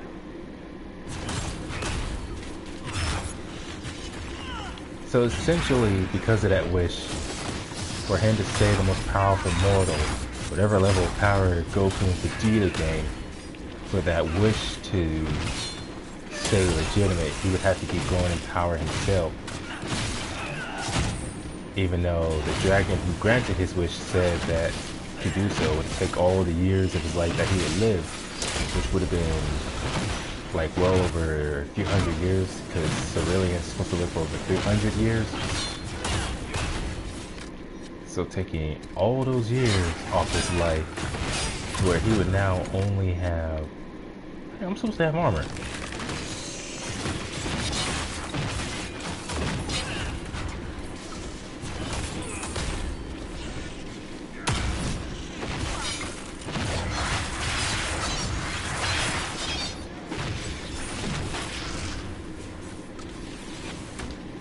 Anyways, so his body would have to forcibly adapt and grow in power. And he would have to learn how to utilize his new abilities to stay the strongest. Again, until Gas ended up making his wish. This Great Warden had a map. Could be important. Great Warden came all the way down here. How about that? So thanks to Granola's wish, essentially he just gained the power of adaptation and evolution. Just that the wish made it to where he adapts and evolves faster than everyone else, just ahead of them. Even if only by a sort of full power state.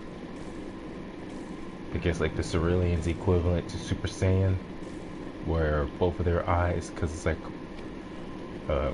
they evolved to where they had great eyesight, specifically in the right eye, but his full power state causes his left eye to turn red as well. Oh no, this came from there, not through here.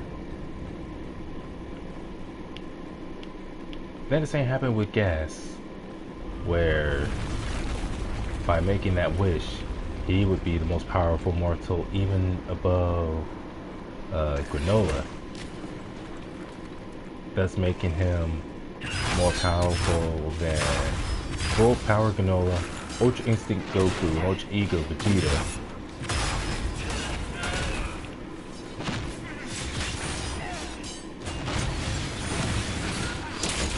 Only supposedly there was nothing about Gas's species, the Heaters, as far as any unique ability, transformation, or otherwise, like the Ceruleans and the Saiyans.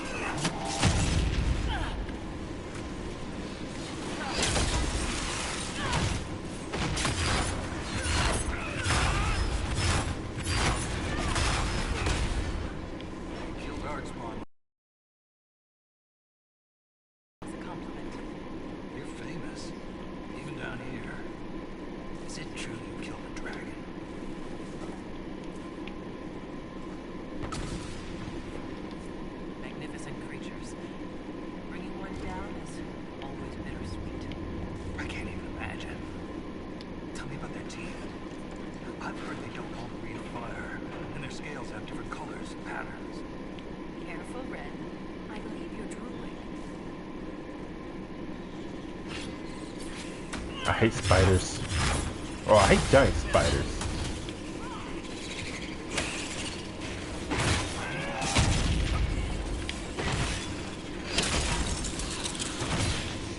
Man, I get the feeling once I level up, these dang creatures are gonna auto scale to level 27 as well.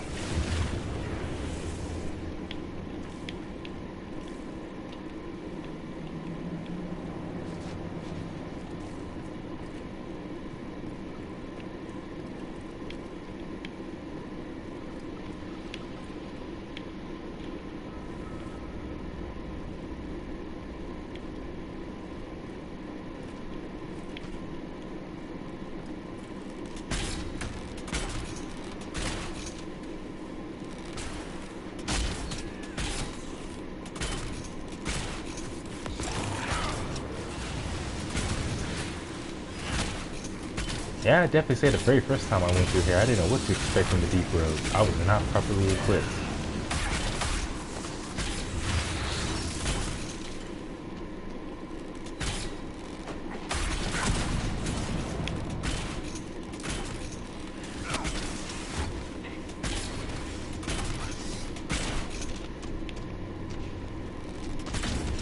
I hate these ogres.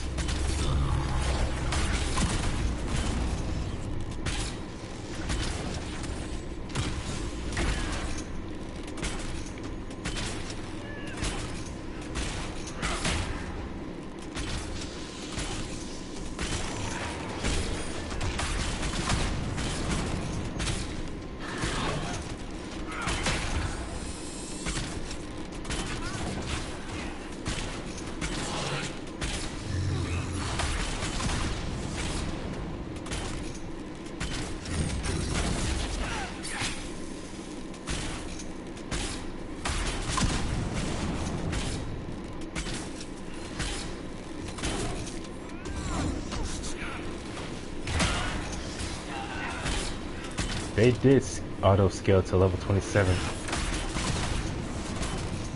Why they gotta do that? That's annoying.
Darkspawn all over it.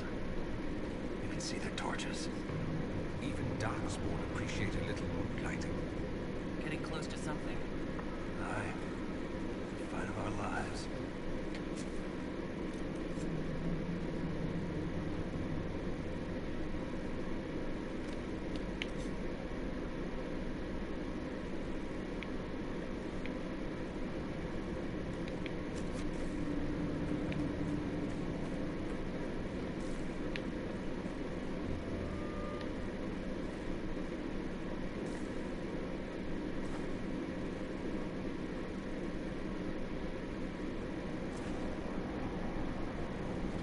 Well, we're at the corpses. They're gonna investigate it or not.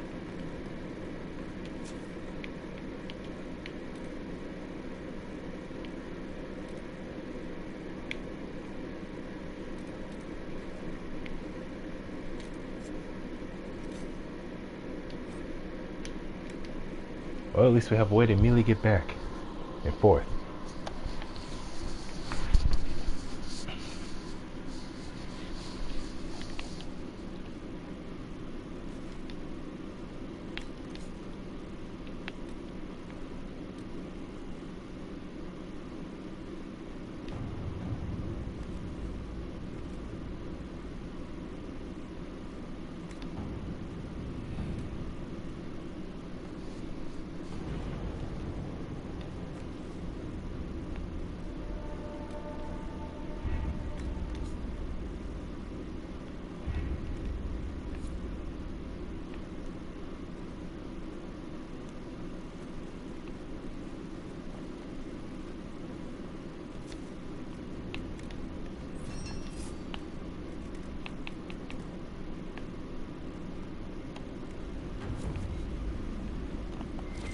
So it's true. The king involved in a service here.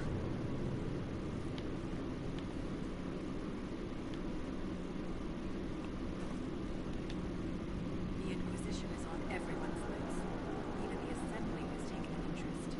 I'm told King Balin wished to meet you personally. The earthquakes present too great a risk. When the previous king died, Orzammar nearly fell apart. It was never really a choice. We call ourselves children of the stone. What does that mean? Is there anything in particular? But the importance of my work outweighs the comforts of the city. That's all. Of course.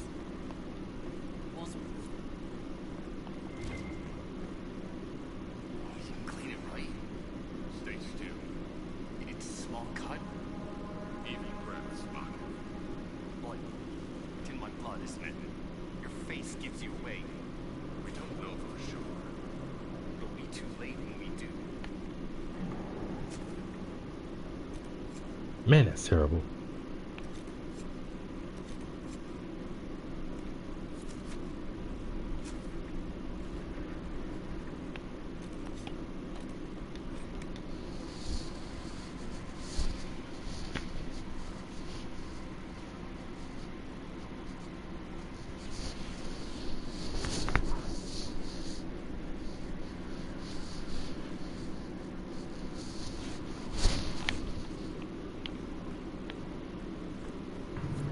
Oh, well, that solves that.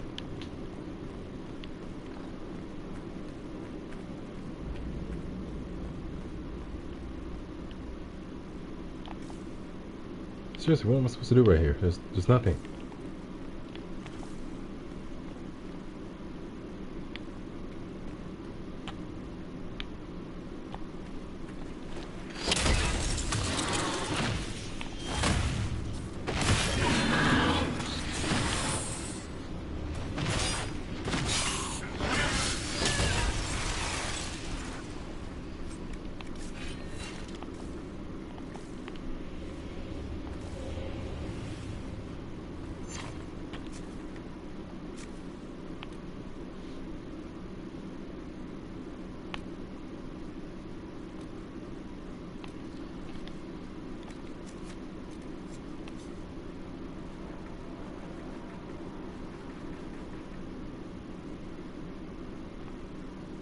I don't get it. It says to investigate the course, but they're not doing anything.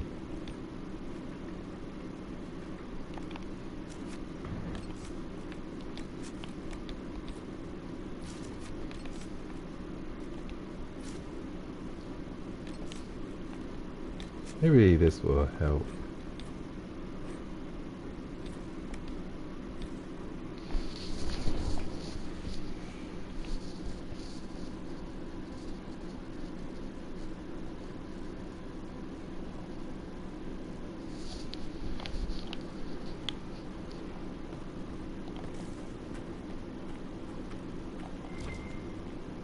Yep, it was a glitch.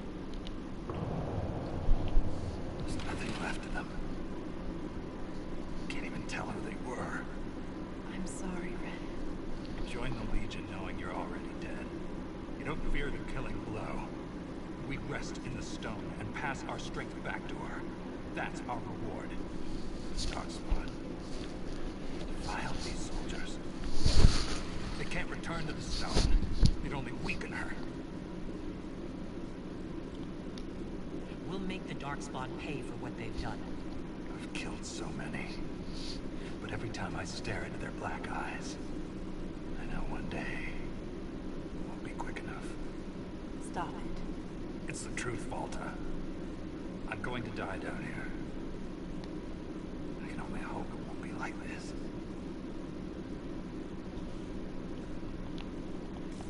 That is some serious commitment.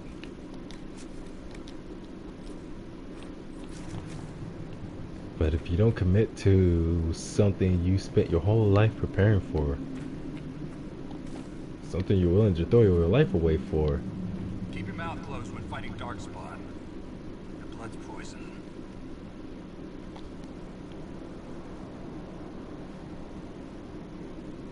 Hey, I was... Dang it, I hate they gave me a limited time limit to respond.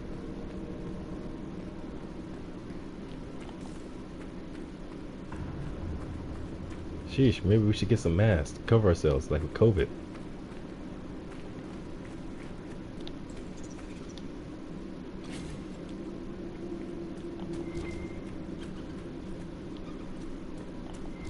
Man, the initial outbreak of COVID, or the coronavirus, is so crazy.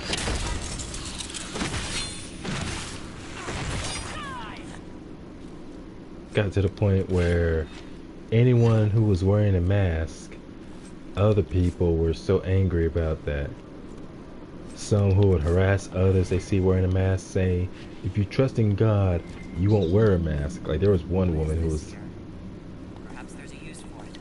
There was like a woman hanging outside a Walmart who was doing that. Stopping people as they went in and out of the store, saying, if you trust in God, you'll take off your mask. Like as if that was her call to make. There was one guy in the store with his sons, and he was yelling at people inside the store, saying how they're all just puppets for the government for wearing masks. And I'm like, man, anything you buy from any store, any marketplace, that's just money that goes back to the government eventually. So you're basically just as much a puppet too. The hypocrisy though. And he got to the point where one of his sons, because he was a pretty short dude, he was like around, or a pretty average size, about like 5'5", 5'6", or 5'4", something like that. And one of his sons had to carry him out of the store. Like it looked so embarrassing. Someone commented on the video saying, imagine having to be carried out of the store like a child because you're acting like one.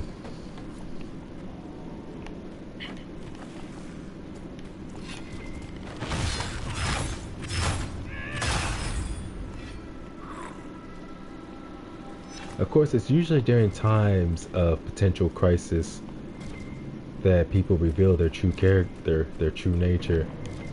You see who are the rational, the irrational, the cooperative, the rebellious, and the just plain childish. You see the good and bad in people during times of an emergency.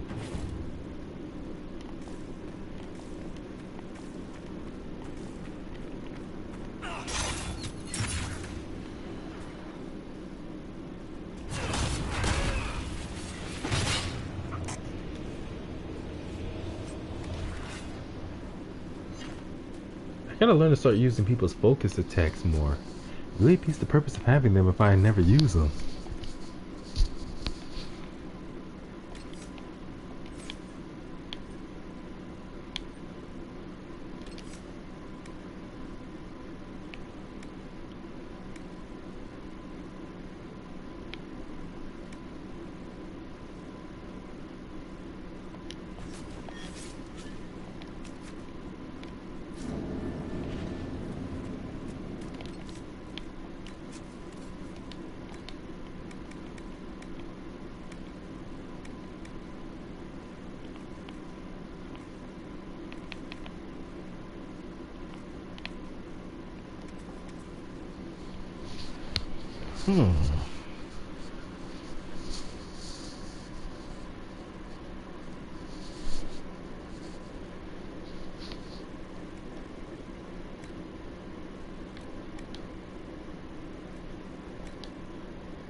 Alright, that's the dwarf train.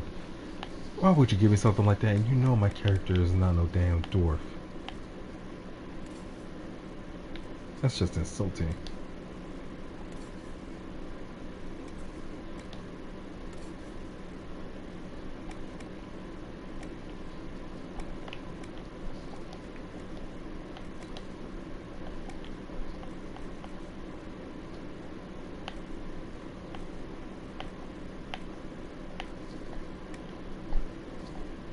I'm gonna have to go back to Skyhold at some point so I can sell some of this stuff.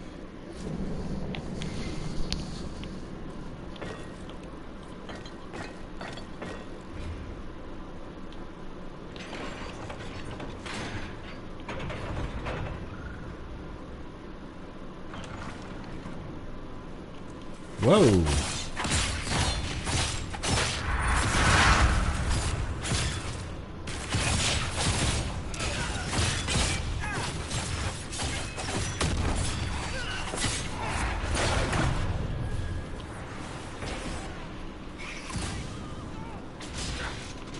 Oh, that is some high octane amounts of bull.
I hate when that happens.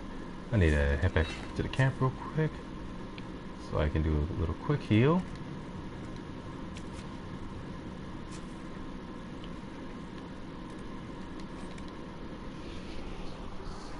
You know, having a place called Legion of the Dead camp does not really sound very comforting. Not in the slightest. Now, do I want to keep this team or do I want to keep them?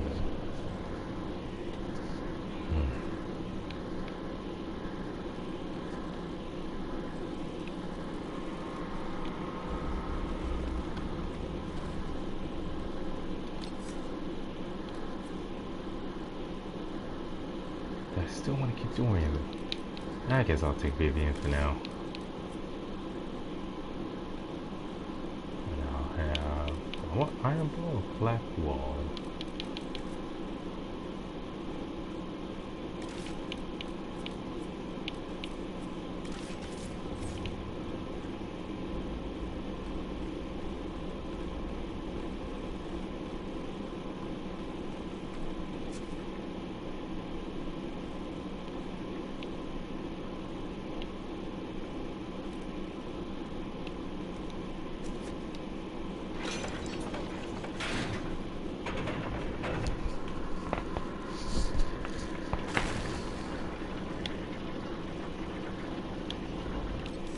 Yeah, nothing like a slow ass descent as usual.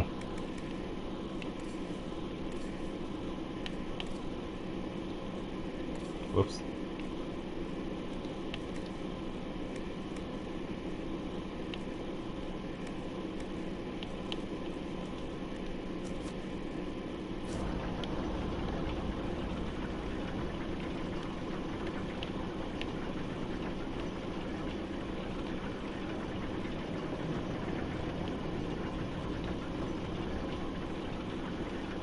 Eric, man, cover up your shirt.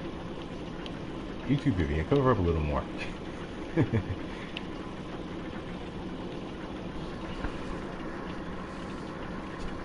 It amazes me just how much entitlement one can have. Even someone like Vivian, who generally believes she has good intentions for other people. And yet, anytime she says something and it offends people or just irritates them, she can never be bothered to apologize, not even once, because she believes she's always right. And that if people get upset, it's simply just because they can't handle the truth, or what she believes to be the truth.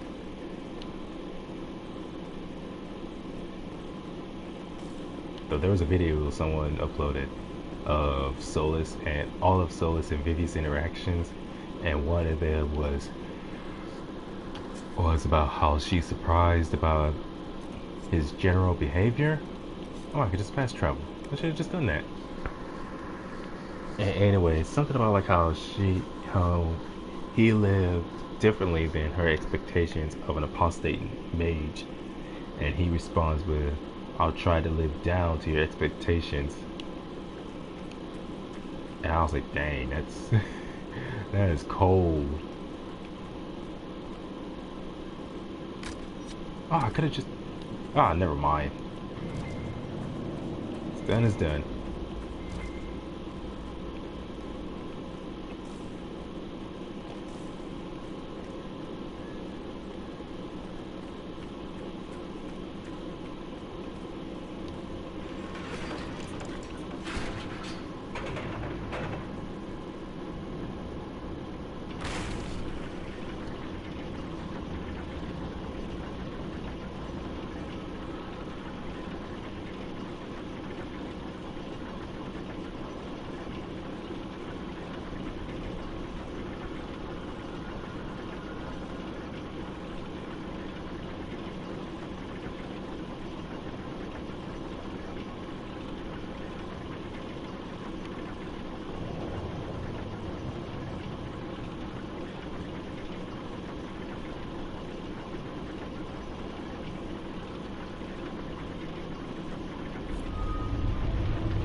I really hope we discover what's causing those earthquakes soon.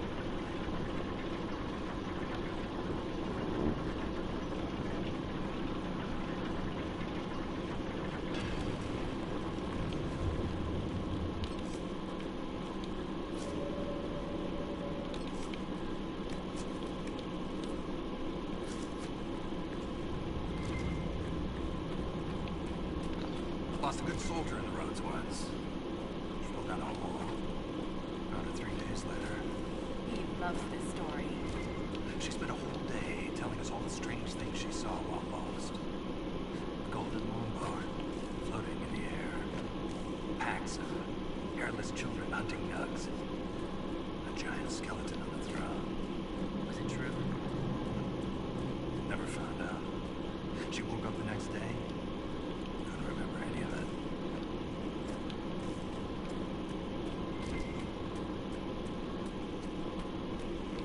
Oh, at least she survived.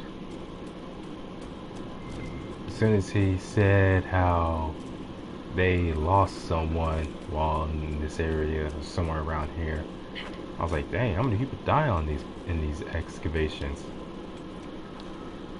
Until Baltus said how it's his favorite story. And I'm like, wait, why would that be your favorite story?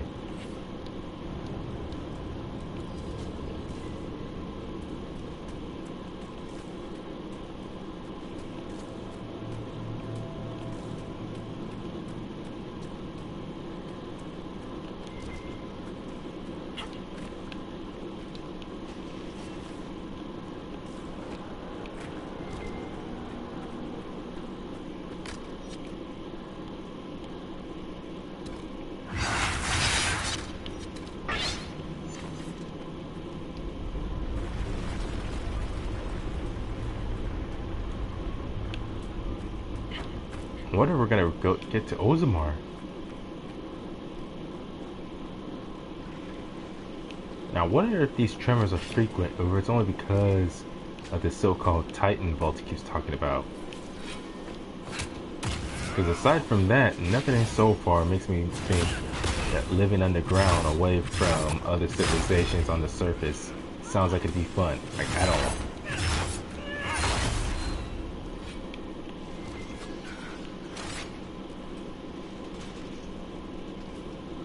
Because I'm thinking, why would you want to when the threat of debris just falling on top of you is a constant threat at all times? But again, I think that's specifically because of the tremors that keep going on. Adrian Thag, or I keep saying Thag, Tag.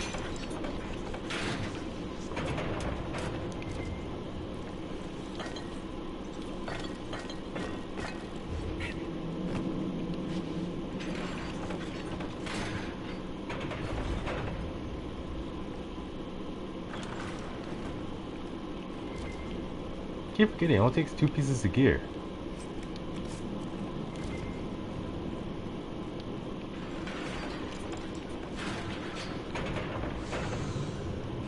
Yep, they were ready for us.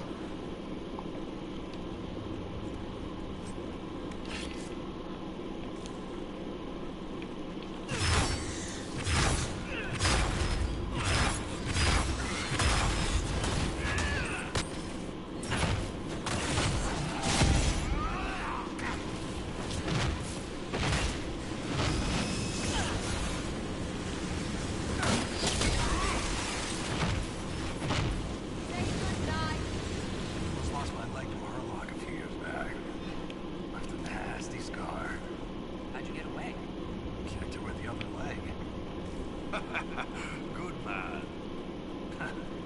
Seriously, keep your guard up. Don't use your tongue as jewelry. I'll remember that. Whoa!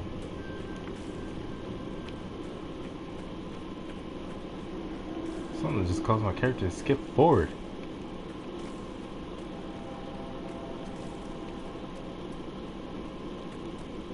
I've heard encouraging things about your progress topside.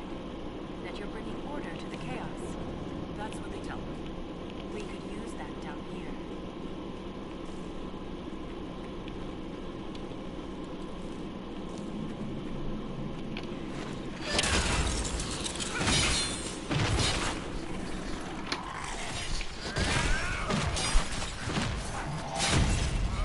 Can't go nowhere without no giant spiders, now can we?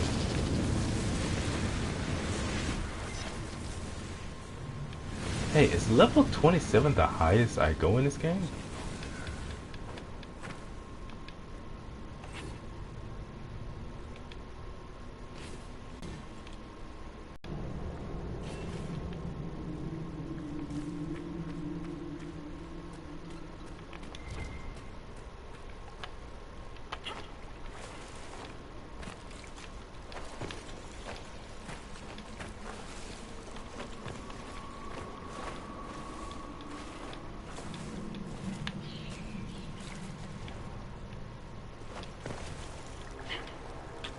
Come on.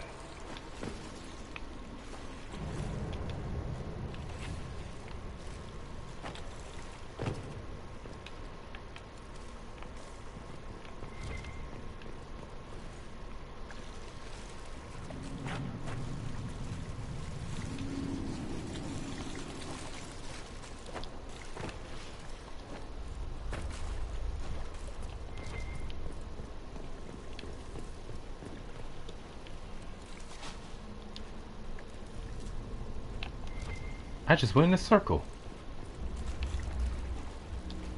Weird.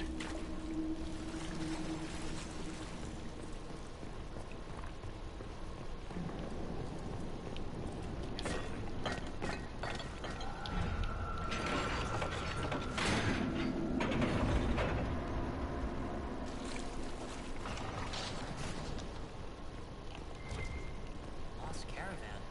It may have been down here for centuries. Wonder if anything's left. These goods are amazingly well preserved.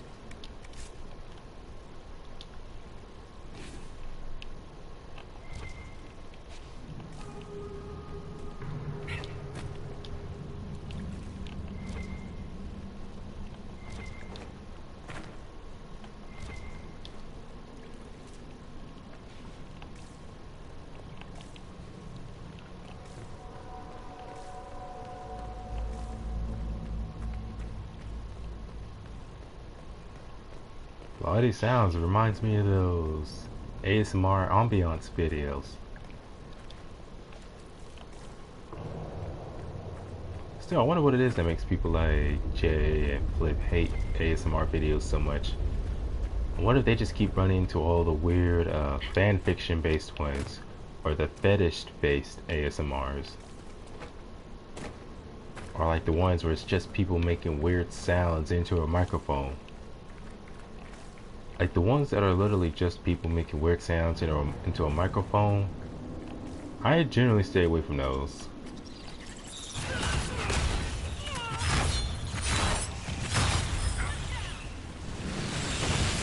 Now the ones where it's supposed to be like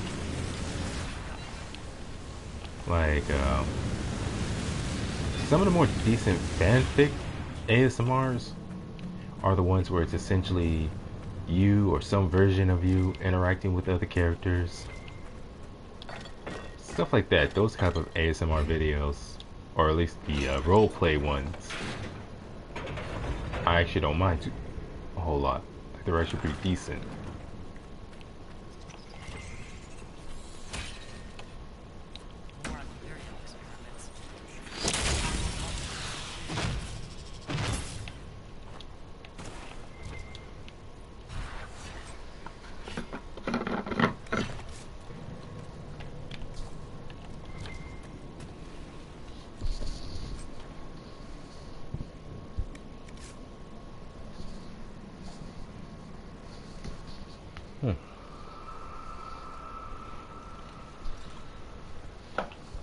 Hold on a second. What? I need to check. What time is it right now?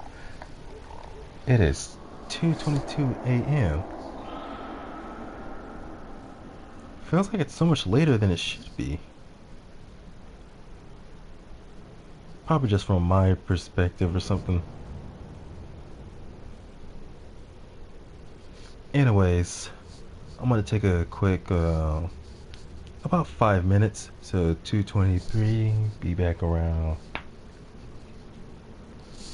2:28, maybe 2:30. 5 to 6 minutes. I'll be right back. Bathroom break.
Alright, I am back. Where's my water? Here it is.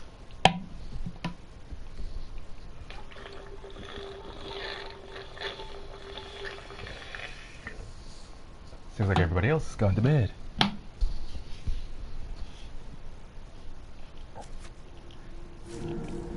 So weird in this neighborhood I live in.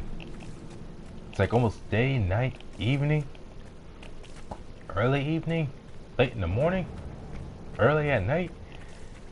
It almost seems like me and my family are the only ones who frequently go in and out of this house. Of course, there be days where I go almost days on end without leaving the house. I shouldn't let that be a habit. Yeah, I gotta take time to get out of the house at least once a day. Like, make that a permanent habit of making sure to remember to read my Bible and get out of the house. At least,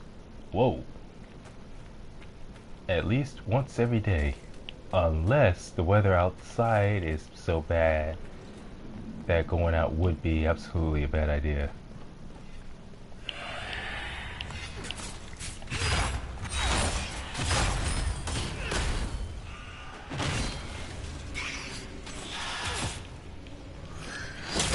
Doing all those fancy moves.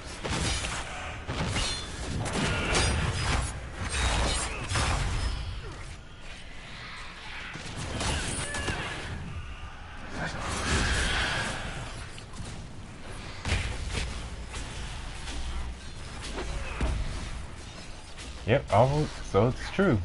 Level 27 is the maximum. Is the level cap.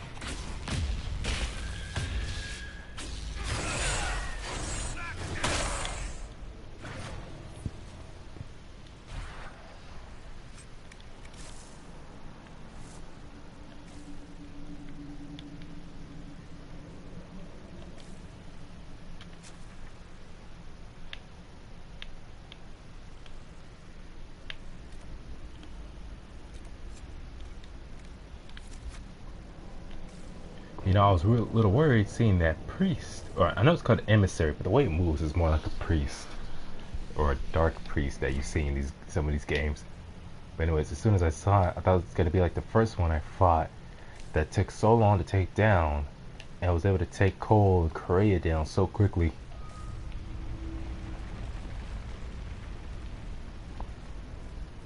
Seriously, I want to meet whatever it is that's causing all that noise.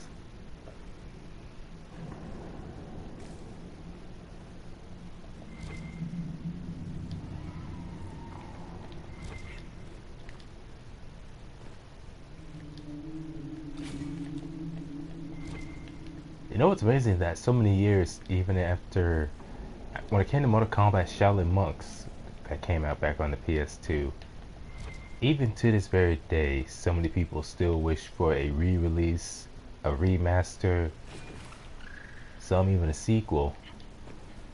Like for me, just a re-release, a slight remaster, or you know, just a re-release of Shaolin Monks on modern consoles like the PS4, that would be very nice. Darkspawn are getting worse. Closer to that. That explains the stench.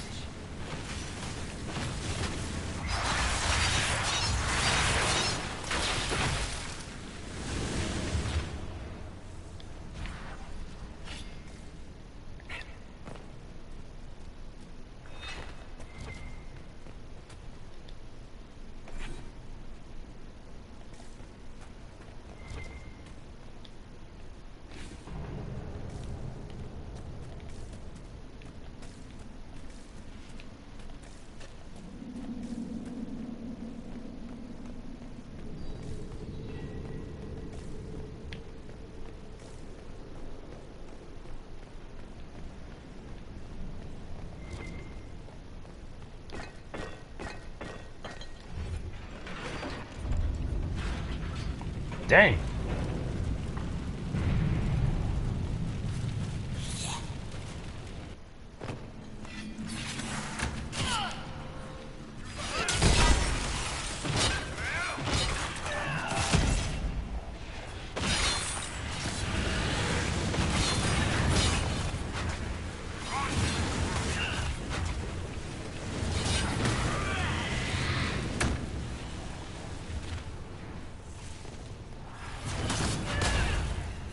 Looks like we end up straight in hell itself.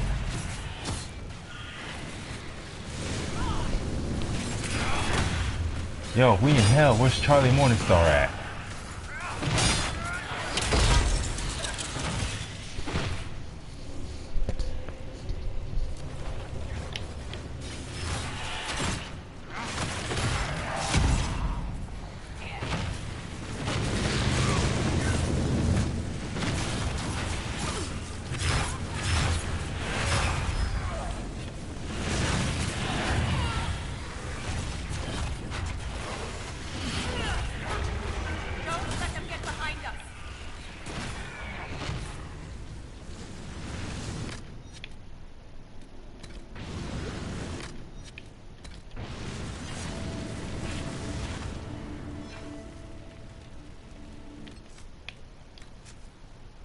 I'm gonna have to get rid of Bull's, get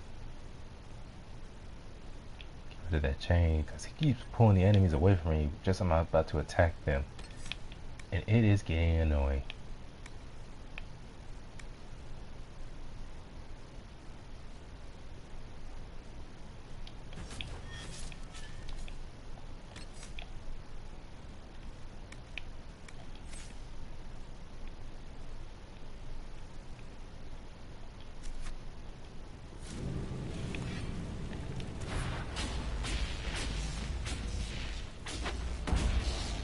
Darkspawn waves.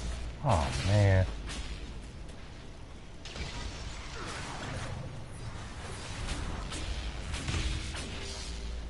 Well, they did say we were nearing the nest.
Nope, not into the dangerous paths.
Dang.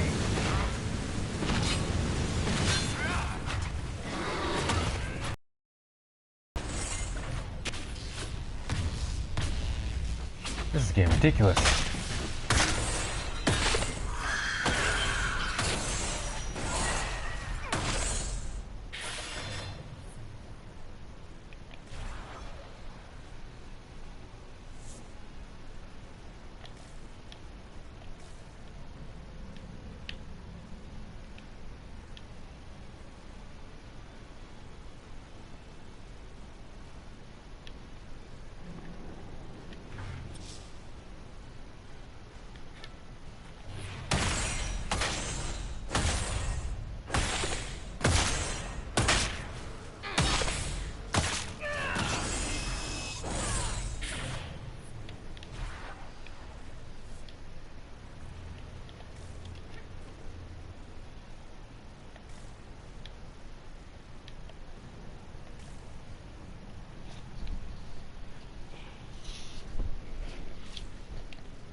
The hell? Hey, get their asses over here. There you are.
What is that weird noise that thing?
What was that?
That's the last of those, Darkspawn. Legion's in your debt, Inquisitor. Look at this, Ren. It's ancient. Maybe 1,000 years old. Any idea who built it? Or why? This Tig is on top of a lyrium mine. According to the memories, the mine was destroyed by some unexplained disaster. The miners must have used this lift to reach the lower levels. But we're not using it, right? If there is a Titan causing earthquakes, it's down there. I found this book with the emissary. The pages are mostly ruined, but a few are readable. See this line? I awoke to the singing stone. Perhaps it wasn't chance that the quakes destroyed lyrium mines. Is it possible the Darkspawn or their emissary could also hear the song? The stone would never call to those vile things. But that doesn't mean they can't hear her. And some things are not.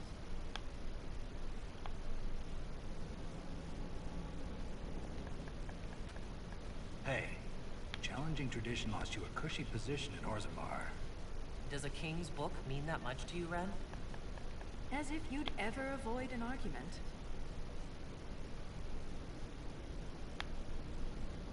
We don't have time for this. I agree. And to be clear, I was reassigned. When my superiors ordered me to remove an official record from the memories, I declined. We decided it would be best if I served the Shaperate here, finding history instead of recording it. But I was asked to change a fact that someone important merely found inconvenient. But the truth is the truth, because someone in power demanded it. It takes courage to challenge authority.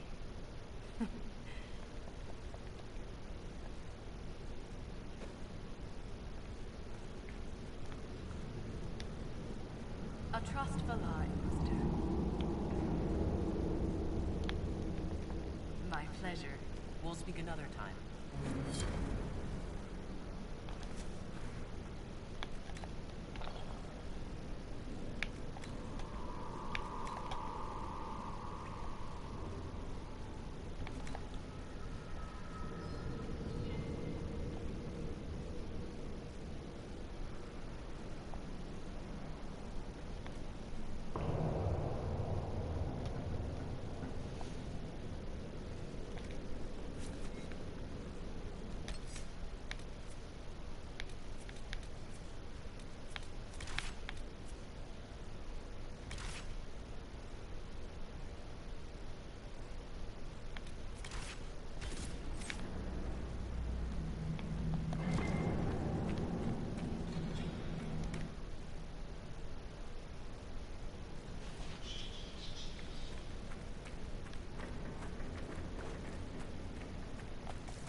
Man, I can only imagine how huge the space in there is.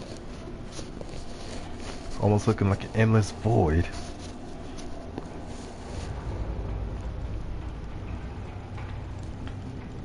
Seriously, as dark as it is, where could light possibly be coming from?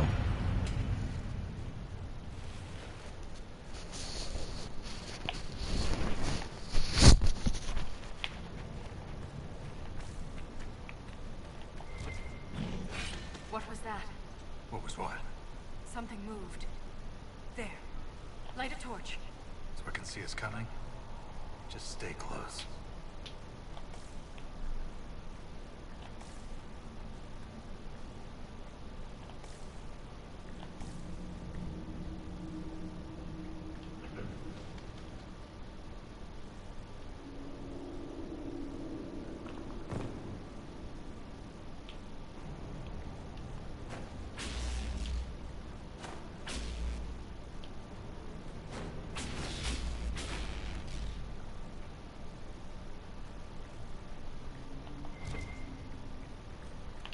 Oops, wrong way.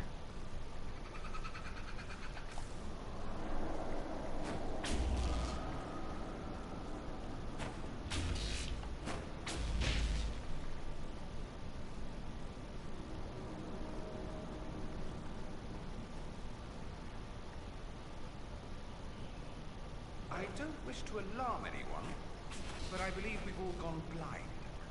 We've gone past the deep roads. How can you tell? It's pitch black. I can feel it.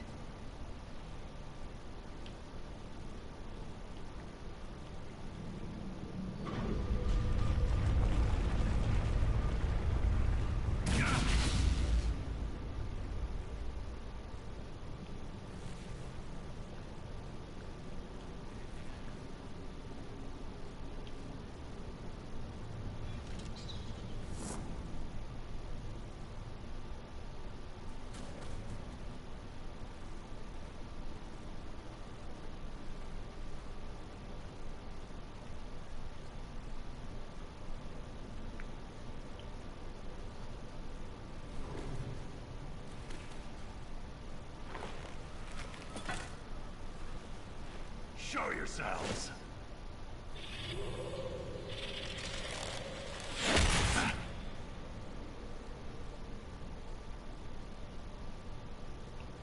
Dumbass. Ren! Should have lit a torch.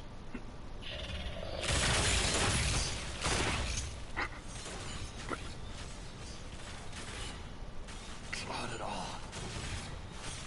No!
You deserved better.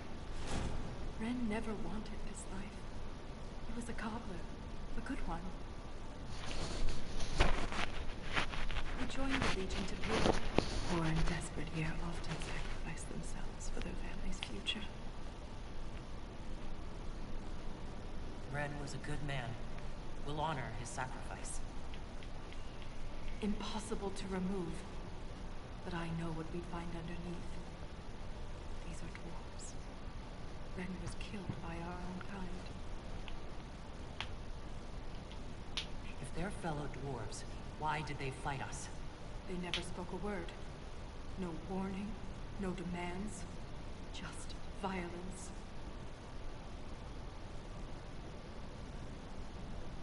I won't leave Ren like this. We must return him to the stone. Trust Tonsha. I'll see this through, Ren. Anything standing between us and the Titan will regret it.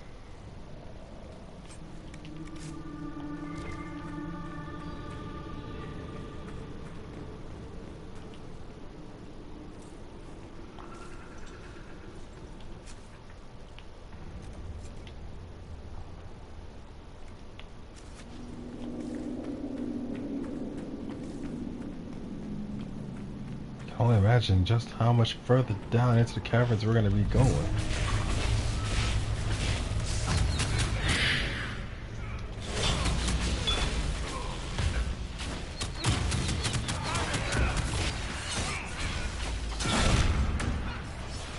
My goodness, these guys are ridiculous.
This is like the Wall of Memories in Orzammar.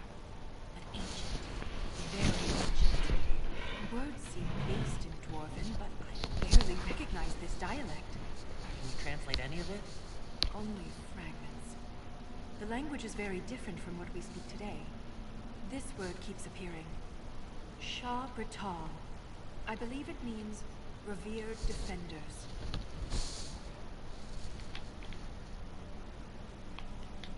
What needs to be protected all the way down here?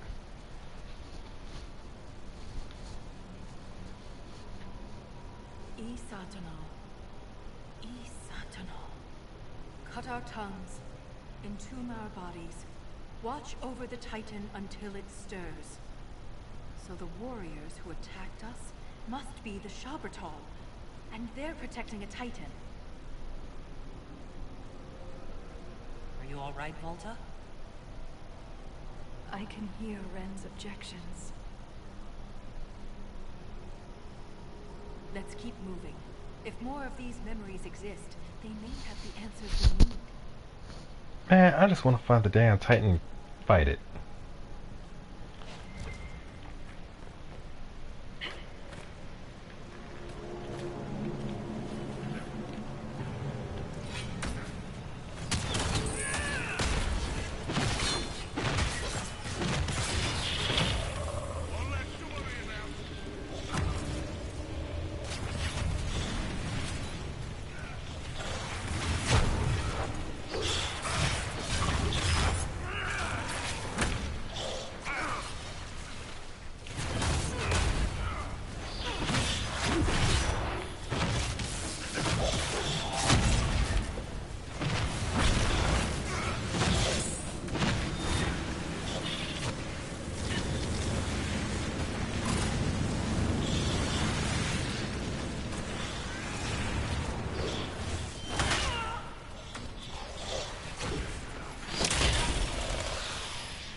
can feel it. My guess is another earthquake. That hits when we're halfway across the Watch your step. That wasn't a quake. Someone sabotaged the bridge, and we don't have time to fix it. There.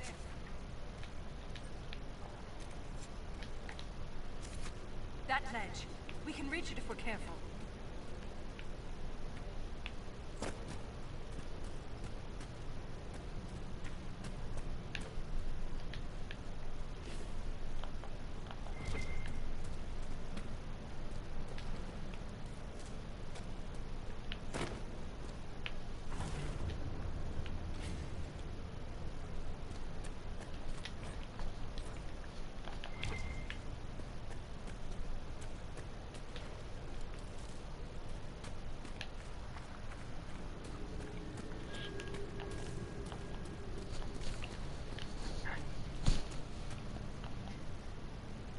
Look, there. More ancient carvings. Aye, but these seem to be about the Titan. It shapes the stone. It is the stone. It sculpts the world within and without. Wouldn't something that can sculpt the world have to be rather enormous? It is called a Titan. So it's a shaper of the stone. This implies that the Titans are actually sculptors, and our world is their clay. That would have huge implications for my people.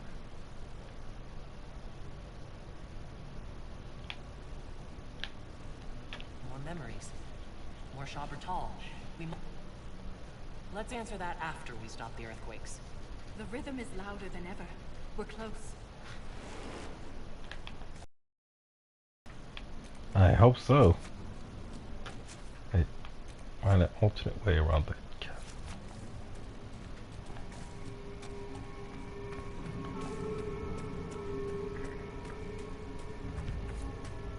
Look at that. Like stars at night. All these lyrium veins, and they're completely untapped. Shabertal must mine lyrium somewhere. Their weapons and armor are laced with it. Unless they found another way to harness it.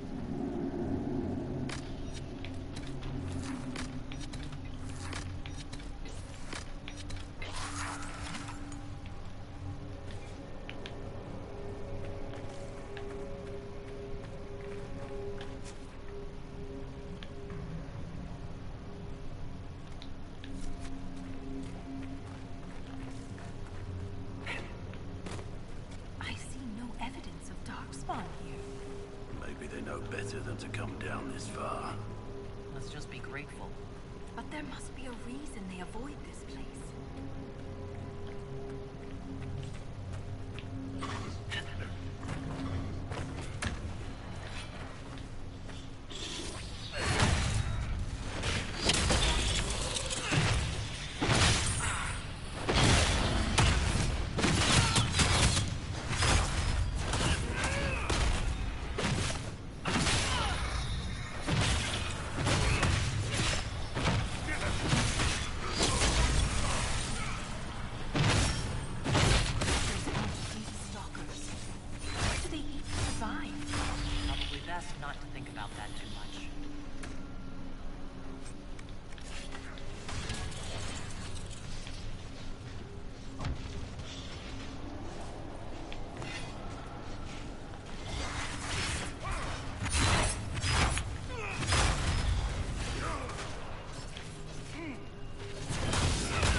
barrier, but was destroyed in the effort. Let's keep gathering their weapons.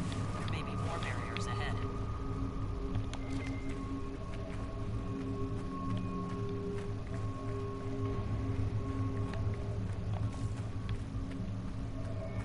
You said we're beneath the deep roads.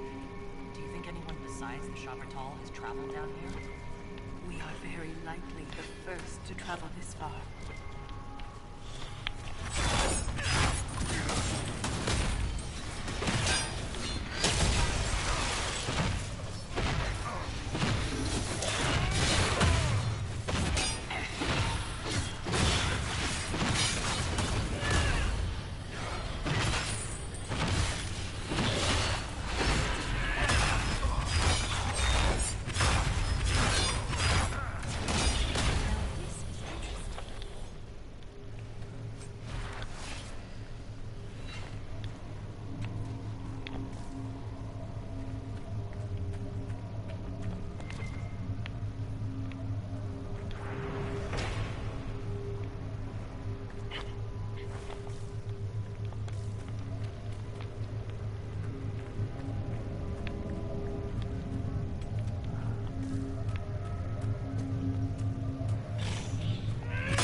Man, I really want to see this Titan.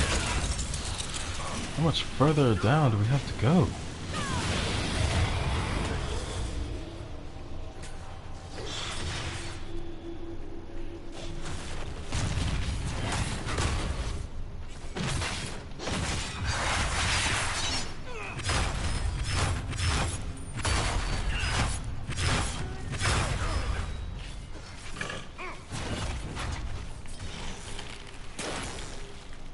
Don't like how my game is bugging out right now.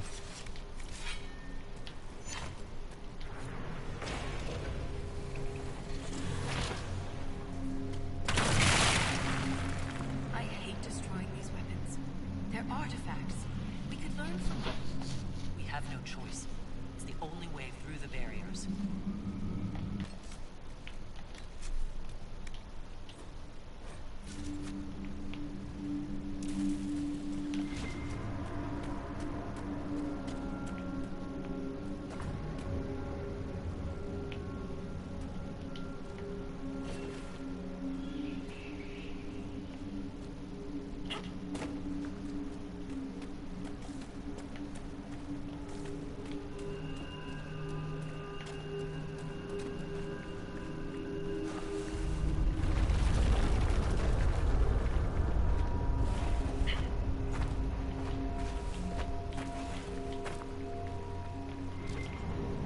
Oh well.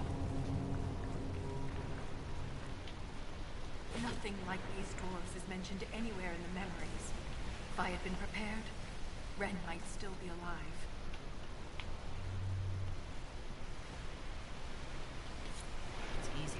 ourselves when we lose a friend, Walter.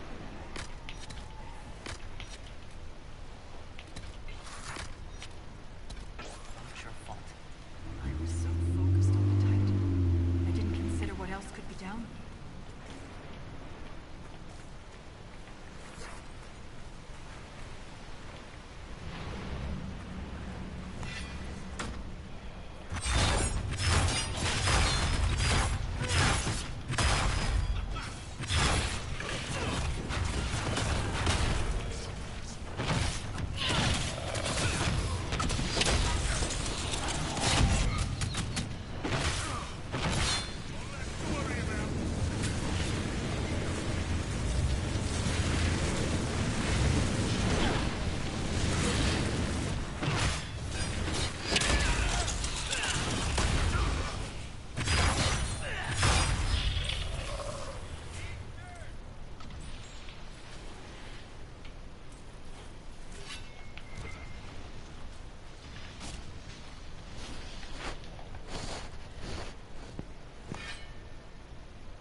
Oh, there's a star out there. Somehow I thought it was like a... I thought it was a plane I saw going through.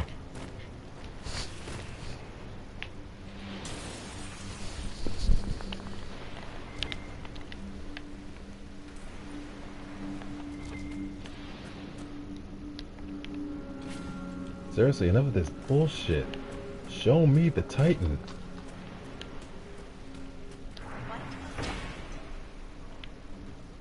Shut up, Walter.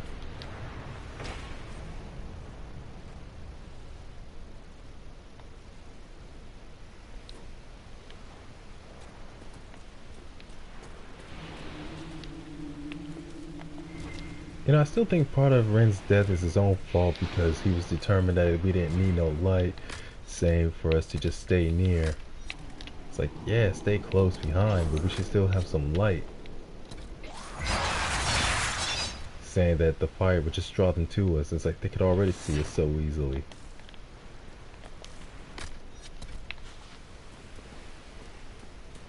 Like, we would need light to see, they don't.